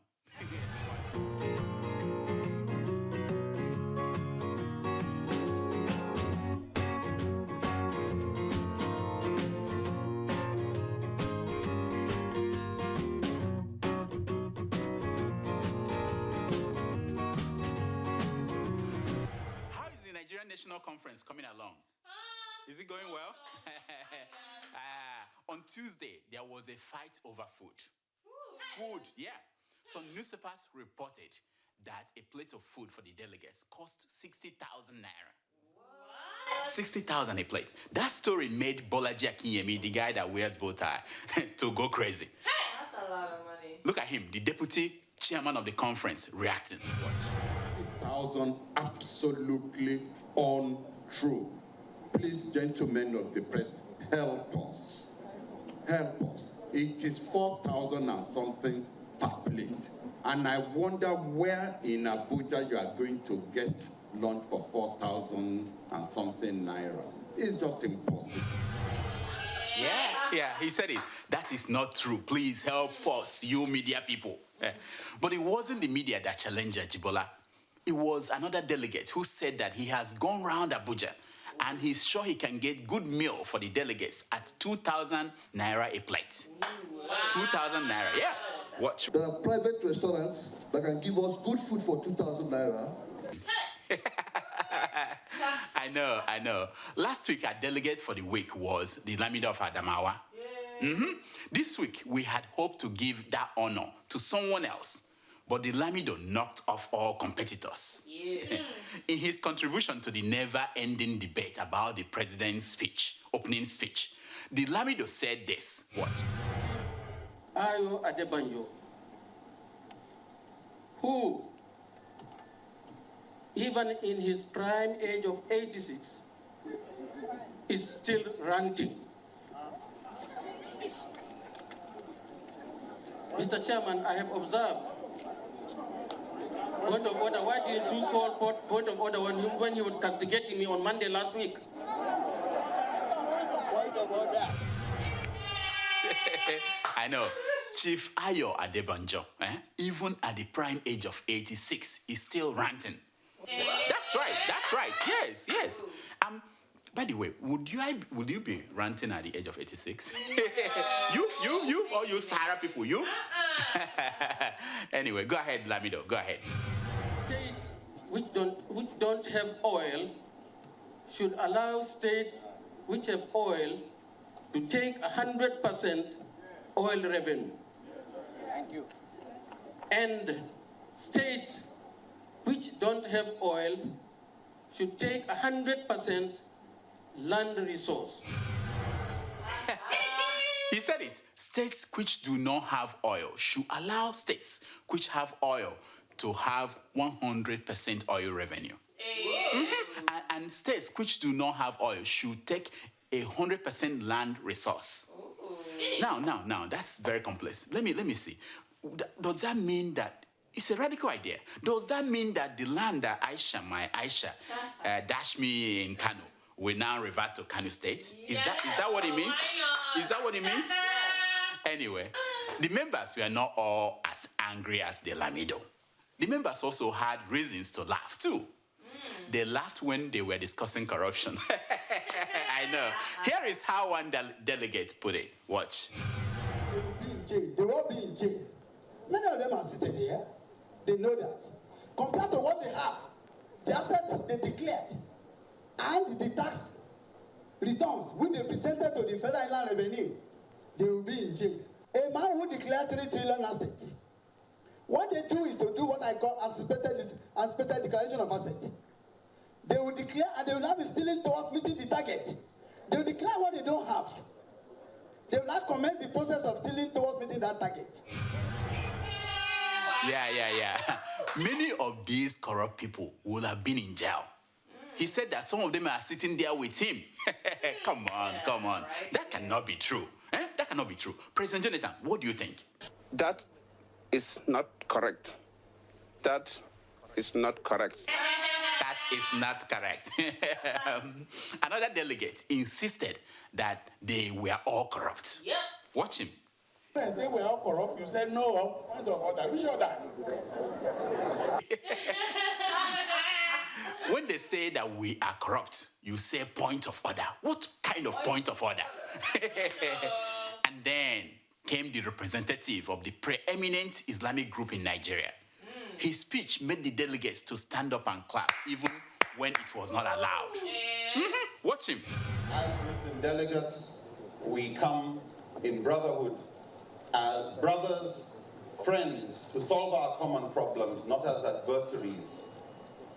We come against exploitation of religion and religious sentiments.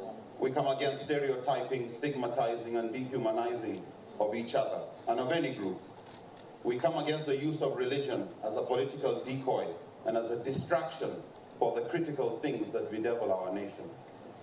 I pray that at the end of this conference, we will all grow in our humanity, our respect for each other.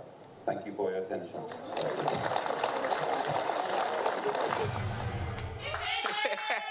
I know, don't make me laugh. This jamboree will make them better human beings? I don't think so. If you talk about making their bank accounts fatter or their stomach to be bigger, then you have a point. Now, where were you when you first heard that Nigeria has become the largest economy in Africa? You? Where were you? Where? Oh, listen, my friend. Remember that because your grandchildren will ask you this question. Yeah. Really? You must have heard that Nigeria just rebased its economy. Yeah.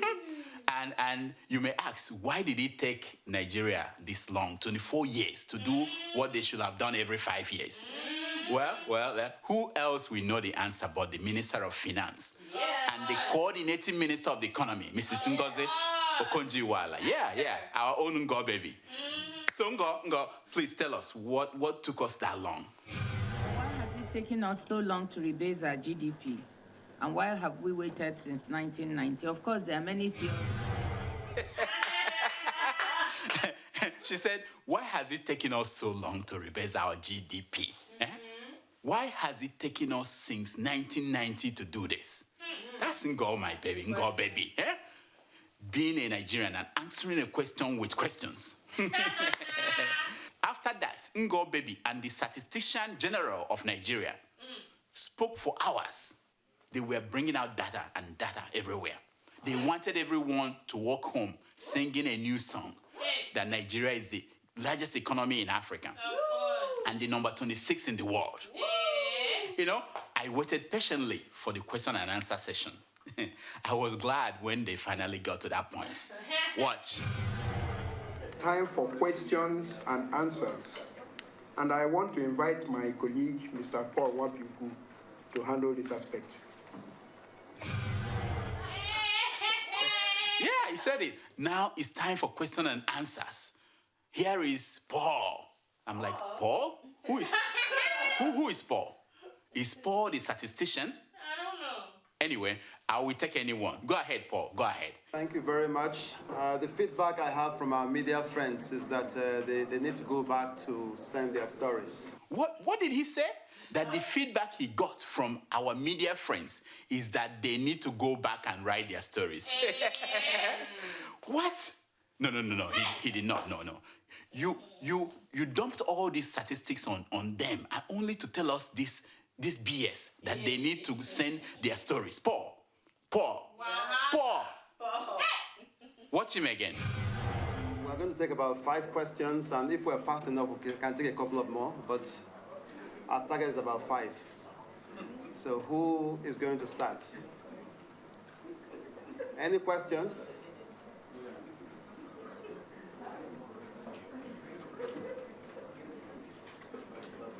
Don't tell me the media have run out of questions.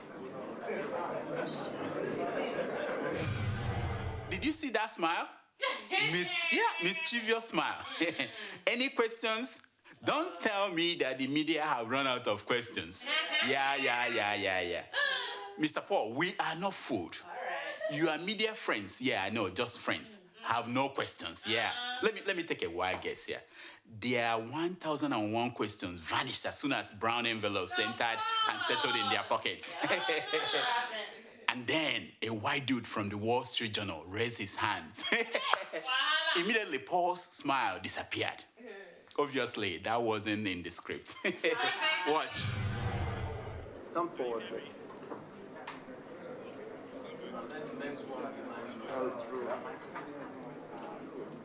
Any mic.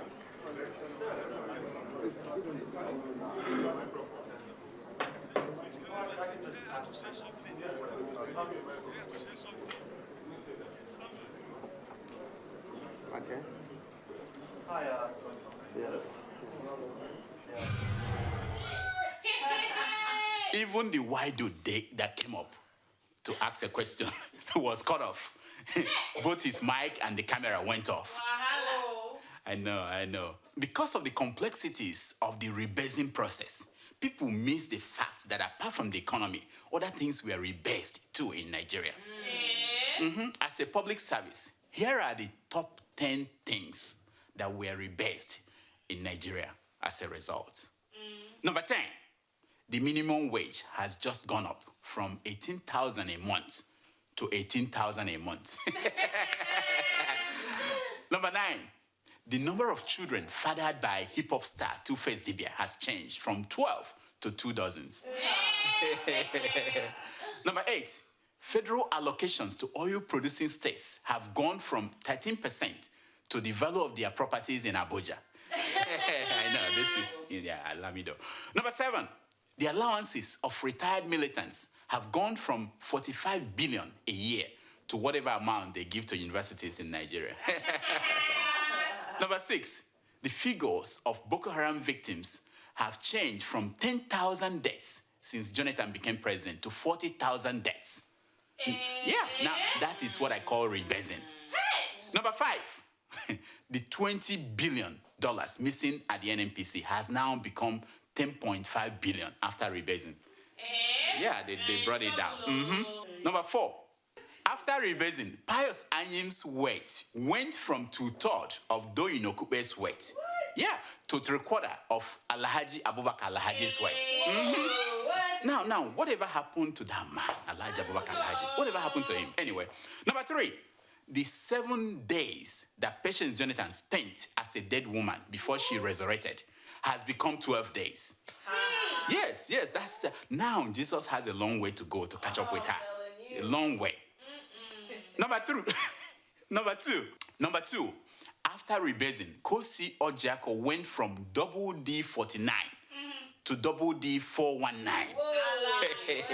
And the number one thing that changed after rebasing is that the number of cars Jonathan's daughter received at her wedding has changed from 80 to 140. No. That is 10 cars higher than the number of cars Benga Obasanjo got when Obasanjo was president during his wedding. Yeah. That's how you become a Nigerian. Now, here are some stories making headlines across Nigeria this week. Golf is a game of integrity, David Mark tells golfers. You know David Mark, the president of the Nigerian Senate? Yeah. Now, this is the first time integrity and David Mark are used in the same sentence. The first time. Crack in APC, reports Sun newspaper. Hey! I know. In the first instance, how did the Standard Organization of Nigeria allow such a product in the market in the first place? How? Don't they know that crack is whack? Right? Tinubu's hold on Lagos will end in 2015, says PDP candidate for governor. Go sit down, my friend. Not when his umbilical cord is hooked to the state treasury. How can you disconnect it? Military chiefs aiding Boko Haram soldier alleges in a VOA interview. I guess the military chiefs defected to where the motivation is high. You don't blame them. Yeah, you don't blame them. The story of my oil business says, follow Runshaw Alakija. Don't worry, madam. We already know. We already know the story. And IBB says, leave your hair salon and follow me, and I will make you a fisher of oil. That's the story. Nothing more. Nonsense. INEC declares Ilaje Ese-Odu by-election inconclusive. I know. By my count, this is the third time that Mr. Inconclusive has won an election. The third time. I'm no longer going to ignore the media battering my image, says Two-Face Dibia. What are you going to do, Two-Face? What are you going to do? Chain the big P thing, chain it up? I'm only taking a break from acting for politics, says Ijabola Dabo. A break? My friend, calm down. Politics is where ugly people go to act. It's time for your... Yeah! All right.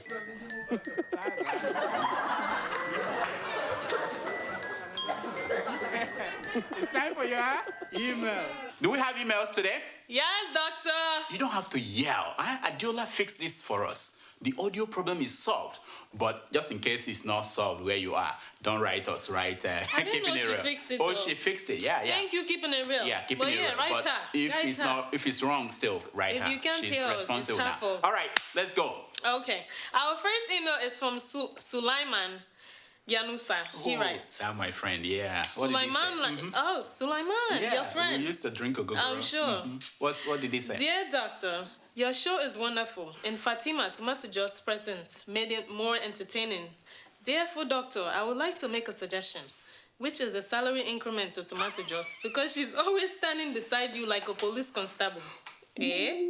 Secondly, she also needs an assistant. I have two candidates. One is Kosi, your best. Number two is Lacey Wild. Who is that? Me, I don't know. I thought you would know. All right, my friend. Tomato Joss is happy, a very happy employee. Her problem is not money. It is knowing what to do with money. So you know, she was not born poor, and she has never seen poverty. Look at her. As for getting her help, we are looking into that. She needs someone to hold the email for her to read. Why not? Yeah, but in terms of getting Kosi or Jacko here, that would be riots. People will not know what they are doing anymore. About that, what's the other lady's name? Lacey Wild. I don't know who she is. And I don't give a damn. Kosi is it. Hey, my man, can you show that lady again? Lacey, show her picture again. Next. Anyway, our second email is from Karen Froland. She writes, Dear Dr. Damages, I'd like to write to you about something other than the sound problems, but as I see, this situation degrades your show, which is great except for the sound. Again, this week, I cannot hear Tomato Joss or you very well during the viewer mail segment, and I have my volume all the way up. Please ask Adiola to help you with your many sound problems. I know sitting down here to watch your show, my ears will be assaulted with painfully loud noise and also strain trying to hear you and TJ off and on. Hope you can cure this. Thank you, ma'am. Thank you, ma'am. Thank you. We shoot these two shows in the same studio. Some days, like today, on the same day. We even have the same director. Why not? So, the only reason why this will be happening is that somebody casted a spell on me. Somebody must have cast a spell on me. And I know who that person is.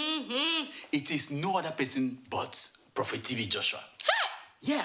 It must be that evil spirit that he kicked out of that woman, that he channeled the evil spirit to me. You know the one I'm talking about. Watch. Holy Ghost, fire! Every part of your body. Holy Ghost, fire in the name of Jesus Christ. Why are you doing this to me now? My company would fall. Every part of your body.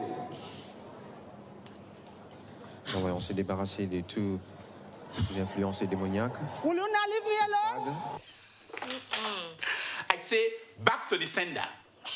Back to the sender. Next. Our third email is from Ibrahim Akim from Qatar. He writes, Dear Dr. Damages, I was so disturbed, even almost crying when I saw you packing your loads. Please, I don't like that kind of joke. Your program is my appetizer. I really love it. My regards to that cute babe Tomato Joss. For your information, I'm going to get her a visiting visa to Qatar soon. So you should inform your jealous and old wife to come and take over for her for now. For the little time, I really love your show. God bless. Oh, thank you, my man. Thank you so much for the mail. You plan to get Tomato Joss a visiting visa to where you are, All right? Do that, please. Don't worry. Don't forget about. You need to know that she doesn't fly commercial airlines. Oh gosh. You have to get a private jet for her. As for Mamudoka, she's no longer jealous. I kept her busy. She's taking care of something.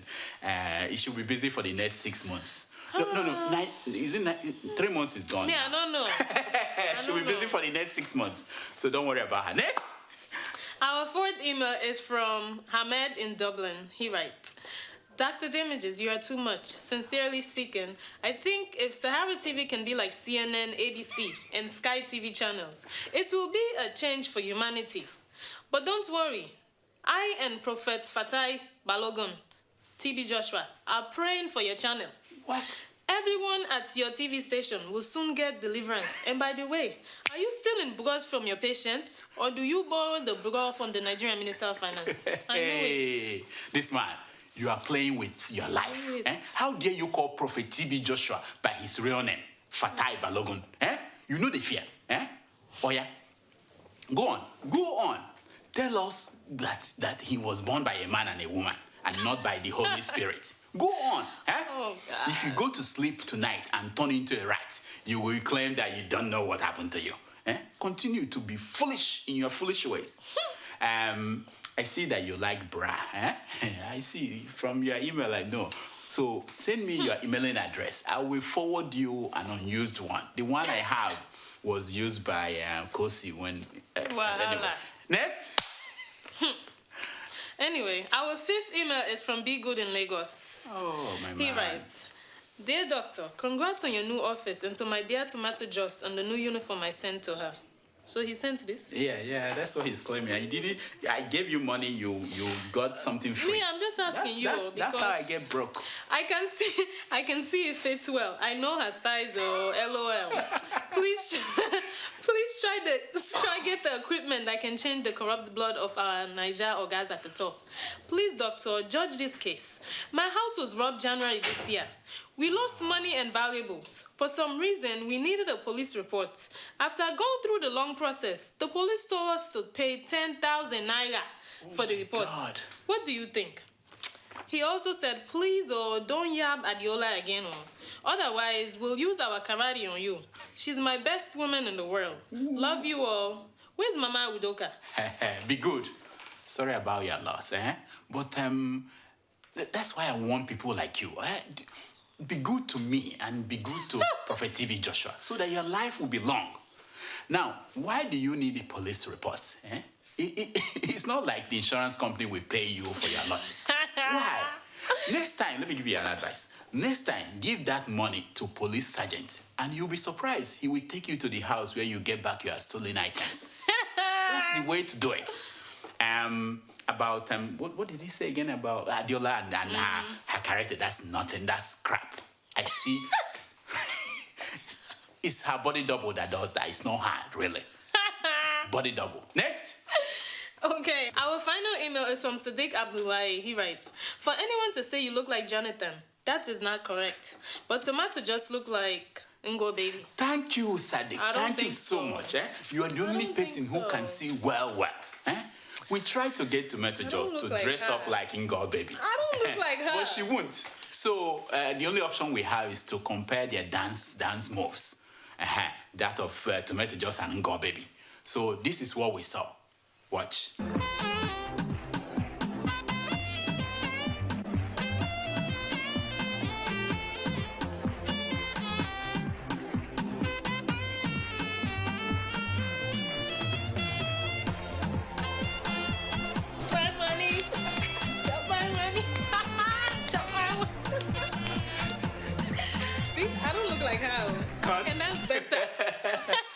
That's all the time we have for emails. Please keep sending your emails to drdamages@gmail.com. And follow us on Twitter at Dr. Damages. Now, here is my concern for today. It's taken from page 123 of the book, God Does Not Play a Dice, by Albert Einstein. And it says, unthinking respect for authority is the greatest enemy of truth. Yes, I know. I will see my doctors next week, so we are taking the week off. Until next week. I'm Dr. Damages. I diagnose. You heal yourself. Thank you. So I'm going to see my doctors next week. You know that thing that is happening. It's still happening. Isn't it for your wife to know?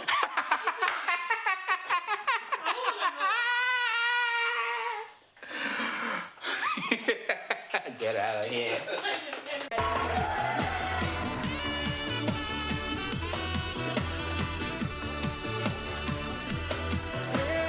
I'm on the rock, and then I take a stop. I had to run like a fugitive.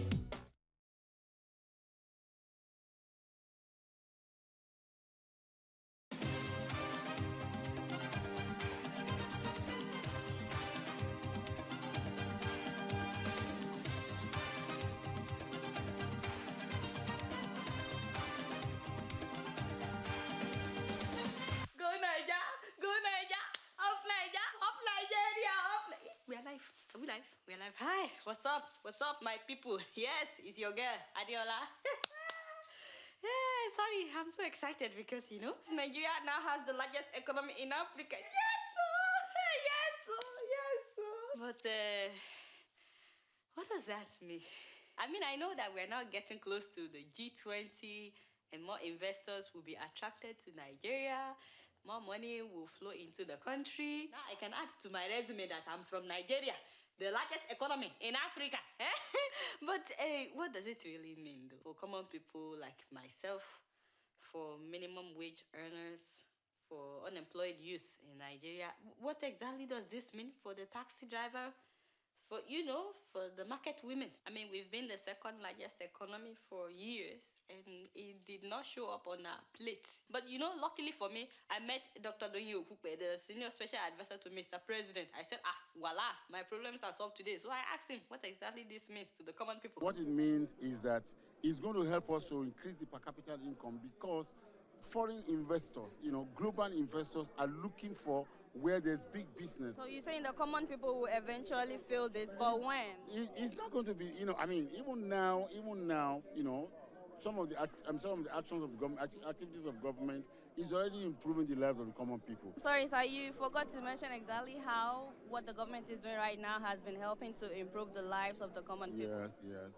I mean, in the last year alone, 1.6 million jobs were created.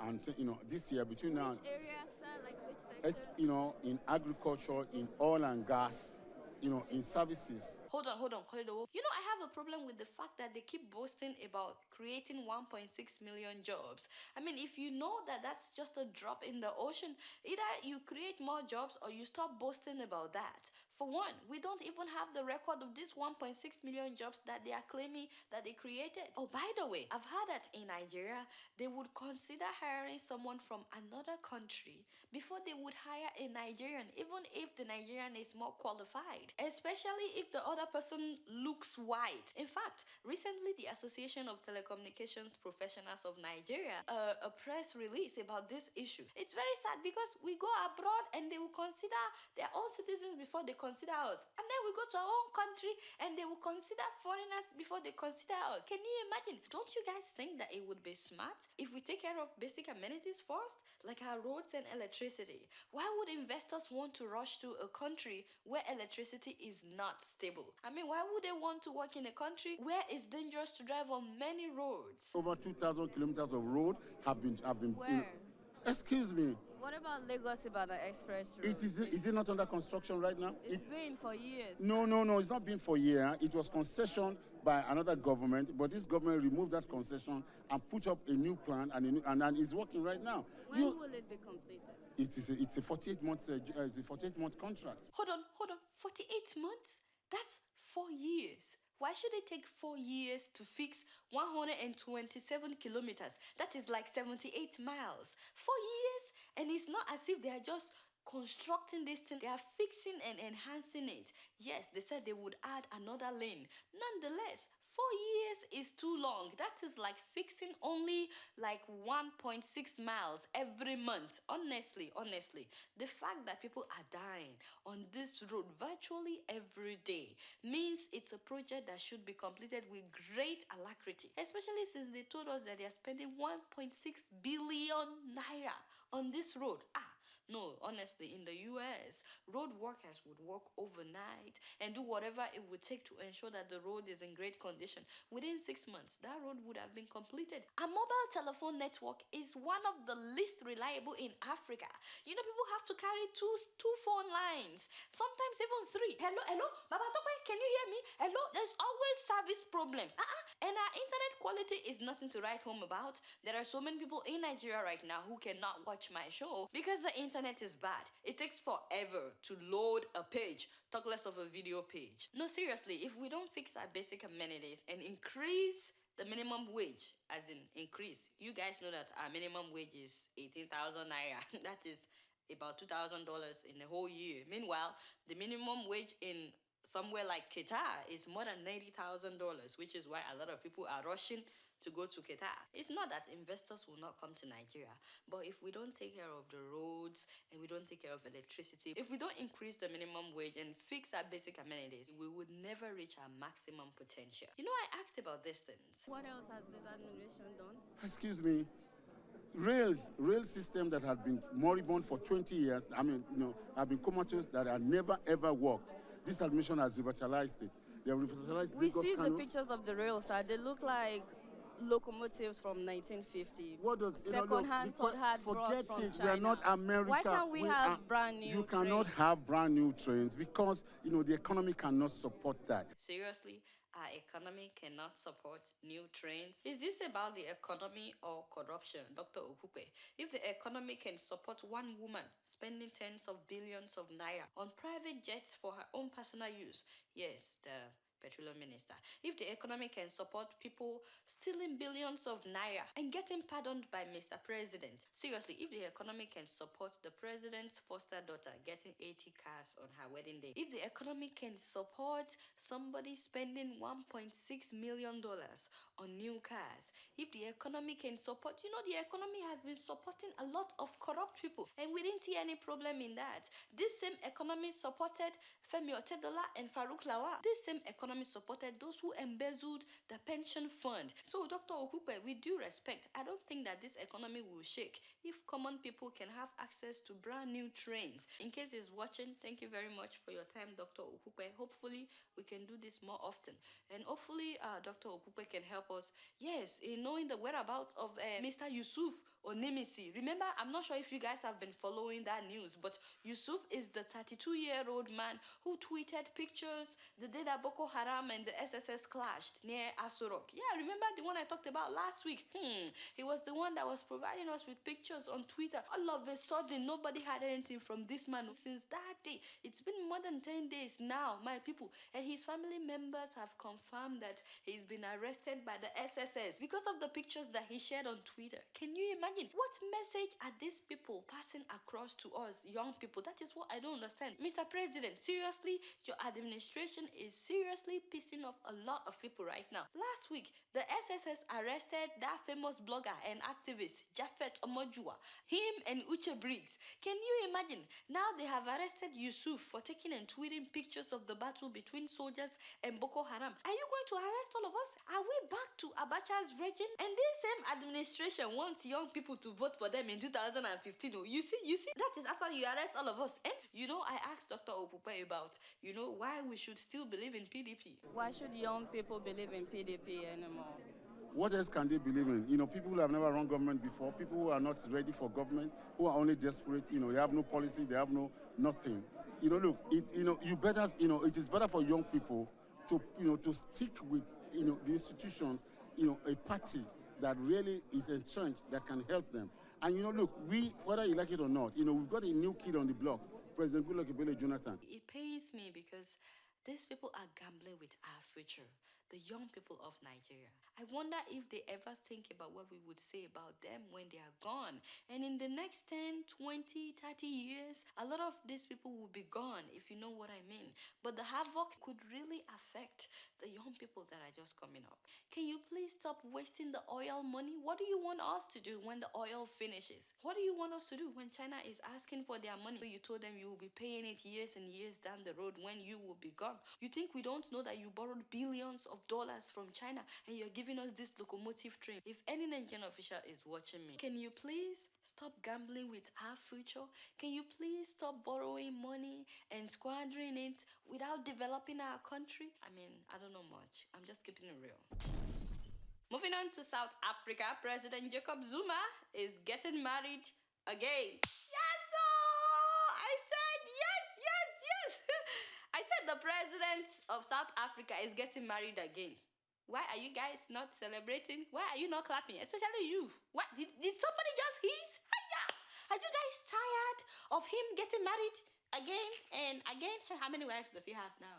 Yes, Mr. Jacob Zuma, in case you are watching, from the reaction of my audience, it looks like people are no longer impressed with your libido disease. I mean, with your libido issues. You not being satisfied with all the women that you already have, now wanting to go for another one. Looks like people are no longer impressed. When do you even have time for national issues? Mr. Zuma, if you have to do with this one every night, Oh, sorry, he's probably taking turns. This one today, this one tomorrow. What kind of president is this? Marrying women every year. Mr. Zuma. Whereas there are so many corruption cases you're supposed to deal with, you're not dealing with. You yourself, you are involved with so many corruption cases. For example, the money you're spending on building that your huge mansion. Mr. Zuma, why can't you take care of business and stop looking at women? There's a difference between looking at women and looking at women. This man looks at women. He said, disease, I'm telling you. It's a disease. Some of you are laughing. Mr. Zuma, seriously, you should get help if you need help. Every year, we have to do another wedding. While we are talking about South Africa, hey, Did you guys hear about what is going on? Since the beginning of this month, when they said that Nigeria's economy is likely to surpass that of South Africa, even before they announced that Nigeria's economy has now surpassed that of South Africa, can you guys believe that they've been harassing Nigerians living in South Africa? Hey, yeah! Seriously, South Africans, what is your problem? That is what I don't understand. What is your problem? And in Pretoria alone, they vandalized and looted 25 shops owned by Nigerians. They beat so many Nigerians. In fact, 10 of them are still in the hospital. And then they are claiming that Nigerians are selling drugs to South Africans. I'm like, seriously, what an excuse for xenophobia. No, seriously, we already know that South Africa has a reputation for xenophobia. And it's not only Nigerians. They do the same thing to people from Zimbabwe, people from other African countries. I don't understand that. You treat all other Africans as if we are the ones responsible for the apartheid. So please, enough is enough. I'm so upset because even the Nigerian government is not actively involved in this case. Last month, the South African police harassed a Nigerian man and stripped him naked in broad daylight. Now this month, already, just in one city, 10 Nigerians are hospitalized. South Africa, what a shame. We stood by you during the apartheid. We became enemies with your enemies. We got the attention of the whole world until Nelson Mandela was released. It looks to me like your anger had been building up for a long time, and since you couldn't take it out on your oppressors, now you're taking it out on other Africans. No, seriously, that is not how you treat friends, especially friends who stood by you in tough times. Anyway, you guys know I don't know much. Guess what? I'm just keeping it real. So last week, I talked about a Ghanaian guy who got into all the Ivy League schools here in the US, 8 of them. Well, guess what? Now, a Nigerian brother is the one making us all so proud after getting into about 10 schools, including several Ivy League schools. Yes, I'm talking about 17-year-old Akintunde Ahmad, who has 5.0 GPA and scored 2,100 on the SAT. Take a look.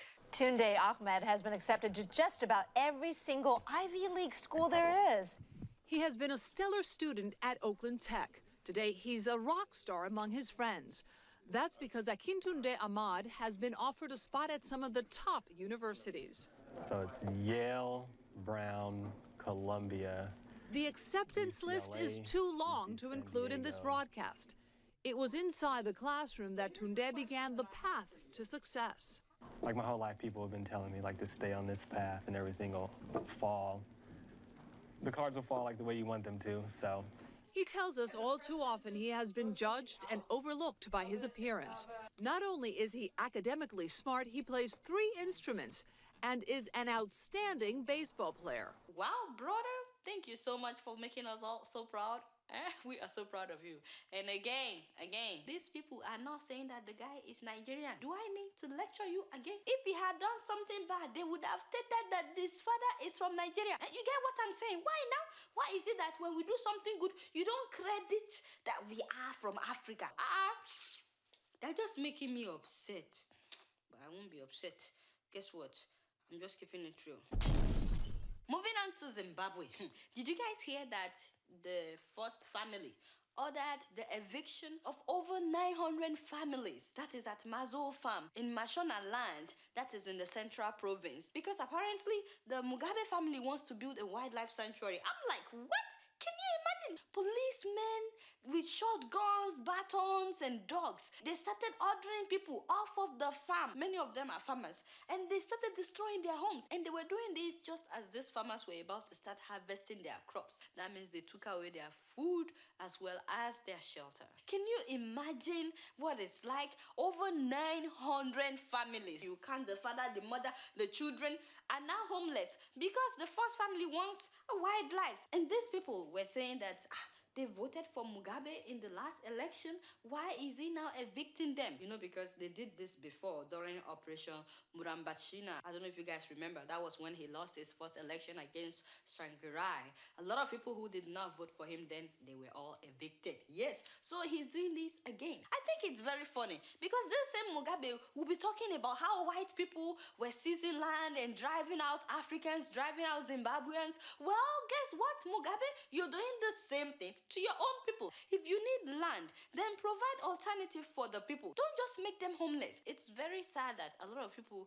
still support Mugabe despite him doing things like this. At the age of 90, I honestly don't expect you to turn a blind eye to the suffering of your own people. Seriously, Mugabe, how do you want people to remember you? Anyway, you guys know that I don't know much. Guess what? I'm just keeping it real.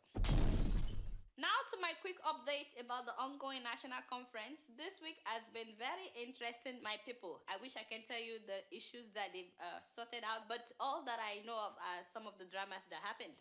First of all, there was a big argument about how much it costs to feed the delegates lunch every day. You know, some journalists had reported that it's costing the government about 60,000 naira per plate. Hey, when I saw that, I said, hey, yeah. So, you know, of course, the delegates wanted to make it known that it is not 60,000 naira, it is only 4,000 naira. All of you journalists, why are some of you exaggerating now? Haba. Anyway, my best part of the food drama at the conference was when one man said, even that 4,000 naira food is not that good, that they should go and find another restaurant. Please, Mr. Chairman, 4,000 naira is more than enough for a plate of food, but we're not having it here. Let us change to a better place. They are not the best restaurants in Abuja here. There are private restaurants that can give us good food for 2,000 naira. Yes! You know, I agree with that one. They should change to a better place. Why spend 4,000 naira? I'm telling you, even 2,000 is a lot. Those of you that live in Abuja, if they can just go to Mama Yusuf, yes, Mama Yusuf's joint. When you get down by the bridge and you turn to your right and then to your left, Mama Yusuf right there.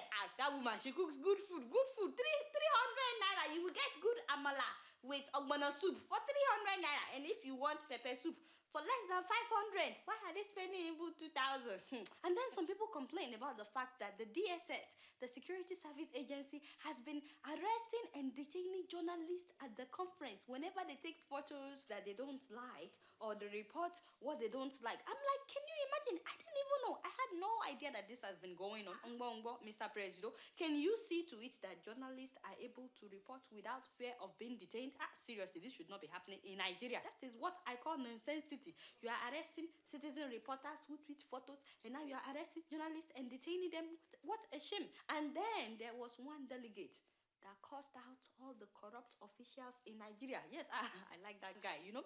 The guy was from Borno, and he was very angry that their former governor bought 4 private jets, 4, with taxpayers' money, 4. You know, the last one, he said the governor spent about 11 billion naira. Your money, yes. So when he was addressing the floor, he said, hey, he got really upset. He said, all those who stole our money to build mansions. I said, let thunder and fire and earthquake destroy all those houses. Everyone was like, amen, amen. We need more delegates like this, you know. And then the guy said, and for those who stole and took our money abroad, let God touch their hearts, yes, so that they can bring back our money to improve our people's livelihood. Everyone was like, amen, amen, let them bring it back. Father. But you know, the best part of the conference this week was when a delegate representing the Supreme Council for Islamic Affairs gave an emotional speech on equal rights of all religious groups in Nigeria. I'm talking about Alhaji Nuruddin Lemu. This man got standing ovation from all the delegates after he gave his speech. He said, no compulsion in religion. We are all Nigerians. We all belong here, and we all have a right to self-determination. He said we should respect that right and love for others that we would like for ourselves. He said the tendency is for us to become spiritually arrogant, to forget that others are people like us, and if we were born in somebody else's situation, you would probably be like somebody else. To be honest, if all Nigerians can have this mindset, you know, I mean, we say something, we do another thing, but if really we can have this mindset, it would actually be good. Oh well, that's my update for this week. I believe that next week, you know, they are supposed to create some committees and subcommittees, you know, to discuss serious issues this time. Serious issues, not Mama Yusuf or Ogbonna Soup. Yeah, that's what I heard. So let's hope that that is actually what happens next week. And guess what? I'm just keeping it real. Well, guys, I'm happy to tell you that I'm gonna be on vacation next week. Yes, sir! Yes, sir! Yes! You guys are not celebrating. Abba. Oh yeah. I'll miss you too. I'll miss you. So I'll be on vacation next week. But guess what? I'll be back in like 2 weeks. 2 weeks, guys. But you guys can always catch me on Twitter, on Facebook. All right, y'all. It's been real. And I'm keeping it real right up in here. Until next week. Well, until next 2 weeks. I'ma see y'all later. Peace out.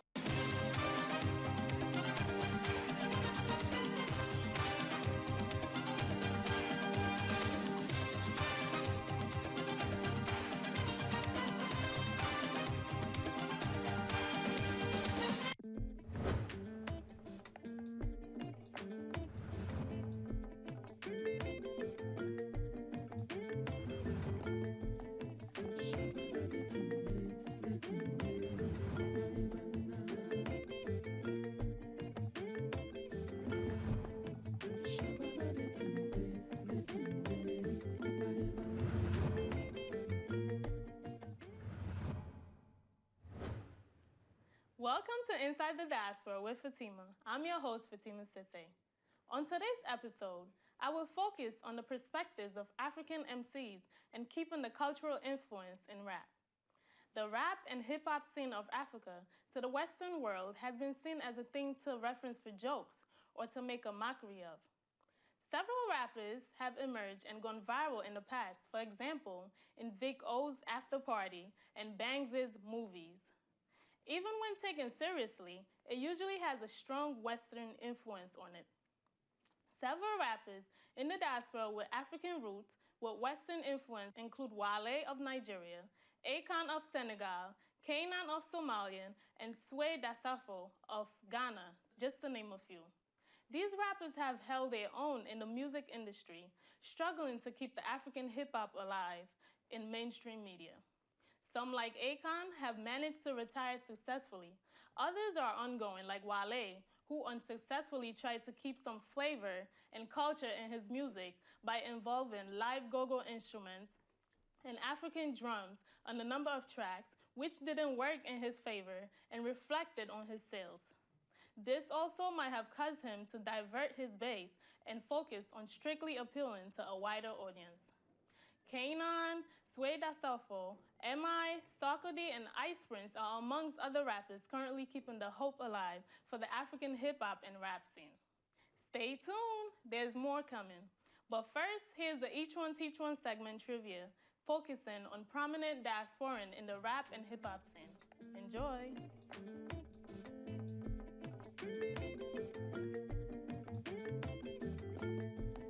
My question for today is, this African rapper hails from Senegal and blew up in the American charts. What is his name? Akon. Does he have like 6 kids or 7 kids? Beat me. You beat me. What's his name? I know it, wait. She's from Senegal. It's a he. I believe that's Akon. Is it Kanan? No? It's on the tip of my tongue and I can't tell you. God, I feel like a moron not being able to say it. Okay, give me a letter. An A. Akon. I name a French rapper. Oh my God, I'll give you a letter. Okay. A. Akon. So, what are we talking about Akon? How big is he right now? Did he have another kid? I don't know. I don't follow his life. It makes me hate living, dealing with racism. Some taken away and some stay given. I can't make a living stuck in a state prison. Dear John, it seems like a bunch of fake women. I'm free mentally, so it's like the gate's missing. But every night I'm still having hate visions. I'm done. Welcome back. Our featured music for today is Corrupta by rapper Real Good. This song is socially conscious and it has fella in it, so who wouldn't like it? You were like a victim of a cruel practical joke. You had just ushered out one set of corrupt leaders, only to receive a worse bunch. And this time you had actually voted for them.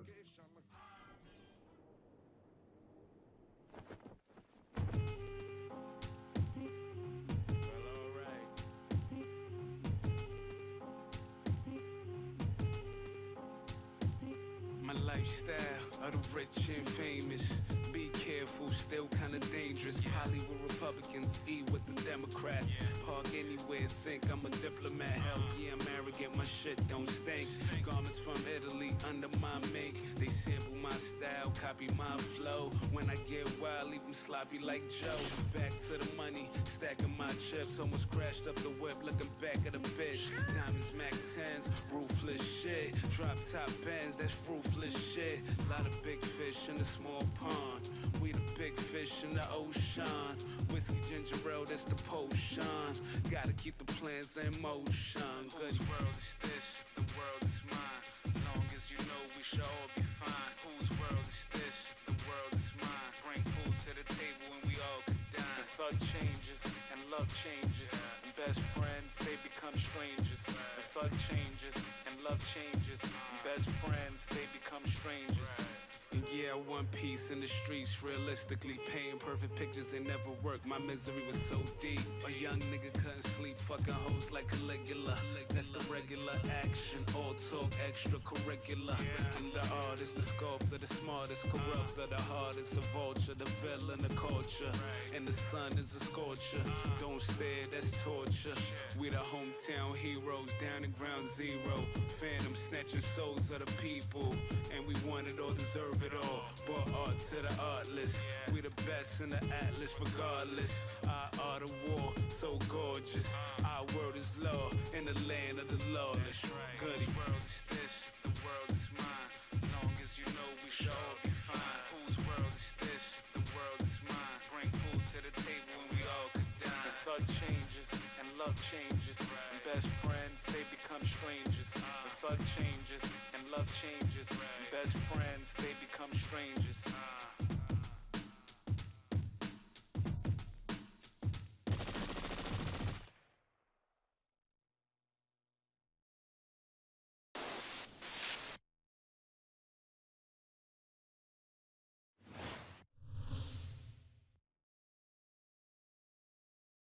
Welcome back, viewers. I'm sitting here with rapper Real Good, who's a native of Nigeria. The 28-year-old lives in Brooklyn and is the self-proclaimed king of Nigeria. Thank you for joining me today, Real Good. Thank you for having me. You're welcome. So, the king of Nigeria, Yeah. what made you self-proclaim yourself that? Well, they say I self-proclaimed myself, but I did not. What happened was I was having lunch with one of my mentors, who's a popular Nigerian videographer, but not necessarily in Nigeria. Like, he works with like American artists, hip hop artists out here.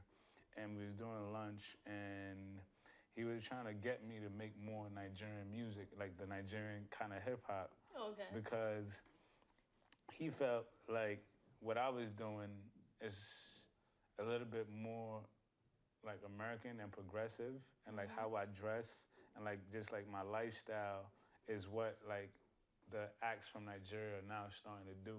And he actually said like, yo, like you're the king because like they're trying to like catch up, like your actual lifestyle in America is what like the guys that are like popular in Nigeria are now starting to catch on. And like the audience is like looking at it as something fresh and something that's already like, you already passed, you know? Somebody else told me I was the king of Nigeria, and I just liked it. So like, I'm wearing the crown. Okay. Yeah.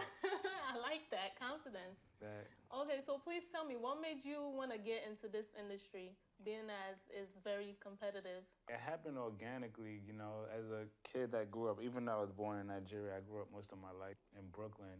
And it's kind of like almost every black kid, if you went to like an urban school, there's like, in New York at least, you play basketball and you rap.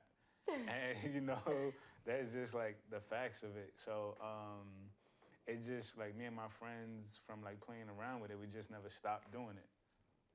So please describe African hip hop.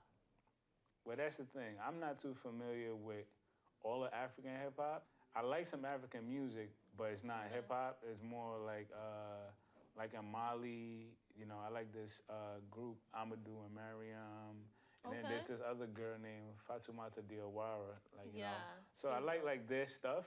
In my life, like, I'm not really into like party, dancey music.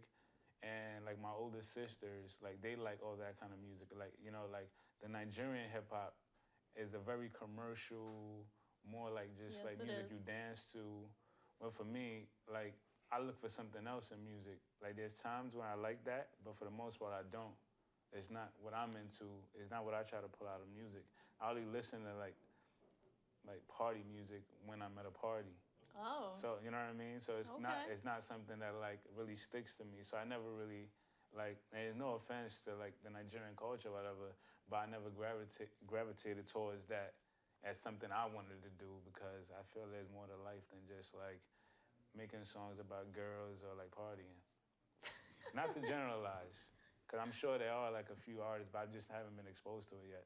Okay, so speaking of which, do you see yourself, you know, collaborating with, you know, other African artists or like rappers? Yeah, I have. Like, you know, I have like some friends who, they're doing like the Nigerian style music. And like we work together just because it was organic. These are my friends, and like hot melodies are hot melody no matter what. You know what I mean? Exactly. So like I'm open to it. I'm not discriminating. So I have, and I'm very, very open and working as long as we make music that it suits both of us, like that person and me. In one of your songs, Corrupted, I believe, you incorporated Fela in it. Yeah. Would you say he's one of the people who, you know, influenced you to get into this business? Yeah, definitely. And it's good you speak on Fela, because Fela's, I think even if you look like his artwork on his vinyls, is very political, it's very message driven. And that's kind of like what I was telling you about how like, that's kind of the music that I mess with. Like it has like substance to it, you know, as opposed to, even though a lot of his music is just like jazz based, but he has like a message as opposed to music that's just fun, you know? So definitely I take more from Fela than like any other act from Nigeria through history.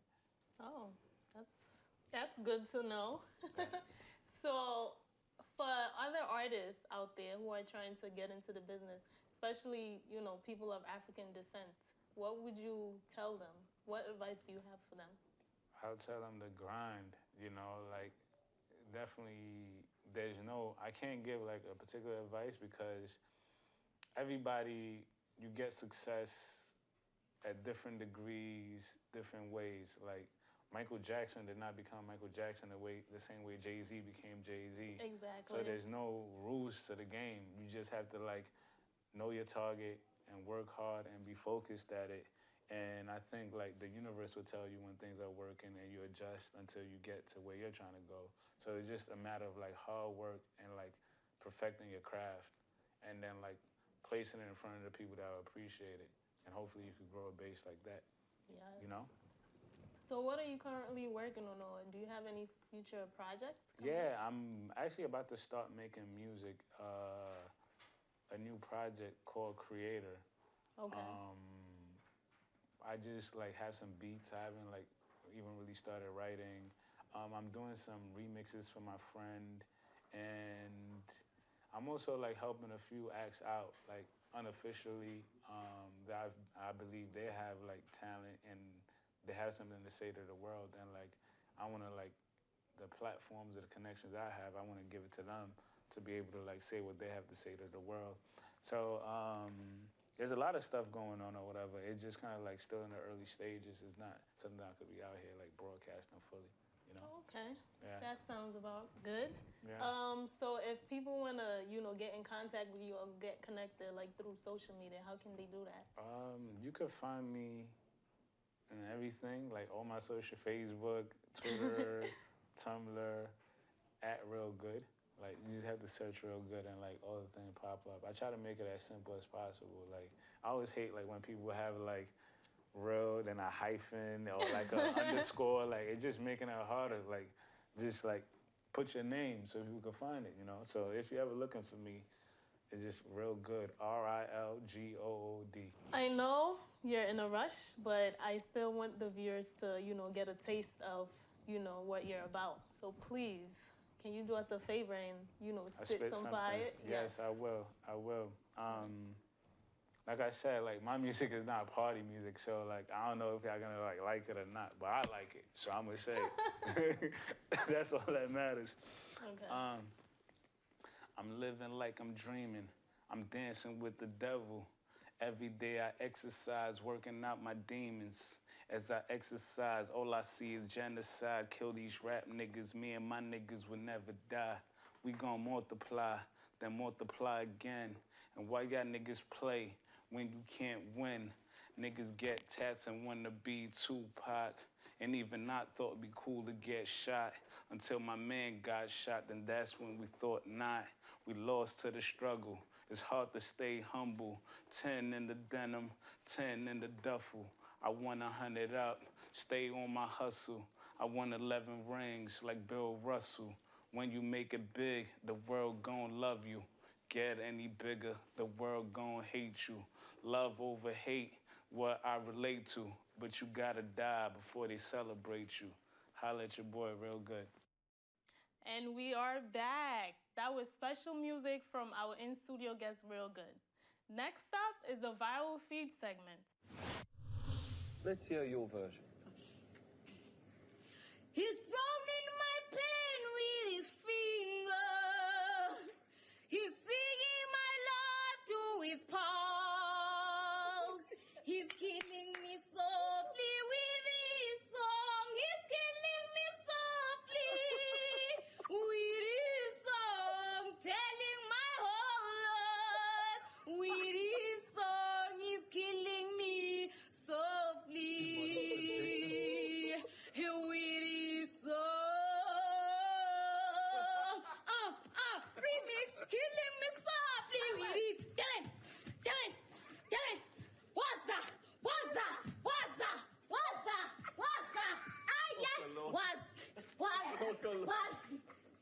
Thanks.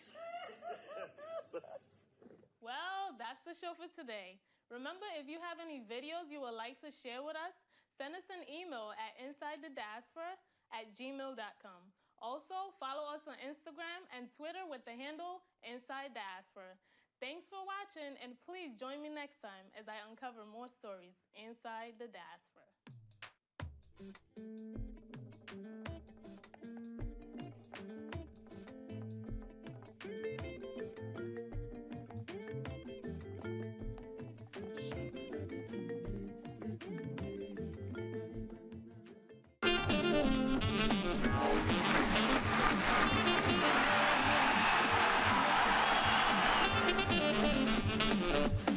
Welcome, Chief. Thank you. How powerful is this gesture, Chief? It's 5, 4, 3, 2, 1, and we're live. Welcome to Sahara Sports. My name is Kwesi Eson Bakon. Today on the show, we're going to take a close look at the Ivory Coast as one of the top 5 teams representing Africa at the Mundial. We also bring you trivia and your favorite bloopers. But before all of that, let's dig into some trending sports news. In the news, Ghana has inched up 2 places of the FIFA rankings for Africa, despite dropping 3 places down on the overall rankings. According to the April rankings released on Thursday, the Black Stars are now the 38th best team in the world, an improvement on the March edition. The 2014 World Cup finalists are now 4th best on the continent, behind the Ivory Coast, still in the lead, Egypt and Algeria. Nigeria also moved 2 places up the overall rankings. The top 10 African teams for the month of April are as follows. Number 1, the Ivory Coast. Number 2, Egypt. Number 3, Algeria. Number 4, Ghana. Number 5, Cape Verde Islands. Number 6, Nigeria. Number 7, Tunisia. Number 8, Cameroon. Number 9, Guinea. And number 10, Mali. DR Congo goalkeeper Robert Kidiaba is severing his new role as a peace ambassador. He says he believes he can contribute in this role in bringing peace and unity to his country. The flamboyant goalie, noted for his trademark bum shuffle goal celebration, in which he bounces several times while sitting down in celebration, was named as an ambassador for Peace One Day, an NGO founded by English actor and filmmaker Jeremy Gilley. Being a peace ambassador is a daily struggle, but we must support peace over hostility, especially among the young people, Kidiaba, 38, told the press. Top sporting teams in South Africa must field 60% black players or be banned from representing the country internationally, according to a new directive from the Department of Sport. Minister Fikile Mbalula made the announcement amidst perhaps equal measure of agreement and disappointment. Currently, the country has a policy which stipulates a 50-50 quota system, but Mbalula says a lack of willingness in implementing transformation has necessitated the review. Meanwhile, many have reacted to this new directive, among them Kali Kriel, CEO of civil rights organization AfriForum, who said, AfriForum will not remain passive while the dreams and sporting careers of young people are destroyed by racist politicians and sports administrators. We will not spare any trouble or cost to take up the fight with every international sporting body against blatant discrimination in South African sports. He said the new system will place talented black players at a disadvantage because the validity of their inclusion into teams is likely to be questioned, whilst young white players are also likely to be excluded from teams because they happen to be of the wrong race. And that's it for sports news. Let us know what you think about the stories we bring you. Go to our Facebook page, Sahara Sports, and leave your comments. It's exactly 60 days to the World Cup. Africa is represented by Algeria, Cameroon, the Ivory Coast, Ghana, and Nigeria. Is Africa going to make history at the big one? We will know when the whistle blows on June the 12th, 2014. We'll be right back with guest Olu Faloye and Bright Kankambwedu joining us on the phone from Ghana to dissect the elephants of the Ivory Coast. Stay.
You're welcome back, and this is where we bring on Olu Faloye. Welcome, Chief. Handshake. Thank you for having me again, brother. How's Every time. Everything's great. How are you? Great. Thank you. Okay. Right. So we have a special guest joining us today to dissect the Ivory Coast. Nice. Yeah, but before we get to that, let me quickly pick your thoughts on these three items in the news. Ghana and Nigeria up in the FIFA rankings. The almighty FIFA rankings. Well, it's good to see that, both countries are moving up. Nigeria actually displaced Tunisia, moved up to 6th place, but when we're now, what number are we now in the world? I think we're 45 in the world. 45th, yeah. Yeah, 45th. So, I don't know. I'm still trying to familiarize myself with the FIFA ranking and see how it impacts the game and anything. I don't think we it changed. beat Egypt 6-1. That's and what Egypt I don't understand. Is number 3. And exactly. I don't understand. Very confusing. Because look at the top 6 teams, for instance. Okay, Ivory Coast, I understand. Egypt, I don't understand, honestly. Algeria. I mean, these countries didn't even make the World Cup, so how are they still ranked? It's but it's a good thing. We moved up. I mean, these rankings just came out, I believe, yesterday. Yesterday, yeah. Right. So it was, actually 2 days ago. 2 days ago, right. Okay. Sorry. Kidiaba. He's so flamboyant. I like that dance he does. I like that dance. And now he's putting that reputation that he's got to very good use as a peace ambassador for his country. Very charismatic. He's well known. And not only that, he's actually a very good goalkeeper. He is. He's very good. He is. So this, I believe, they install him as an ambassador for peace will actually, I think, will have a very good impact and bring people around because he's loved. Honestly, so people, young guy too. He's only like what 37 to 38. He's 38. 38. Yeah. Yeah. So this is good. And but a lot of people, so young. A lot of people can identify with him. It's fantastic. 60-40 rule. I've been dying to hear your opinion about this. It might not just be it might not be the most popular, but just to recap, this is a proposed quota system that states South Africa's top teams must have 60% at least 60% of black players, athletes, or else they don't get to represent the country. Honestly, I think selection of players should be based on skill and talent, right, and not race. If are they saying that there are a lot of black players that are talented that are not being included? I don't understand it. I don't really, I think players. I think the teams, the athletes, they should be selected based on merit, like you said, talent, skill. Let's leave race out of it. This is like, they were accusing the guy of being racist, and I can understand to an extent. Also, they were accusing him of that, that he doesn't really, he's not really developing the teams. I mean, in the hoods with the black people. What comes to your mind though when you hear his name, Fikile Mbalula? Mbalula, right? Yeah. What comes to your mind? Something with a U in it. And then with less. This is the same person who said that South African team was useless. Exactly. You're right. Sorry, excuse me. I didn't want to, I didn't really know what the name meant. But yeah, you're right. He did say that. So he seems to be a really controversial He has some critics person. And he has some supporters. Yeah, but, as a matter of fact. I mean, it's here and there. Yeah. You look at South Africa as a country which just came out of a certain period and is trying to reassert itself in terms of the original, let me say, the indigents of the land. Exactly. But I'm wondering if this is the way to go about it. I don't think it's the way to go about it, man, honestly. Anyway. And real quick, though, I wanted to say there's just some games that black people are not really interested in. It's like rugby. I don't think there are a lot of black athletes on that team. And, most of them are interested in soccer. But, again, I think teams should be selected based on talent, skill. That's a good point you raised right there. Yeah, and merit. From alpine skiing and all. But these days, Ghana and Togo are going for alpine skiing at the Winter Olympics, so who knows? Anyhow, so today we're going to look at the Ivory Coast. I'm excited, man. Didier Drogba's Côte d'Ivoire. And to help us to do that, reaching us from Ghana right now is the man, Bright Kankam-Boadu. Bright Kankam-Boadu is a top-notch sports journalist in Ghana and a soccer analyst, I should also add. You're welcome to Sahara TV and to Sahara Sports, Bright. Thank you very much, Chrissy. Okay, so we're trying to look at the Ivory Coast for now, but we have a short video that we want to play. Unfortunately, you cannot see it, but these are also the points that we will be discussing. Yes, indeed. The Ivory Coast is a country in the western part of Africa. Yeah. Brazil will be their third World Cup appearance. On their two other appearances, they ended third in the group stages. They never moved out of the group stage, Chief. Yeah, I think they're going to make it out this year because they're in Group C, which includes Japan, Greece, Colombia. So I think Colombia and Ivory Coast are going to get out of that. Okay, and this is how they qualified. They were drawn with Morocco, Tanzania, and Gambia in the preliminaries. They topped their preliminary group, and they are one out of two African teams that went unbeaten in the whole season, the other team being Nigeria. Yes. Okay, so now we're looking at their key players. Didier Drogba has a high work rate. Right. He will try to prove a point because this is probably going to be his last World Cup. Yeah, so you know he would like to ride out in the sunset, so he's going to definitely make a point, yeah. And then he's a prolific goal-getter too. He's one of the best strikers, according to Jose Mourinho. What do you expect him to say? Okay, they also have Salomon Kalou. Kalou is in top form right now. He's 29 years old and he's got World Cup experience. He was actually trying to play for Holland. Right, and they dissed him, so. Right. And then almighty Emmanuel Eboyi, right, natural right back, doubles as a winger, and he's also very versatile as a midfielder. He's strong, energetic, and I hear he's a bit of a joker. He's the Samoa Gyan of the Ivorian team. Exactly, yeah, he's going to come. Oh, I was just about to say, I said, Yaya Toure. Yaya Toure. So these two are hopefully going to be the playmakers for the Ivorian team, with their captain, Didier Drogba, a motivating force. He sets the example. He always goes the extra mile to bring the other players along. But he also has according to pundits, has a high propensity to dive and exaggerate fouls. Yeah, what do you expect? He's older. He's getting old, so he needs I didn't expect anything better from you. But the coach, Sabri Lamouchi, Frenchman of Tunisian ancestry, his first managerial job is this one. Oh, I see, yeah. And he's a former French international. You should actually say international, not national on the screen. Right. The best performance preliminaries are the Germany 2006 and South Africa 2010. Just the preliminaries. Each time they end up third. Right. Never go beyond that stage. Yeah, I think in both times they were in the group of death, so... as a matter of fact. Right, yes. So, but this time, I think they're going to make it out, like I said. What do you think about their prospects, Chief? What are the prospects for going into the game with a rookie coach, for instance? Well, like I said, they're in an easy group. I think they're going to make it out. Their toughest game is going to be against Colombia. They're also with Greece and Japan. And I think out of that group, Colombia and Greece are going to... With Lamouchi's tactics of trying to get an early goal and then defending it, is that going to work in this setting? It'll work in the group stage, I understand. I mean, in the World Cup setting. In the World Cup? I honestly don't know. I'll be honest, I don't think this is going to be one tough World Cup and the teams are ready, so he has to have a strategy down pat. They're number 17 on the FIFA rankings and number 1 in Africa. Yep.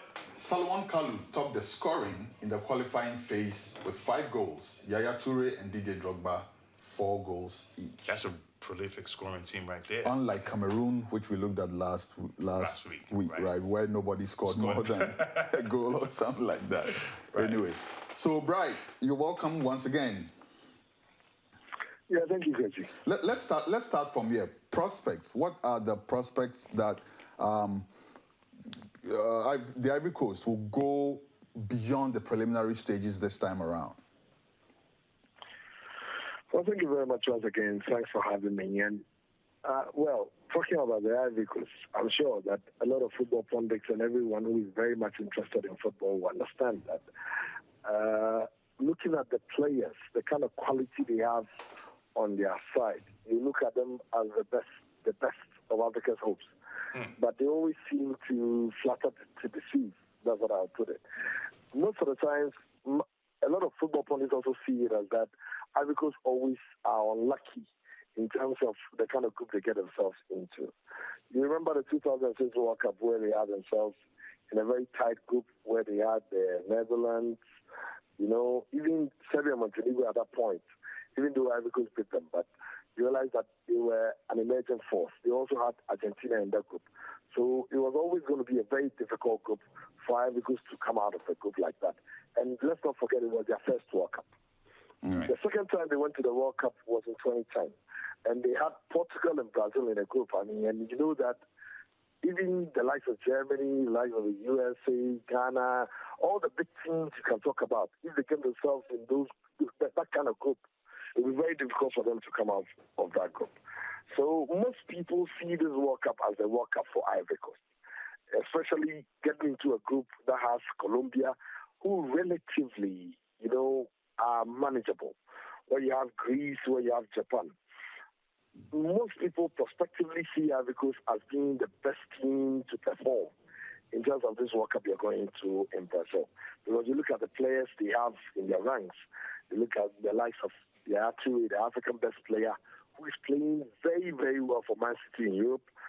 Even though Didier Drogba and the likes of Ebo are playing in, less fancied leagues, if you want to compare to the likes of the leagues in England, Germany, Spain, and Italy. you see them as playing in less fancy leagues, but they're always playing the Champions League, and that's a plus for them. And apart from that, you also see Ivory Coast as a side which can perform at a very top level, because some of their recent friendlies, if you look at them against the likes of Belgium, where they do 2-2, even Belgium, a country that most people see as a team which is bent to surprise a lot of the big teams at the World Cup. So Ivory Coast, for me, I know we are not talking about Ghana, but aside Ghana, which many football pundits see as the team which is always carrying the flag of Africa very high, I see Ivory Coast are doing very well in this World Cup, and it will be the first time they'll get out of their group.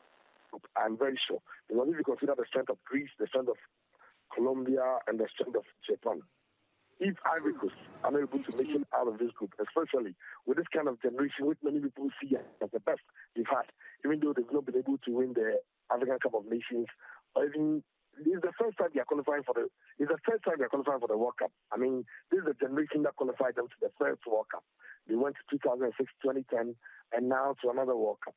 But if they are not able to make it out of the group, it will be a huge disappointment to Ivory Coast as a country and for Africa. Looking at the fact that this is a World Cup Africa want to do well, even though we hosted it in our continent and we couldn't really do well. Yes, because most people felt that Africa could have at least got into the semi-final. Ghana were very close. I mean, I'm sure a lot of Ghanaians still don't really forgive Suarez for that intentional handballing situation. But well, he did what he had to do. Okay. Anyways, we'll be right back. We'll be right back after this short break. Stay put. Don't go anywhere.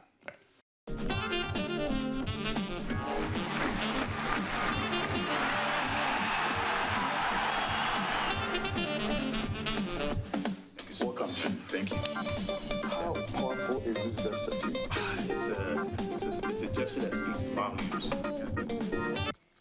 Yes, indeed. Welcome back. So, unfortunately, we lost Bright Kankambwedu on the phones to Ghana.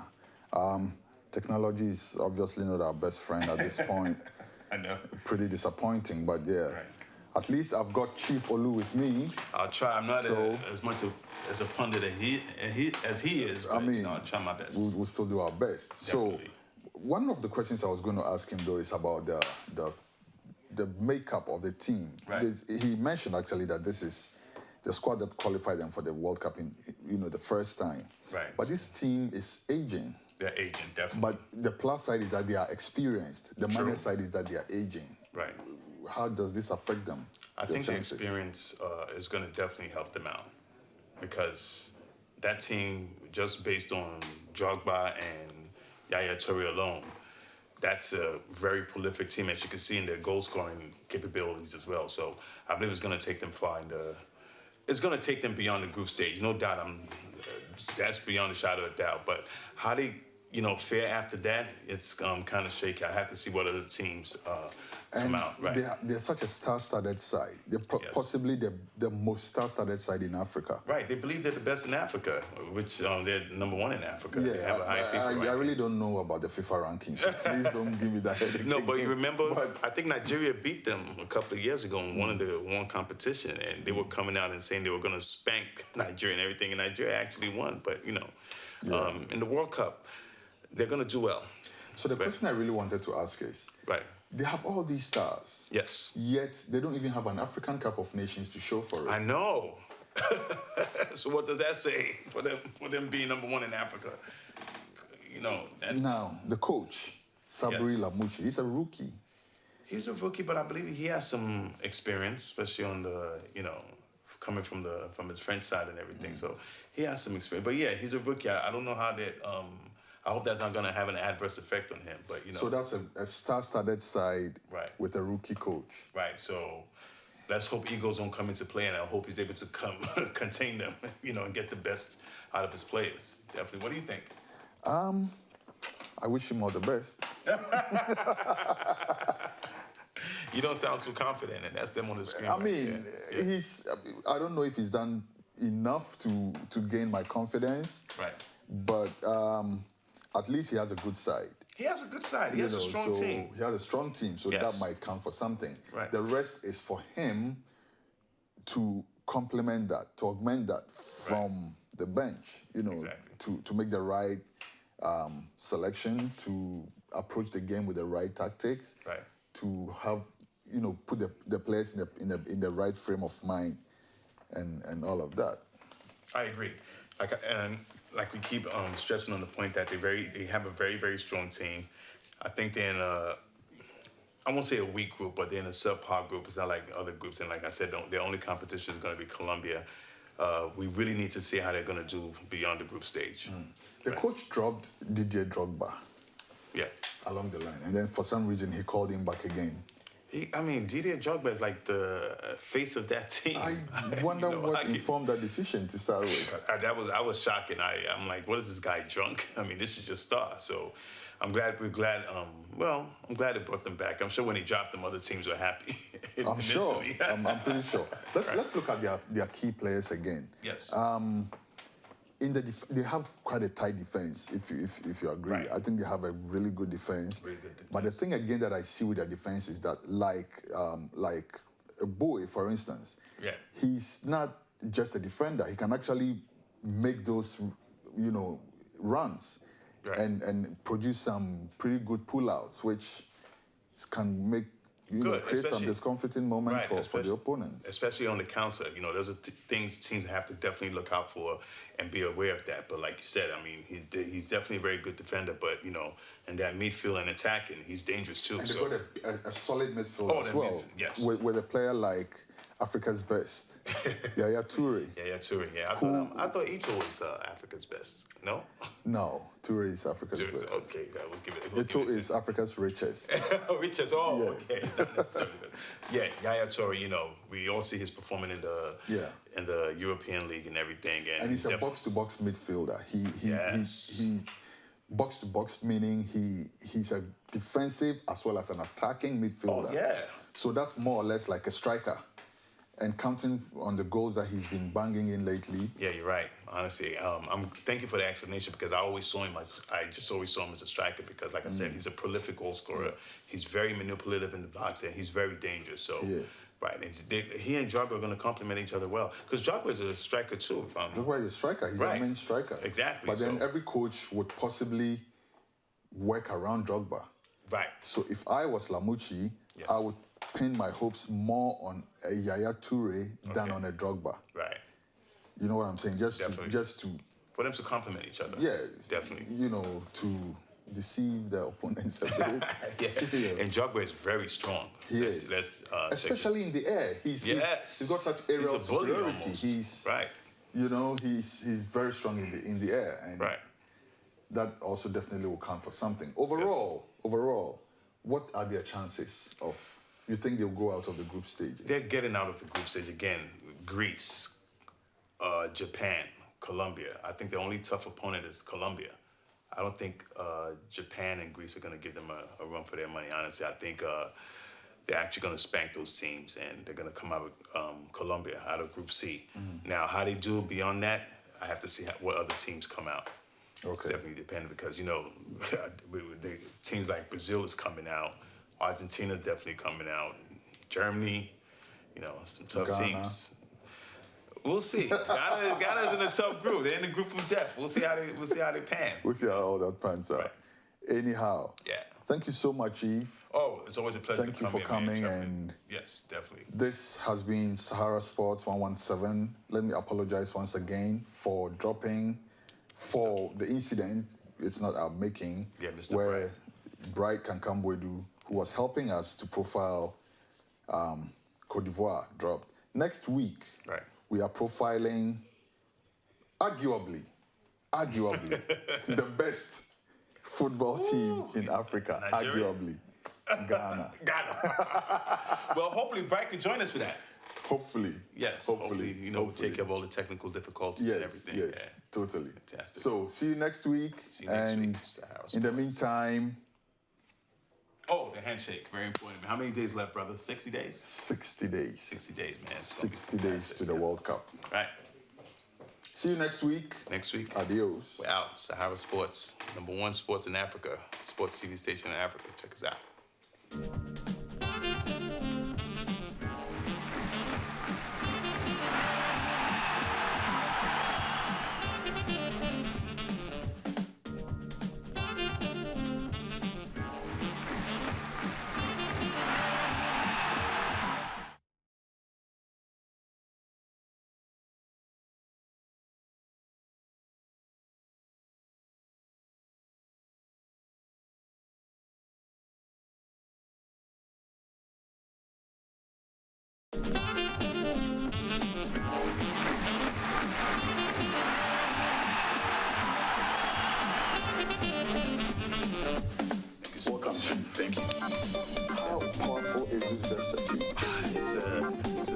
website that speaks. Hey everyone, welcome to the Sahara TV experience. We're an online TV station that focuses on the underreported stories that may not be covered in the mainstream media, with the aim to inform Africans and people of African descent about the issues that directly affect their lives. Sahara TV covers a range of issues from governmental corruption, human rights, news breaks, exclusive interviews, as well as African music,